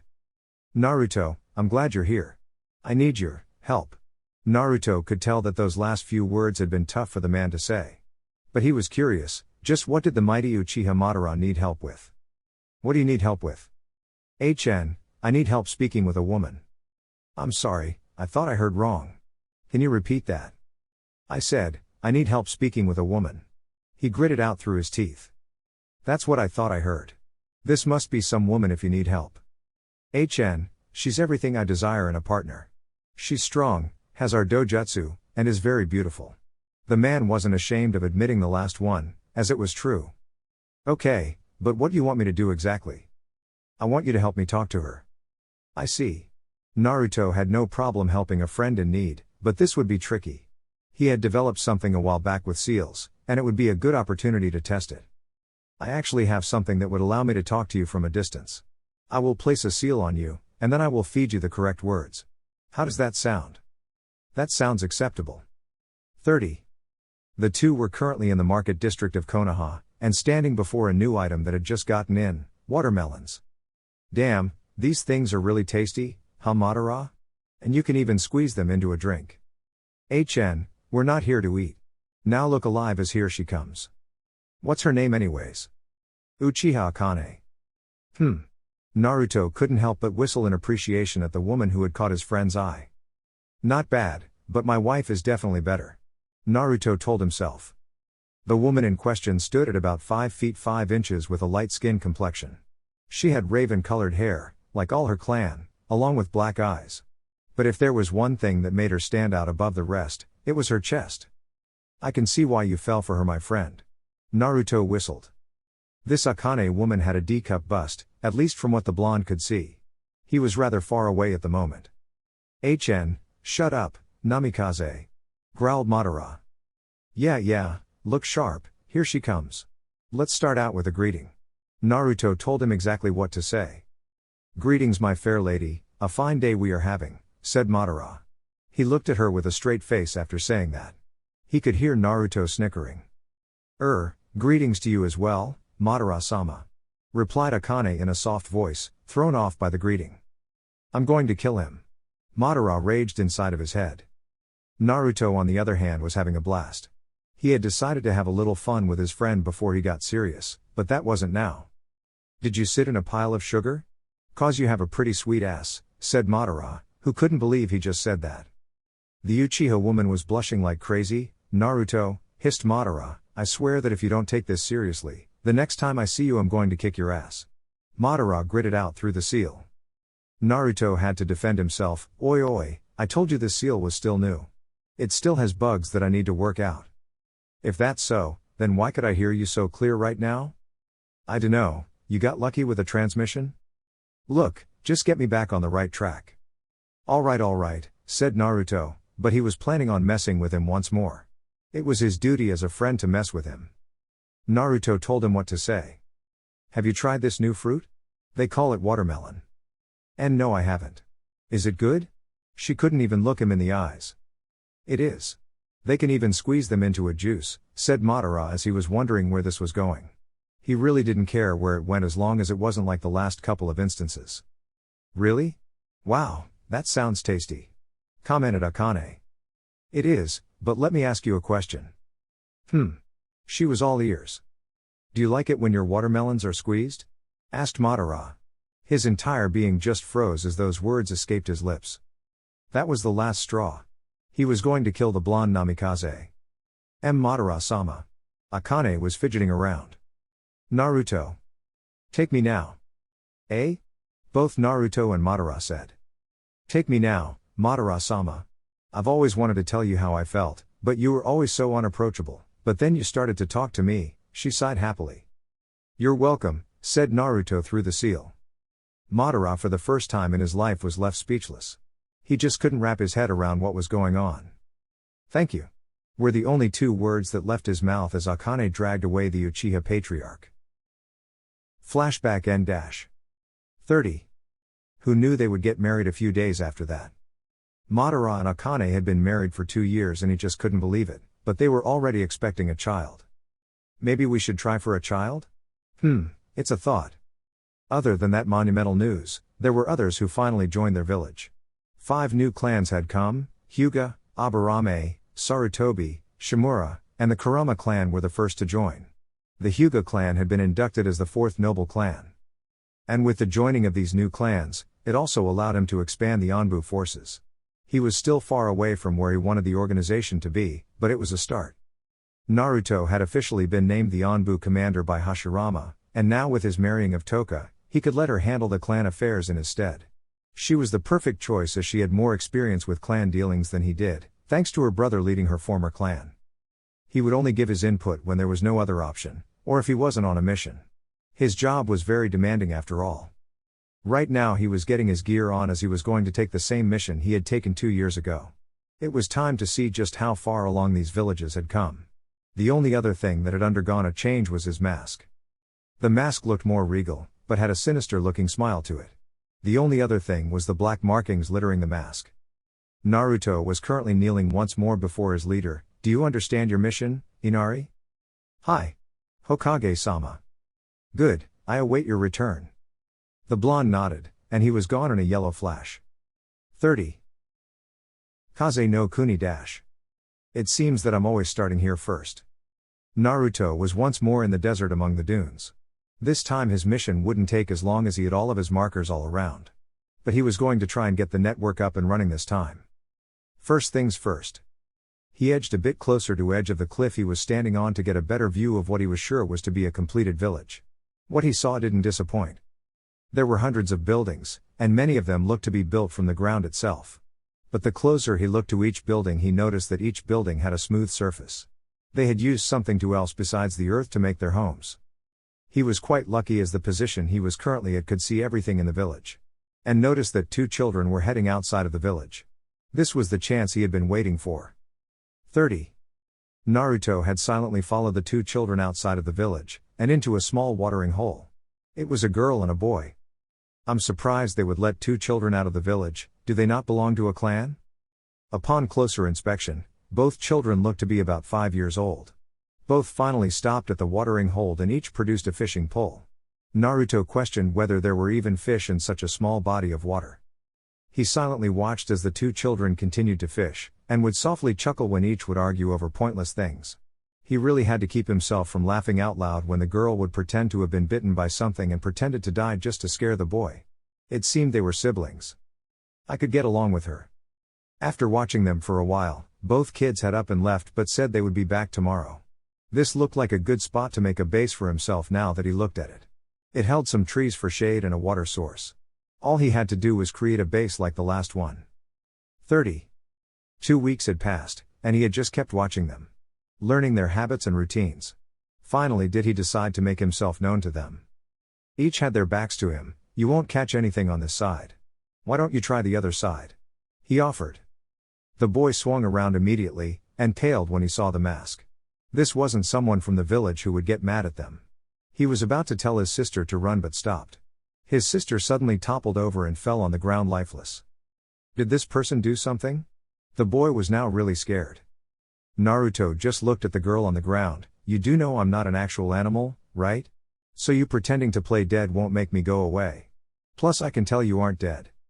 Having forgotten his fear, he turned to his sister in anger. He marched up to her, and kicked her in the ribs. Ow. Get up. You didn't have to kick me. I was trying to deceive him so when he took you I could go and get help. Why you little? Excuse me, kids. I wasn't planning on taking anyone.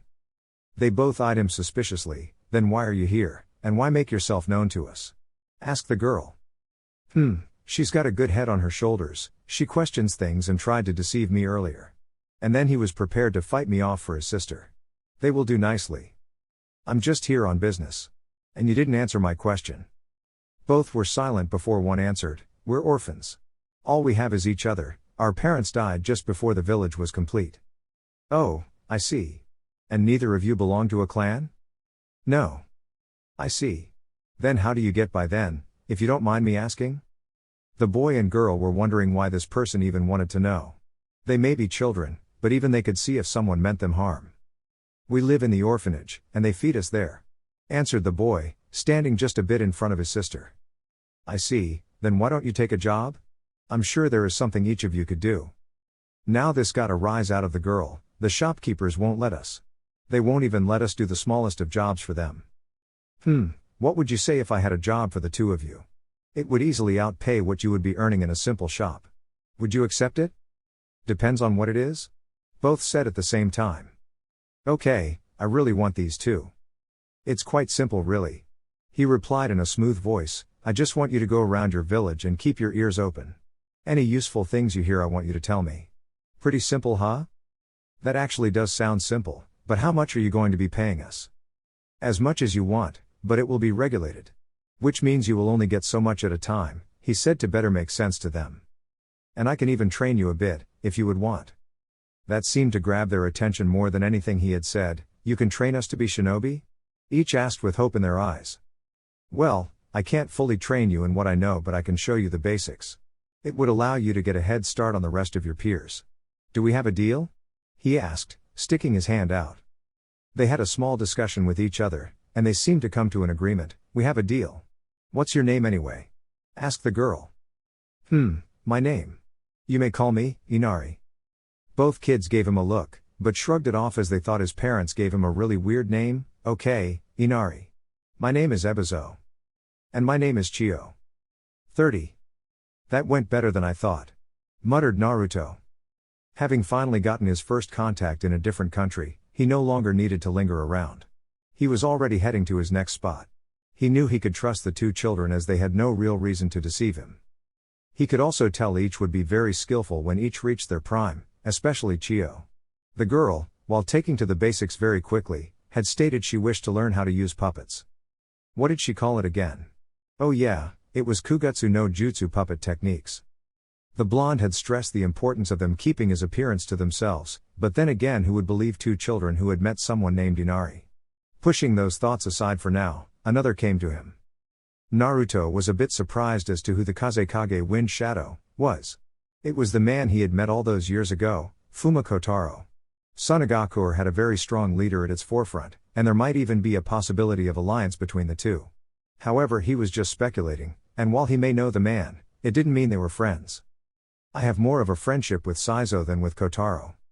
And speaking of Saizo, it seemed the man was also part of the village over in Mizu no Kuni. I wonder who their cage is, and just what they called their village? He muttered to himself. There was a better chance he could get an alliance between Konoha and Sazio's village. He stopped thinking about it, and decided to head there instead. 30. 1 year later. And that's all I learned, Hokage-sama, said Naruto, still in his uniform. He had stated he had started his network, but was unable to gather any more people at the other villages. The blonde had reported on just how much progress each major country had made in the last 2 years, and he identified most of their cages. He was unable to gather the names of two, but was able to discern what clans each belonged to. Iwagakure, which was from Tsuchi no Kuni, had a man from the Kamizuru clan. A clan of bug users that was very similar to the Aburame clan. The man must have been extremely skilled and powerful to have landed that position. Kumagakure, which is from Kaminari no Kuni, positioned a man from the dominating Yatsuki clan to be their raikage. And Kirigakure, which is from Mizu no Kuni, had elected Saizo as their cage. I still can't believe Saizo named the village after himself.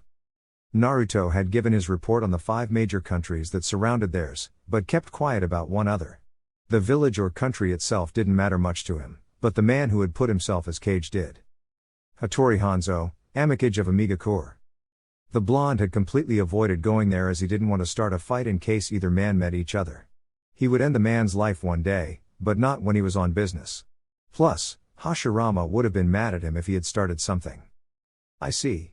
Thank you for your hard work, take a rest and we will talk at a later date.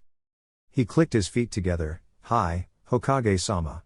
Naruto left the office and began to make his way back home to his lovely wife, Tōka Senju Namikaze. It sure is nice going back home knowing there's someone is waiting for you. 30. Darkness had finally descended upon the village. Naruto was resting comfortably in the embrace of his wife Tōka in their bed. Both were naked as their bodies glistened with the sweat that covered them after a night of love-making. It had been a wonderful night so far for the young couple, and it could only get better. He had been drifting in and out of sleep as certain thoughts kept coming back to him after he had finished talking and training with Ebizo and Chio. However, before he could contemplate further, he heard a frantic knocking on his door. Knock. Knock. Knock. Tōka groaned at the sudden loss of body heat that her husband had been providing, and decided to cover herself with the blankets. Naruto sighed at the sudden interruption. An invasion had better be going on, or I'm gonna be pissed. He opened the door, and found one of his operatives. What's wrong, Doko Dove? The female operative had to turn her head to the side slightly or else she was just going to keep staring at what was between his legs. She could feel the heat going to her face. Naruto briefly wondered what was wrong when he felt a very cold breeze. Looking down, he could now understand just why. It still didn't justify why she turned away. His people weren't supposed to get flustered over something like this. She would need more training. Report. Barked Naruto as his commander persona took over. Dove stood straighter when she heard his voice. Taiku, Hokage-sama said that he needs you immediately. Naruto caught the urgency in her voice. Tell him I'll be there shortly. Hi. The female operative was gone. The blonde went inside and quickly gathered his gear. He told his wife to get ready just in case whatever was happening went south. Quickly giving his wife a kiss on the lips, he told her he loved her and he vanished. 30. Hokage office dash. Naruto arrived via Sunshine, and quickly noticed that he and Hashirama were not alone. Madara was there as well. What's the problem, Hashirama? Asked Naruto. I just received important information. A small army is heading directly towards our home, said Hashirama as he dropped the shocking news. What? An army? How have the small skirmishes we've had so far led to this? Hashirama suddenly looked very apologetic. Naruto, I'm sorry to say this, but I'm afraid 2 of your members died getting this information to me. The blonde closed his eyes momentarily, praying for the 2 who had sacrificed their lives. Silence had taken the room for a minute before he nodded his head. What country are we dealing with? And just how many? Asked Naruto. Kumagakure, and from what the information suggests, it comes in at around 300. Naruto had paled a bit, and it wasn't because of fighting 300 Kumo nins. It was the fact that they may possibly be there to exact some form of revenge for what he did back in the day to their country. He just may have started a war for what he had done years ago. Let's just go and show these peasants why they shouldn't mess with their superiors, stated Madara, who was ready to battle. Neither Hashirama or Naruto would have worded it that way, but they too were ready for battle. Each man nodded to one another, and left for the battlefield. 30. Each man stood shoulder to shoulder, gazing at the marching of 300 enemy shinobi. They had informed their comrades that they alone would handle the situation, as it would be a good way to show their strength. It would also show other countries not to be so quick to start a war, especially if they got involved. Hashirama was loath to admit it, but he agreed somewhat. Plus he would not let any harm come to his family or home. So, how many do you want? Casually asked Naruto. I think we should each take 100. Answered Hashirama. Sounds reasonable. Replied Naruto. I'll take the middle. Was all Madara said before shooting off towards his destination. Guess I'll take the left side, stated Hashirama, who left as well. Naruto sighed, then that leaves me to the right side. 30. Naruto dash. The Namikaze clan leader could sense the entirety of the army before him, but only 2 chakra signatures stood out to him. He would have to watch out for those 2. The army suddenly came to halt before him. Why have you chosen to attack our home? Asked Naruto. The blonde gave them some credit. No one moved a muscle when he had openly asked them a question. Out of the corner of his eye, something caught his attention. Or someone's.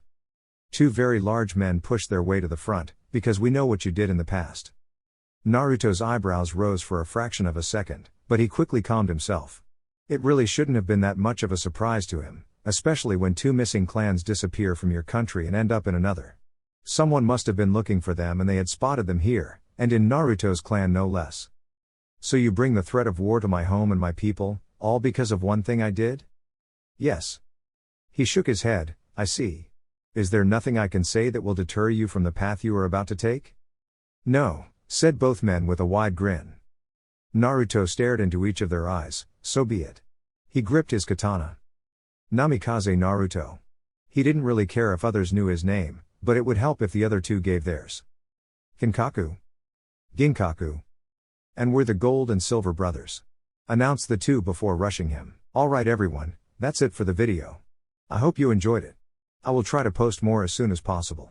I have already posted the full story over on my Patreon if you are interested in that. Link to that is in the description. Anyways, until next time, peace.